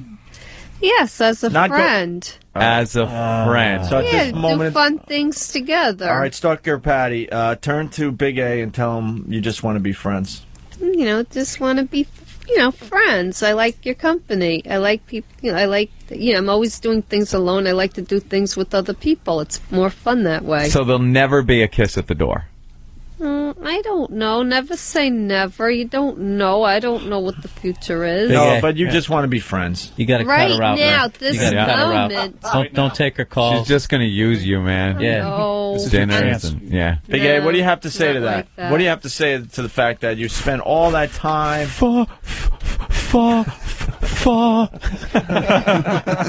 What do you say? Something to Stalker Patty. Turn to her and respond to that.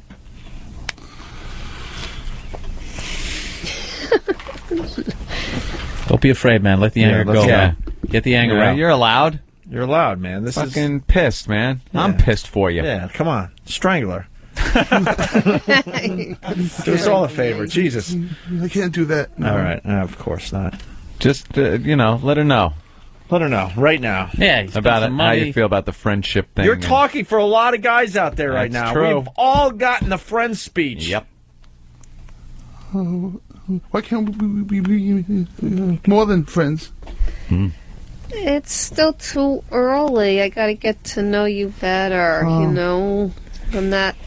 I'm not that fast. With me, everything has to happen slowly.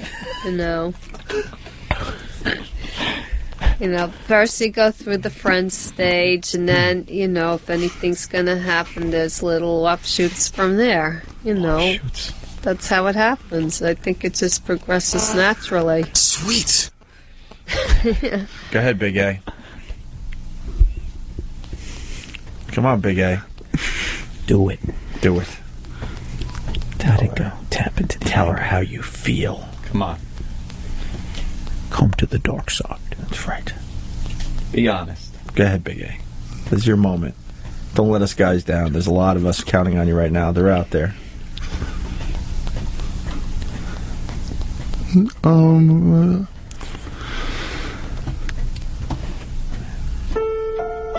Fuck you, bitch. Yeah! Hey! Big A! Big A! Throwing down the gauntlet! Sorry. There you Wow. go. You leave with your fucking manhood intact. Good man. There you go. Big A. Yeah. Big A. Wow. You turned a major corner. I'm proud Holy of you. There you go. shit. Oh, There we go. Nice. That's right. That's I'm how you do sorry. That is fantastic. All right, play the walking away music, Anthony. So Sorry. that's it, man. It's over. it. Feel One good, and don't done. you, Big A, huh? Got a little jolt when you said it? Yeah. That was good. We'll set you up with a whore. Don't We worry. just saved a random stranger from getting strangled. Right. All right. Stalker Patty, any final words about this whole thing? Well, I'm sorry. I'm just Yes, not you that are. fast of a person. I Fast. just go slow. Slow. I You get- didn't let him walk me to the door. The fucking Well, I hurricane didn't moves know faster that's than what you. you were supposed to do. I thought it was only a safety factor, and I was perfectly safe. Oh, stop it. If They you were knew anything watching about me, dating, you know. you know, it's because you don't know anything about dating. Gay. You know, they were watching me as I went up there to make sure I was okay, and I was appreciated. That's what people said. This wasn't damn. going anywhere. Sorry. All right. Well, that's that. That's you should have. You should have. I don't Big know. A, you made my day. That's Yeah. right. All right, Patty, leave. Both of you. And Big A, final words here. Any final words? Don't fuck it up, man. Just walk on that. Yeah, you don't need it. You don't need to Yeah. say anything. Yeah. You said it all, Big A. need no follow-up. Credits are rolling. You don't need to say shit. Walk out of the studio That's with right. their head held high. That's so we don't have to smell your breath.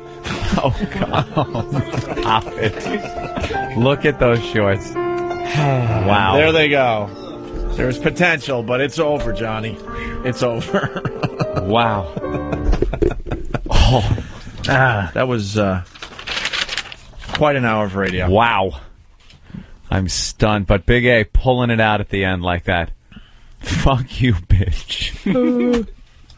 I think he didn't even make those noises. He just said No, it. he just blurted it out. Mm-hmm. You don't want to hear that. Just friend speech. Oh, people are screaming on the instant feedback going, way to go, and all that. All night long. It just gets frustrating after Hanging a while. out with Patty, thinking maybe at the end of the night, something. A kiss. That was like that hacky moment in all those police academy movies.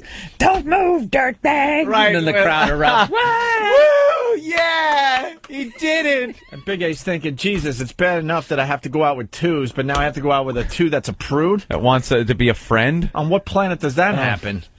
Horrendous. This is the worst of the Opie and Anthony Show. Sirius XM. Live on the Today Show, there's some genetic disaster. I don't know why. The poor kids are changing the lives of some pretty special kids. Special. It's a place where we celebrate ability, not disability. Some call it therapy. Others come just for the fun. Alicia Danoon is in remission now. She had a brain tumor when she was 3. All right, you know what? I'm turning off the audio. God. I don't even want to be tempted. Why? She's in remission. That's good. I don't even want to be tempted. The cute girl petting a dolphin down there in Florida getting better. Brain tumor. God bless her. Let her be. Look at that little swimsuit on her. Thanks, Mom, for that nice genetic handoff. A brain tumor at 3. Yeah, here you go. Can't be harmful. Yeah, must have been my smoking, Mom. Where did a 3-year-old get a brain tumor from? From Mom doing dope. Nice smile. Here's a softball in your brainstem, kid. Get headaches until you're 40. Oh, it is cruel, and there is no God, and I don't want to hear an argument about it. Yeah, what did this kid do to deserve a softball tumor? A brain tumor. Brain tumor. In her little head. And now she gets to pet a dolphin. Swim with the dolphin, hits him with that bottlenose right in the tumor. The dolphin goes can smell the sickness. Whatever dolphin noises they make. Tries to beach the kid and kill it. Yeah. So it doesn't. Yeah. I smell the sickness on you. We must beach you. The kid has no clue that I she's beat you. There's a ring around whatever that thing is called. The Yates dolphin. She's not sure if she's petting a dolphin or a goat. Take her to a petting zoo, for God's sake. Mommy, why is the goat in water? Shh. It's all right, The Puddinhead. dolphin. Puddinhead. Oh, is that horrible, Puddinhead? I see the awful, terrible things in my life and turn it into something funny. Very good.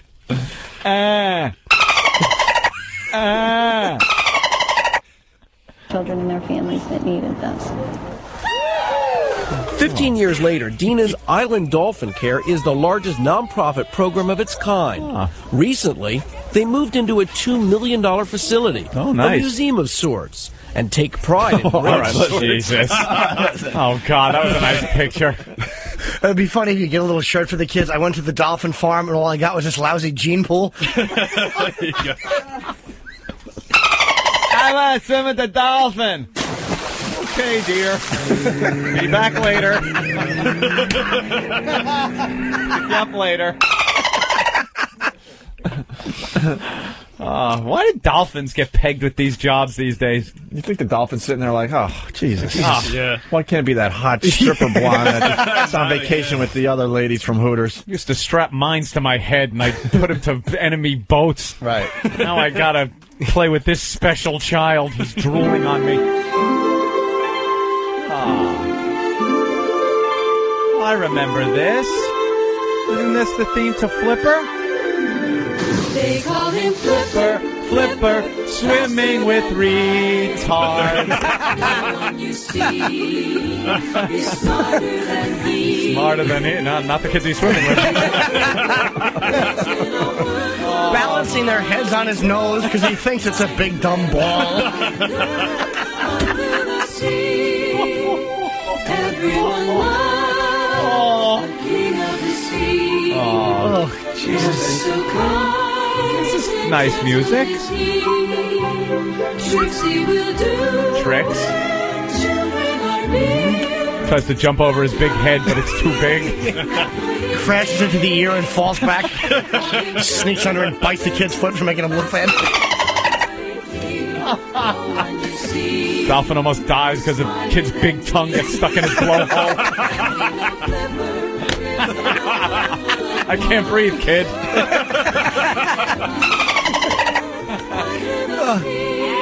Dolphin! Puppy! Kitten! Yeah, right. Okay. That's why the dolphin's jumping out of the water. He's just saying, get me away from this retard. Okay, terrific. Oh, that's mean. Yeah, it is really mean. They're trying to do something nice, and we're mocking it. I don't mean it. That's why there's a 3-month wait to swim with the dolphins. Is there really? Yeah, you can't get close to the dolphins anymore. Where, here? It's all the rage down there in Florida. It is all the rage. People love swimming with dolphins. They assume that You they're go to that, intelligent or you're on something. vacation, you go to the resort there, and you try to sign up for the dolphin excursion. That's booked 6 months in advance. I'm not saying it's inconvenient to have that in your family, but I know that there's some parents trying to start it, but instead of a dolphin, it's a shark. Oh, my God. Swim with the shark. Swim with it's a dolphin, honey. Yeah, pet this, you photograph ruiner.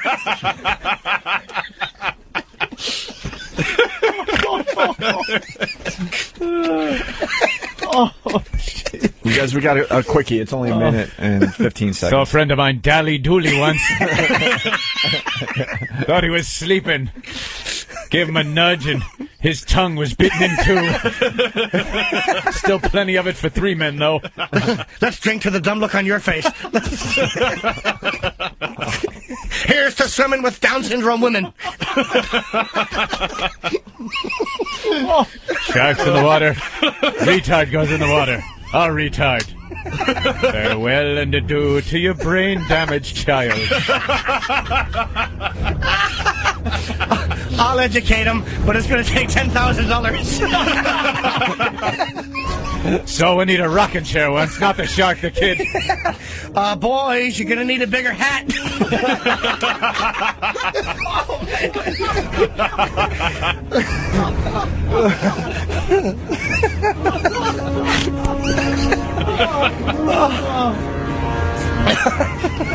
Very good.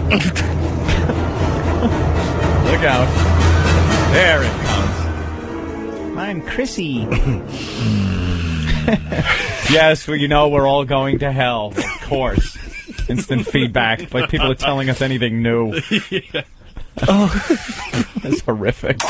Just a minute, ladies and gentlemen. I think something is happening. This is the worst of Opie and Anthony. Sirius XM.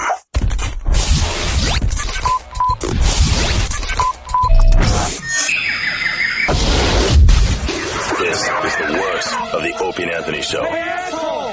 You guys suck! Sirius XM. Hey, another home invasion. Oh, God. This one's a good one, though. This is a fun home invasion. Are they ever really fun? Let's see. A cheerleading squad breaks into your house, takes off everybody's clothing, including their own, and does their routine, and then leaves you feeling happily completed at the end of their home invasion. Yeah, cheerleading squad coming in and having a panty party. That would be a fun home invasion. Party! Jimmy, would you like to give another example of a home invasion? That would be a good home invasion. That would be a good one? A good home invasion would be if someone broke in, right, because they had all these freshly baked cookies they didn't know what to do with. And they broke in and they held you and your family hostage and made you eat chocolate chip cookies even though you were trying to cut back for the holidays. And then they took your garbage out because they hated it being Left there. pleasantly, quietly with your garbage. Exactly. See, good home invasion. That would be a great home invasion. We hear about those. I'm going to say that, This one, on a scale of cookies, what do you think? I'm going to protect myself. Possibly a good home invasion. Right? All right. Possibly. The more I read about this one, it could go either way. Here we go. An 18-year-old in Ahwatukee is accused of breaking into someone's house, looking at pornographic pictures on their computer, then taking dirty pictures of himself on their cell phone. His explanation to police, I'm a pervert. Okay. Best story of the day, at least. Yeah? Could be story of the month. That is a good one. I'm a pervert. Hey, being honest with you, what do you want from me? I love the news guy has to be serious with the whole thing.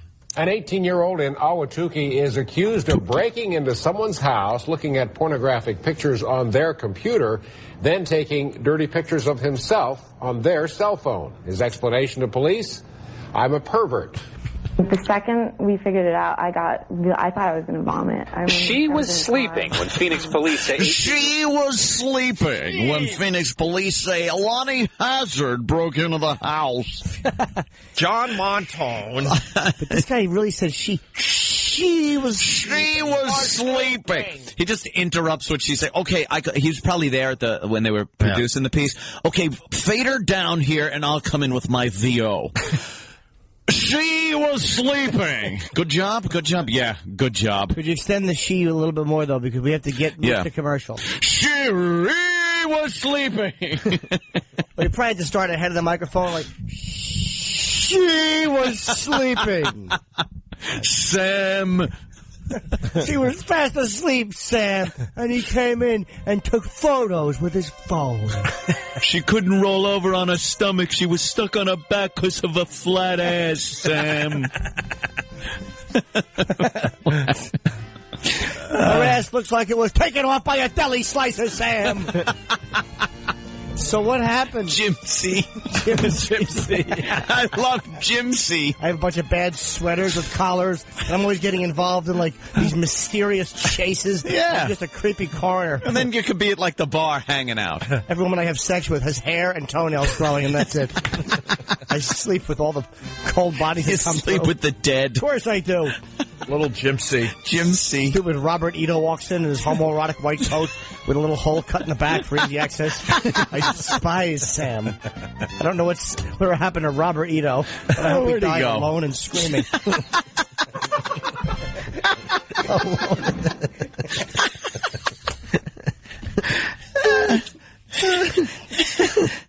What an idiot. You're an idiot. There's more on the Jimsy. The pervert. We figured it out. I thought I was going to vomit. She was sleeping when Phoenix police say 18-year-old Ryan Houghton broke into her Ahwatukee house through an unlocked back door, took dirty pictures of himself on her roommate's cell phone, then looked at pornography on her roommate's computer. Sickening. I remember feeling very nauseous. All right, we get it. Jeez. Upset your tummy. I thought I was going to vomit. It was sickening. I felt nauseous. Almighty, act like you've never almost been raped before.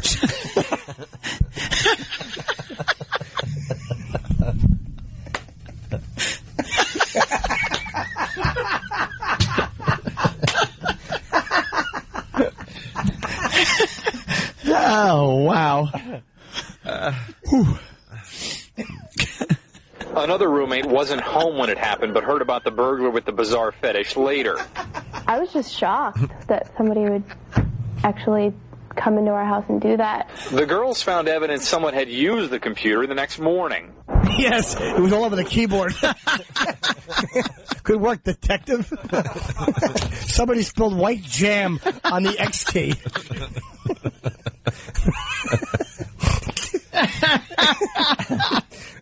my keyboard smells like pennies and bleach. What happened? The screen is filled up with M's because the M key is stuck. Here the next morning. And the cell phone, too. He made a dirty picture of himself, the cell phone's wallpaper. He wanted us to know he wanted to get caught. Really Hey, wanted Jimmy. that to be seen. I got a question for Jimmy. You think this guy likes porn? This guy doesn't even watch porn occasionally. This Yeah. guy loves it. I love the fact that he makes his bag her cell phone picture. The wallpaper on her cell phone. No matter who calls her, she has to see that. By the way, and then he hung wallpaper with what he left all over the keyboard. People are saying, why didn't we say this for Perv News Thursday? It was too good to say. Yeah. Cell phone's wallpaper. He wanted us to know he wanted to get caught. We could totally tell. Otherwise, he wouldn't have left all those things behind him. But police say what he left behind at this house on the streets of Ahwatukee helped detectives catch him, but not before these girls learned an important lesson. We're vulnerable anywhere we are. And That's the lesson you learned? Ryan Houghton has confessed to this. They say when they asked him why he did it, that's when he said, quote, "I'm a pervert." He's now facing burglary charges as well as voyeurism charges. How did she learn that lesson so late in life? What kind of sheltered existence does she have? No kidding. We're vulnerable. Really? Wow. Oh. And Santa's not real. Thought she could Dumbbell. just walk around. I thought there was fairy dust sprinkled on me. My father told me when I was 3 that he sprinkled fairy dust on me. The guardian angel. Idiot. That guy is, he's funny though. Oh, yeah. But you know what he did? Because there's not much you can put on a cell phone wallpaper. Like, you wouldn't do a full, You gotta get a full length thing. You can't hold the camera out that fast. you gotta be so you know specific. it was just You gotta be exactly, specific. Sure. it was exactly that was on her cell phone. She probably picked it up and just went, ooh. Well, she probably thought it was eel sushi. Like, who took a picture of an eel and put it on my phone? It looks like the Loch Ness Monster, and he's drooling half and half. Wait a minute. There's a fleshy shoulder stole. Oh, my God. Yeah, we got a smart one here, huh? Boo. That's it for the worst of Opie and Anthony. Well, gentlemen, another show. Well done. I knew what to expect. A douche chill moment. And boy, did you deliver. Check out the O&A Show on Facebook at facebook.com/Opie and Anthony. And catch Opie and Anthony live Monday through Friday from 6 to 10 a.m. Eastern on The Virus. Now check this out.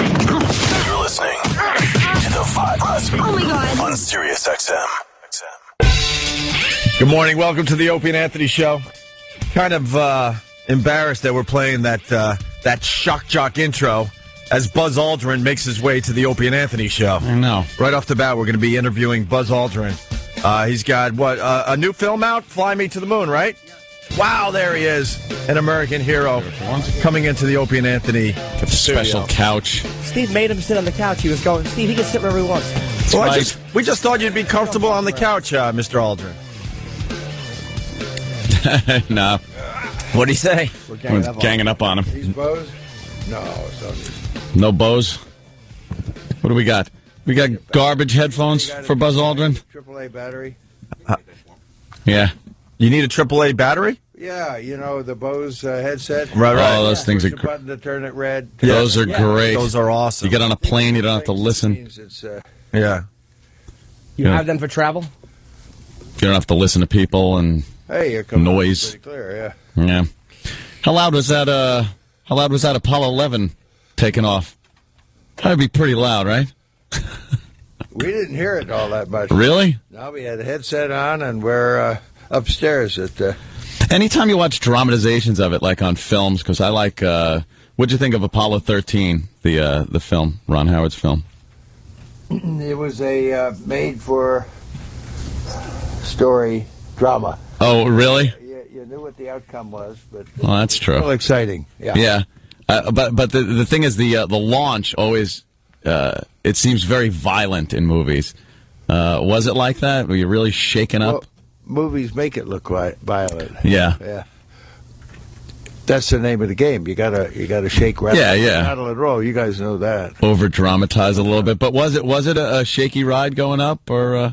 There's a difference of opinion depending on who you talk to. I thought it was quite smooth. Really? Yeah, I mean, and I look at the films of people in the shuttle where it's shaking all around, and I didn't see anything like that. Really? I guess it's all relative, yeah. Because he's a man's man. If it was Jimmy, he would say, it was shaking like an earthquake. The argument that I put forth is that the three of us agreed in some little conversation that we had that we felt at the instant of liftoff that we were no longer attached to the ground. Okay, now that's pretty sensitive feel, as if the rockets were, gimbaling a little bit to keep us on course. Well, if you look at the film, slow motion of that rocket going up and see the rocket bells, they're not moving a fraction of an inch. No. But anyway, we had that sensation. Now, if you were shaking like this, you could never come to that conclusion. Right. That the moment of liftoff was just really imperceptible, and it was so smooth that you felt like there was a little steering of the rocket going on. That's amazing. Buzz, what determined who... How do I put a hole in this damn thing? Steve, please fix the coffee. Stop bothering him. Steve. We're trying to get... Want me to help him? No, why would he? He went to the moon. He doesn't need some... He needs Steve helping. I'll help get your coffee cup open. You ever felt like you're helped to death? Yeah. It's like, all right, I think he can handle it. He said, that's all right, big boy. Buzz, what determined... with the painted extremities. What determined which one of the three of you went actually first? Was there anything that... was it because was Neil considered the mission leader, or what? Yeah. Were you ever tempted to just go out of the hell with it and kind of bump him out of the way? I'm a military guy. I know how to take orders. That's what you learn the first couple of days being a plebe. Yes, sir. No, sir. We like to think you did rock, paper, scissors to see who went first. Now, when I listen back to some of the historical tapes and stuff, there was a little problem with the landing as far as finding a spot to land. And as time goes on now, you realize how critical that was. What were you guys thinking when apparently Neil Armstrong and yourself were trying to find a landing spot for this thing, running out of fuel quickly? Well, the computer was doing its job. It was gonna land itself, but nobody wanted to let the computer land in the wrong spot. Right. It couldn't see all the little craters here and there. And right. Rocks. Cut you down, and then you tip over. So it was sort of an accepted agreement among all the commanders that they were going to manually take over at 500 feet. Now, when I say manually take over, that means you're steering the autopilot. You're giving it kind of additional instructions as to what to do and how to steer it. And then it smooths things out and digests them, and so you can take over and get the feel, a response, and then sort of guide it to where you want to go. And we practiced in helicopters doing this, and then we had a monstrous trainer called LLTV, Lunar Landing Training Vehicle. It was a research vehicle at first, and they didn't research it all that well. Oh, is that the one? Several guys had to bail out of it. Eject out, yeah. It didn't have wings. Yeah. And so if the engine quit or something, it was come down. Yeah. Or if it lost control. So you guys had barely any fuel left when you touched down? Was it that close? Yeah, well, early spacecraft are always a little heavier than later ones. And a heavier one requires more fuel to change its velocity and movement. Sure. So it's consuming more fuel as it comes on down to make a landing. And probably we were nominally scheduled to have maybe a minute and a half maybe 2 minutes of fuel left at the normal time of touchdown. But we were clearly a little bit long from the starting point, and if you're long, that means you're burning fuel longer, and time is fuel being used. So we were going to be consuming automatically a little bit more, and then what Neil saw, he sort of redesignated to a little longer place, and then with something in front of you that you don't want to land at, there are kind of 4 things you can do as you're coming down like this. If you want to land short, you got to pitch up to slow down, and you'll have to lose sight of where you're going. And if you want to land to the left, you go this way, and then you got to do this way, and it's kind of drastic either way. The best thing to do is just nose forward and fly over, and then land over here. That takes longer, consumes more fuel. Therefore, you guys talking to each other during this point and saying, calling out fuel, or is there? Yeah, are you going, hey? The gauge wasn't all that good. It had a light on it.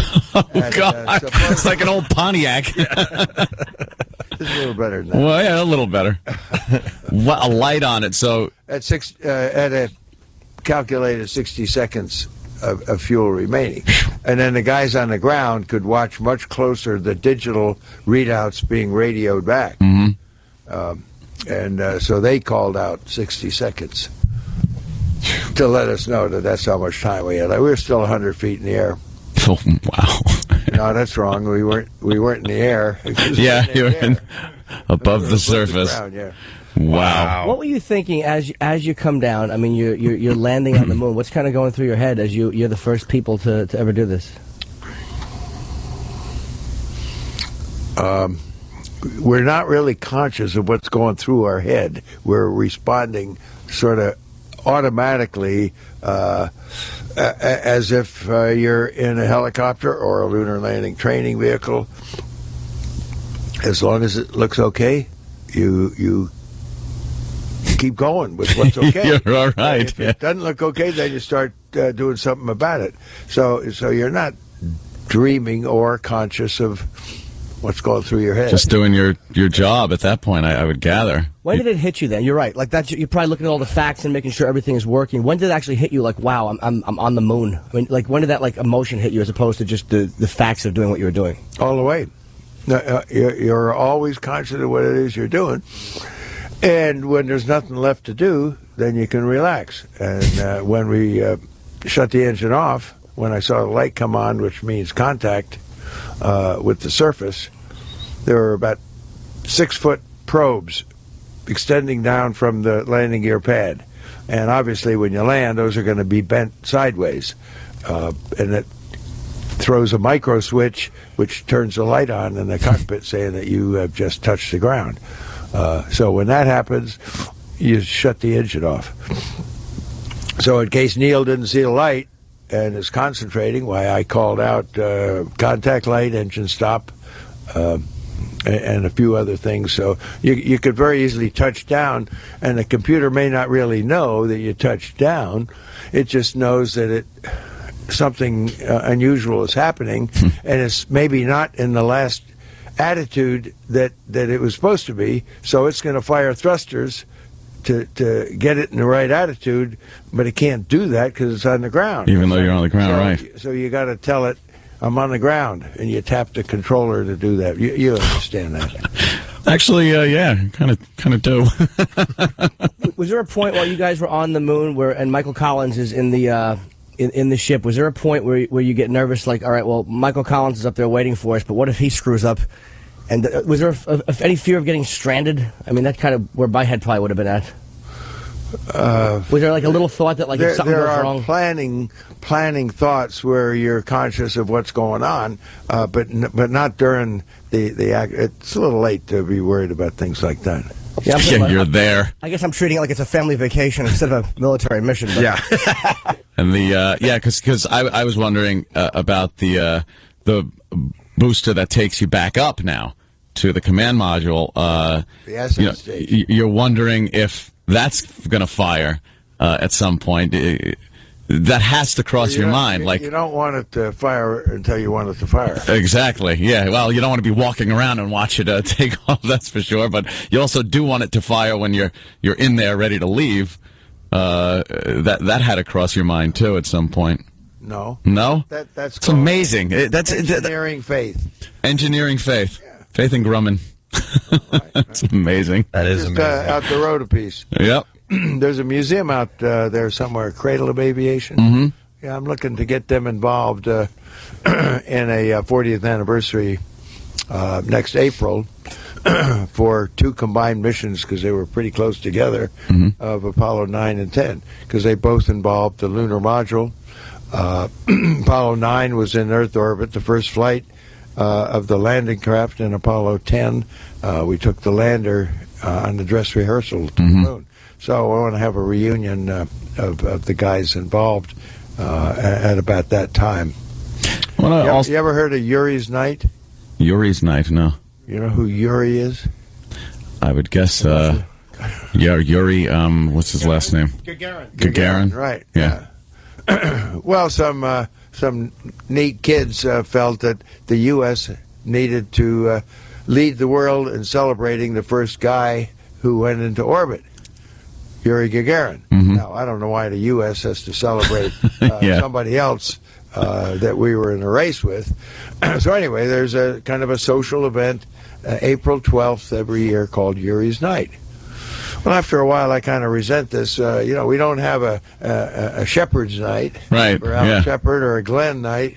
Glenn gets enough credit these days anyway. He wants to keep flying the shuttle. Yeah, he wants to. So I'm trying to put forth a change to that and making it Yuri Al John's Night. Yuri Al John. That's kind of hard to. Yeah. Roll off the tongue. I obviously know about your love for the skeptics that suggest that. Of course, none of this ever happened. Well, I am a skeptic. I'm a skeptic of Al Gore. I think we all are in a way. These skeptics that say that this never happened, I can't even believe that they come out with stuff like this. But you obviously have been outspoken. Why are you interested in it?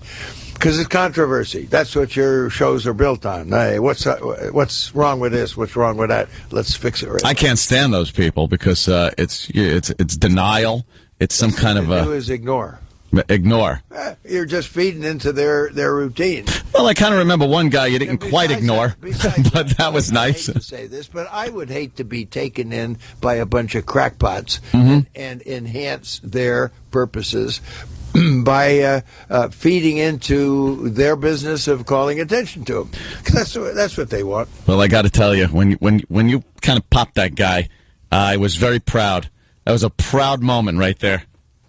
What are you pointing at there, Buzz? A little bit of a wreck. Hazardous world here. It's a hazardous world. Hey, you know what's going on in about 45 minutes? What's that? Quietly, stealthily, the moon is going to get between the sun and the earth. It's called an eclipse. An eclipse. Yeah. That's happening today? Today. And it's visible where? Seven. Is it visible here? Yeah, on the TV set. On TV. Yeah.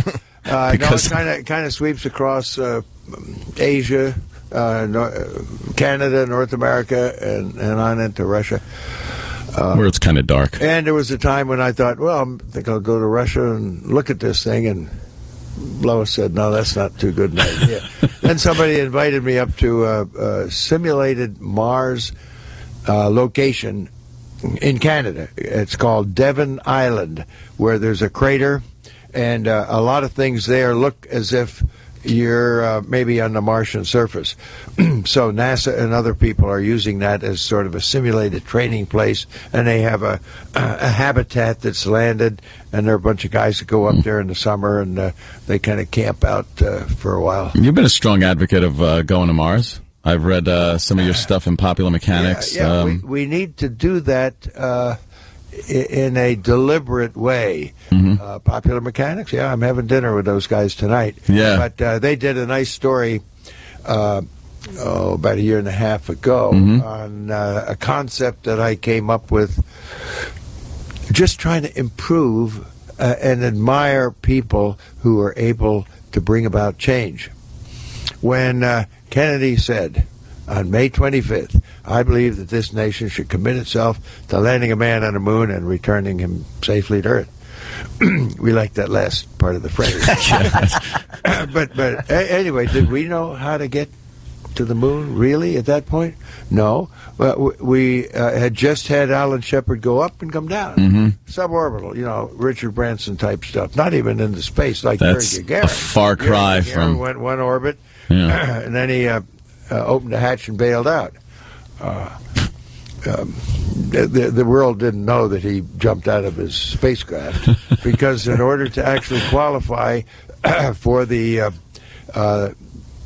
awards, the FAA or the French equivalent of awards for achievements in aviation, you got to stay with the craft all the way till it touches down. You don't abandon it. So they were a little quiet, the Russians were, about announcing that on the way down he didn't want to land with the craft. Yeah. So he opened a hatch and jumped out and used a parachute. Wow. Really? Basically a girl who abandoned ship. Well, the Russians they didn't splash down. They hit the ground. All right. So what I was saying was that we didn't really know how to get to the moon. We had a Mercury with one person in it, and we knew that going to the moon it was going to take more than that. So we just automatically filled the gap between those two programs with a program called Gemini. And that's what NASA people call it. The astronomers call it Gemini. But, NASA people have to be different. So when I explain something about the Gemini program, I'm always conscious that is the guy going to know what I'm talking about? Gemini. But anyway, it's a two-man program, and it was just smooth and natural as could be.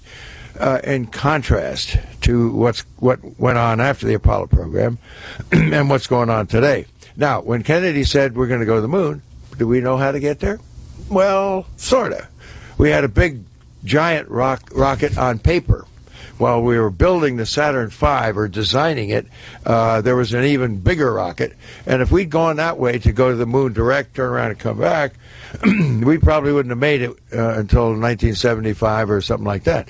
Then there was a Saturn V. We could use two of them and join things up in Earth orbit, and then go to the moon, land, come back. And Werner von Braun was in favor of that. It used his rocket twice, and the science advisor to the president thought that's the way to do it. And then there was this engineer at Langley, NASA Langley, who said, wait a minute, I think there's a better way to do that. We can use only one Saturn V. Man, that's a pretty good idea. But we have two spacecraft, and we're going to send those two spacecraft to the moon. When they get to the moon, two guys are going to get in one of them. They're going to land. The other guy's going to stay there. And then when they get through kicking up dust on the surface, they're going to get back in again, and they got to join up with the other craft. That ain't easy to do. Yeah. Especially 250,000 miles away. But a bodacious plan called Lunar Orbit Rendezvous was proposed. And in around 1961, 1962, after Kennedy committed us to go to the moon, that's what we decided to do. And von Braun went along with the idea, so did other people. And Gemini was pretty much a practice for docking. The point I'm making is that when we decided to do something, we really didn't, but we were flexible back then. We were adjustable. After we finished Apollo, we had a Skylab mission that used Apollo stuff, but we still had almost 6 years when no American went into space. We had a gap between when we stopped doing one thing and you start doing the next one. We didn't have that after Sputnik, between Mercury and Apollo. And we were flexible early, but we were not flexible when we started designing the shuttle. We made a mistake by thinking we could put 2 crew members in the booster rocket, and they were necessary. I objected to that, but not loud enough, and that was a stupid thing for NASA to do. But NASA was not flexible then to look at the best way to go from the Apollo program to the shuttle program. Mm-hmm. We had another Skylab, and it's in the Smithsonian. Why the hell didn't we fly it and join it up with the first Skylab? Man, that would have been an even bigger space station. Then we could have flown people to it. We could cram 6 people in an Apollo command module. We could have done that all through the 70s into the 80s, but we didn't. So why didn't Nobody was they? Smart enough then. That's what I'm saying, that we were not flexible enough to look at alternative things. Now, that leads us to today, right today, after we lost the Columbia accident, lost 3 guys coming back in, 7 guys coming back into land. We only had 3 left. We had to do something, probably.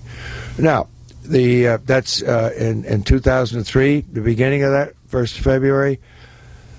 The president's got a re-election coming up. Maybe he could just kind of sit tight and do nothing. Don't do anything controversial with an election year coming up. Is that what happened? No.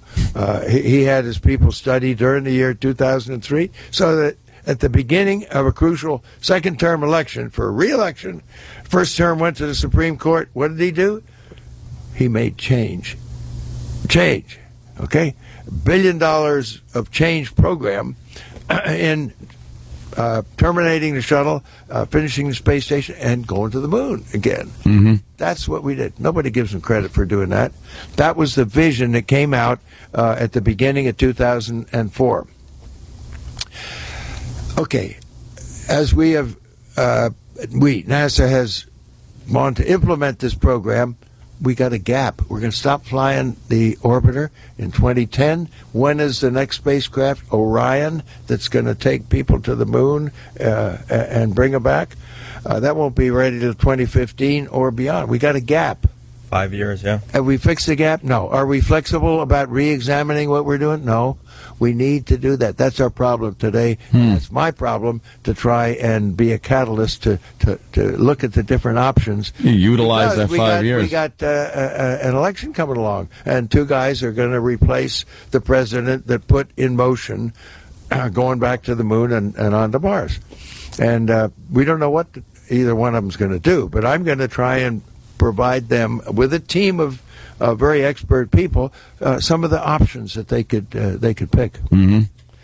Yeah, that would be good to maybe utilize that 5 years to do some more research and not just sit there.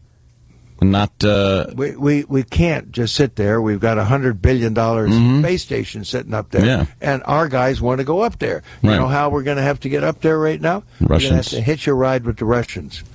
Okay, and we can come up with a capsule and land in the ocean after 25 years of seeing our astronauts come back and land on the runway.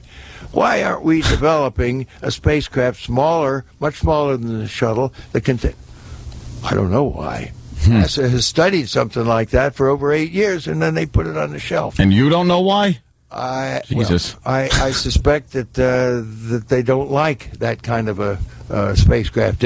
It somehow brings into question their decision to use a capsule coming back from the moon. And they don't like Air Force rockets. No. Well, why is that? Apparently, because there are 2 very, very good rockets that could be used in addition to deriving things from what the shuttle is launched by rockets and certain engines. We could preserve that.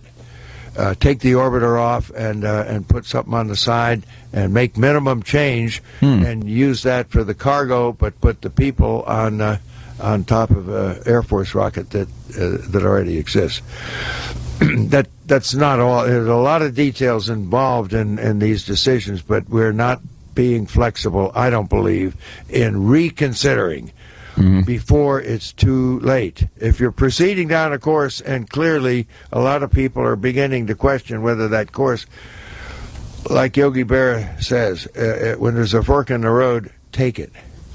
Okay? I like Yogi because when I moved out of Montclair, New Jersey, he moved in.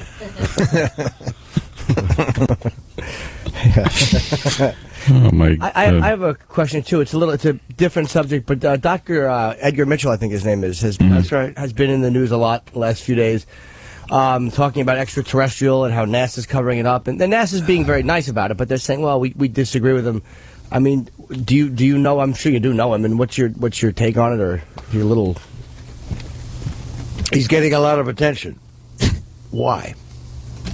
Is his proposition normal? No, it's a little bit bizarre. People love to pay attention to bizarre things, especially if they involve cover-up and conspiracy. And that really attracts attention. You didn't go to the moon? Oh, yeah, you were doing that in the backstage lot in Arizona or something. People pay attention to that. That's what they want. I don't know what Ed's motives are particularly. Maybe he does have an inside track to intelligent sources who claim this and that. Well, so do all the UFO claimers. They have an inside track to information that we don't know about. And it makes them feel important. So anybody who says we got a conspiracy going, how are you going to deny a conspiracy? You got to prove everything that isn't what they claim. Yeah. Well, what do you think, Buzz? Is there aliens out there? Maybe, are we alone? Maybe. We don't know. There is no evidence that says there exists life anywhere else in the universe.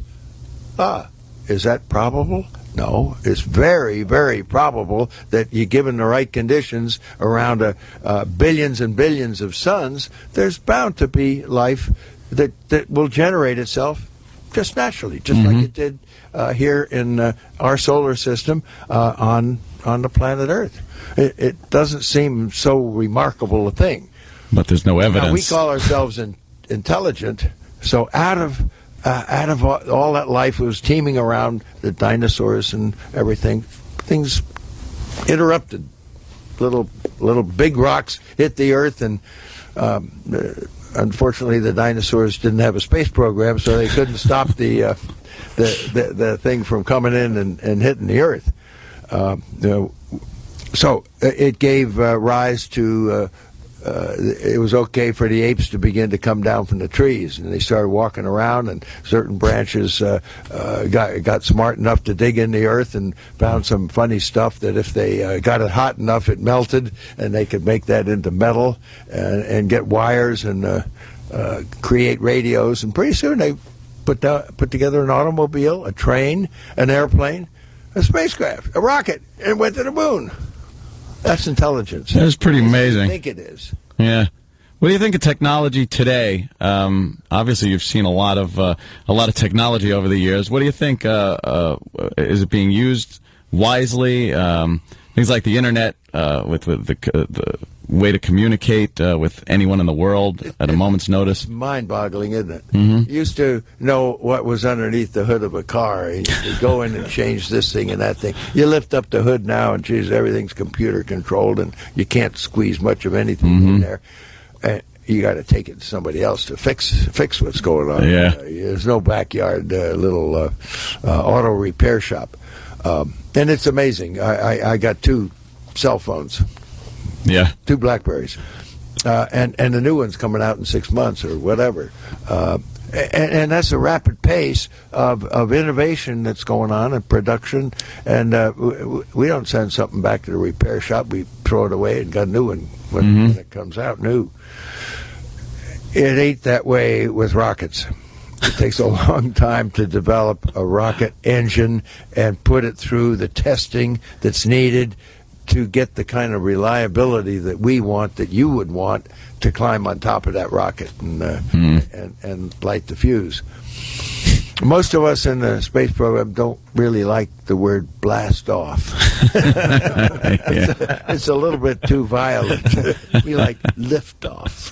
Hey guys, we got to get Buzz out of here because you're doing Good Morning America, or you're going to do some TV, right? Yeah. Oh, yeah. Which one? Because I mean, our He's got listeners. a few more minutes. Okay. A few more minutes. Okay, cool. good. Okay. Hey, good. we got an eclipse coming up in 30 minutes, but Wherever can't we have see to go to the sky Asia. from here. Do you have any? Did you have any motion sickness? I read that there was one of the astronauts that had motion sickness from the time he left, and the other guy just laughed at him because he was vomiting the entire trip. Did you have any motion sick, or anybody you with? If you're sitting in a combined, geez, what am I trying to say? A crowded condition, and you got three guys there, and one guy begins to vomit. You're not going to laugh. You're going to help clean up what's going on. And besides that, if you're en route to the moon, somebody's kind of sick, you don't want to turn around and come back. So you tend to downplay what was happening. And roughly 50% people sense some uneasiness from dizziness, maybe a little lack of orientation, to actual churning feeling in your stomach, to nausea, to vomiting. And this happens in maybe about 50% of people in the early minutes, hours, day or two of spaceflight. And it's been a concern. Not everybody. But once, and it gets kind of complicated, and I have my theory about it. I think that it's visual and psychological. You can sit in a widescreen theater, okay, and see a scene of roller coaster. Right. You feel it in your gut. Yeah. How do you explain that? It's pure Nothing's visual. going on. You're not churning up your inner ear, your vestibular this and that. We don't have the right answer yet, and I have some theories about it, about people who have a good sense of direction down here, as opposed to some people that don't have a good sense of direction. Those of us that don't have a good sense of direction, we're kind of continually confused when something changes. So when you get into orbit, for some reason, your reference is taken away from you. So the person who is kind of egocentric that gets lost down here, up there, it's okay. Sure, it's a little different. But the guy who has a great sense of direction, he just lost something that's pretty significant to him. And so he's going to develop a sensory conflict. And humans with a sensory conflict get nauseous for some reason, and if it's sufficiently disturbing, we vomit. What is the closest thing to the feeling that people just normally on Earth can relate to? Is it like a boat? Is it like when you're going between the Earth and the Moon? Now you're cruising. What does that feel like? Is it a rocking motion? I know that you're pretty much weightless, but there's no up and down. Right. Anymore. When you're at the Earth and we're oriented with the gravity, that's down and it's up. But when you kind of move away, Buckminster Fuller said we need to start thinking in terms of outward and inward. We're moving outward, away from the gravity of the Earth. And that's the sense that you have when you move away and the Earth is back there and the moon's over here and the sun's over there, and they're all about in the same plane because of the orbital motion of the Earth and the moon. And we need to be perpendicular to that plane, rotating to even out the heat from the sun, but also to keep communication back to Earth. So you're sitting inside of this thing, and it's moving, and the Earth moves by in front of your window, and you watch it. And then 20 seconds later, the moon goes by. And then after a while, the sun starts streaming in with its brightness. There's no night and day going out because the sun's there all the time. You can look toward the sun, and you can't see very many stars because it's too bright. But you look in the other direction, and yes, after a while, your eyes will accommodate, and you can see all the stars you want. Fortunately, because we use those to navigate our way back home in the event that the deep space tracking network is not giving us information into the computer as to where we are and what we got to do to get back home again. Use the stars. We've gotten and we got the signal. We have to. They have to share the signal. We have to thank, of course, American legend Buzz Aldrin. Yeah, we got to get you out of here. You got to go do some TV, Buzz. This was a pleasure. Buzz Aldrin, everyone. The worst of the Opie and Anthony Show. All right, we have time to squeeze something in. Dick Vitale broke down. We love crying audio. Do we go there? Oh, I love that. Or do we go with the I was raped T-shirts that someone is making? Also crying audio. Well, Dick Vitale, what is this, Danny? Basically, he was nominated to be into the Basketball Hall of Fame, right? He's in now. Oh, he's in? So this was... He called in. Well, he called in to a radio show earlier in the day, and then I think at 11 a.m. yesterday it was made official. Oh, okay. He was inducted as a contributor. Right. So he never really played hoops. No. I wouldn't put any of these guys in that never actually played the game. I don't care about that. Yeah, No, I'm serious. I'm serious. You're just an announcer. There's a million of you. Dick Vitale wasn't that special. It is odd to put in announcers. It really is. I'm going to play the game. Name an announcer that really deserves to be in a Hall of Fame. Well, Johnny Most. The Scooter played. Johnny Mo. Stop with your Boston crap. That guy right there, Johnny Mo. Larry Bird goes down on a parachute. Oh my God! That guy. Harry Carey. Harry Carey. How about you get them a Broadcasters Hall of Fame? Yeah. And you stick it somewhere. Exactly. Whoever wants to just go look at them can. Yeah. They have the Boxing Hall of Fame is upstate. Where is that? Upstate New York somewhere? It's just a hut on the side of a dirt road. Yeah, some of these halls of fame are not even a hall. You go in, it's a dollar. Door jam of fame. It is. The Boxing Hall of Fame is just disgusting. It's like $1, and they have like fists, just the black dudes' fists in like glass cases, open white jaws. Ashtrays made out. What's wrong with you? I don't know. Thinking of Jimmy's. You ever go to Springfield? What was that? Your CD? Yeah, trinkets I own made from gorilla hands. Right. You ever go to Springfield's Hall of Fame? The Basketball Hall of Fame? No. No, I drove by it though. It looks like a big basketball. It's an S-hole. It is god awful. The NBA has to take that over and do the right thing. Well, it's in Springfield. A lot of carjackers. Yeah, Springfield. It's a horrible place. Anyway, Dick Vitale breaks down at the Hall of Fame, I guess, ceremonies or whatever. Elected as a contributor. Please welcome to the class of... Elected as a... What did he contribute to basketball? Contributor.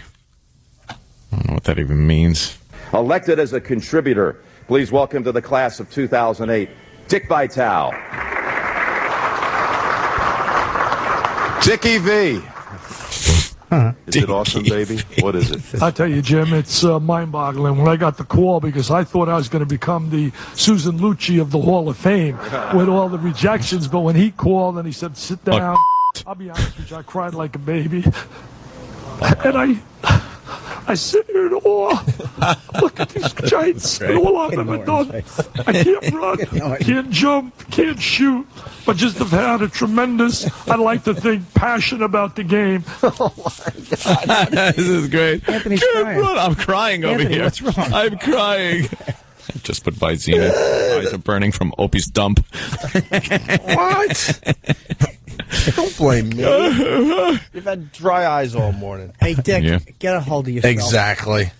I mean, get a hold of yourself, indeed. You're just a contributor. Wasn't he saying I can't jump, I couldn't shoot, but I have a passion for the game? Was that Right. Well, then you shouldn't be in. Right. Yeah. That's what I'm getting at. How many people have a passion for the game but they can't play it? Broadcasting Hall of Fame. Broadcasting Hall of Fame would be good, but no one would go to the Broadcasting Hall of Fame, so you have to lump the broadcasters in with the real athletes. It's in Dullsville, man. My Jewish foster father, Ken Laz, should be in the Hall of Fame if that's the case. He had a real passion for the game. He should be in the Porn Hall of Fame, except I can't keep it up, but I'll have a real passion for the game. Yeah, exactly. for the art. Yeah, I'm with you.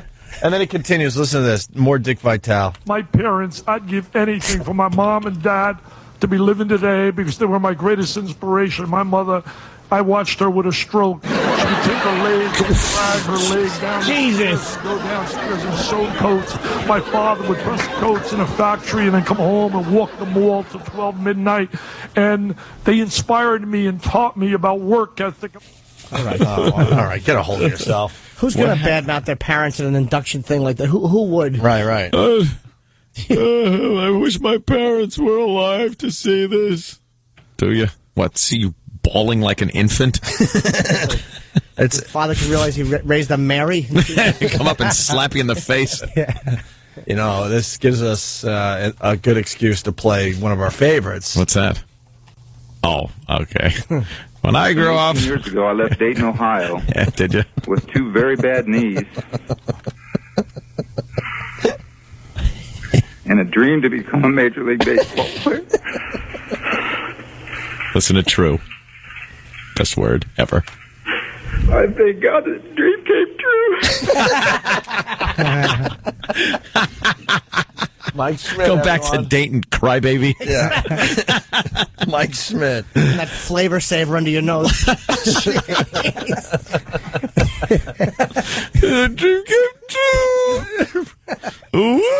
Let's try another one today. Dick Vermeil. I'm so appreciative of what my coaching staff has done. And these players, jeez. These players, jeez. That's my boy. My boy Blue. Is he the one that was always crying? Which one was it? Was Dick something? That's the one. Yeah, Vermeil? he's the one. Yeah. That guy, he couldn't stop crying. If they hit a guy hit a double off the wall, it was football. It was football. Oh, okay. Right. That's why he cried. Yeah, what the hell? They're playing football. There's, Football game. they redid the NBA Hall of Fame. It's nice. Okay, I didn't know. I haven't been there in years. I'm sorry. Shame on you, Opie. Listen to the whole clip. There's more with Dick Vermeil. We'll go back to the beginning here. And these players, jeez. Okay, Karen. These guys are unbelievable people. Nobody knows these guys, except maybe their moms and dads or wives, better than I know them. That's great. Wonderful. Forgot to mention kids and uncles. Want to try another one? Sounds like an old movie, doesn't it? The Cry Like a Bitch Hall of Fame. They should all be in that. We got Brett Favre, but this wasn't when the recent one. This goes back a bit. Mm-hmm. After the game, Packers quarterback Brett Favre gave an emotional farewell. Well, if it is my last game, I want to remember it.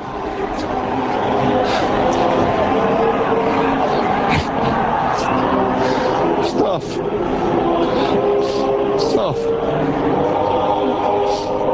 I miss these guys and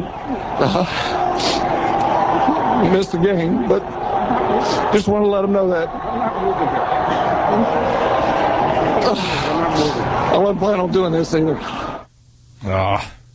Ended up playing what, another couple of years? That was in At college, least another year. I don't know.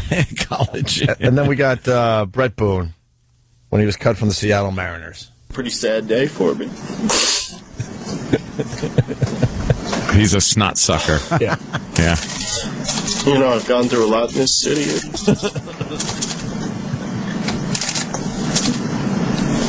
A lot of great times. Typing in the background. We've scuffled a lot last year and a half. And I feel like a baby. Sound like one. The city's been so great to me, and I've had a lot of success here. Played with some great guys, great people just around. And the fans have always been awesome, great times, great people just around. And the fans have always been awesome, great times, tough times. And you guys have been good to me, and I appreciate that. Get a hold of yourself. Yeah, it must be tough, though. I mean, you've been a macho man for, 15, 20 years, never cried, never showed emotion to your wife or kids. Yeah. Right. And then, it's all over. Now you're just going to be an old guy in a chair. And Well, no. Arthur, You can act like a man! What's the matter with you?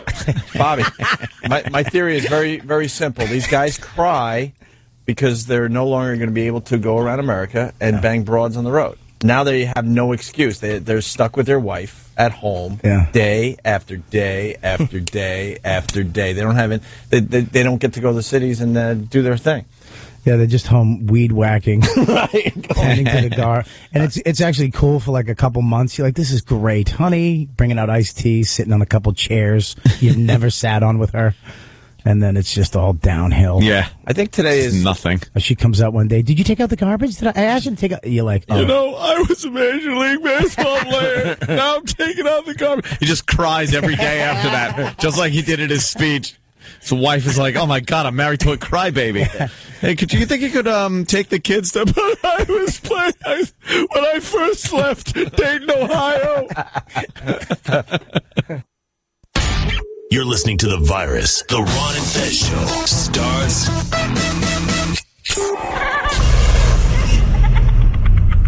now. How goes it? What the hell you think?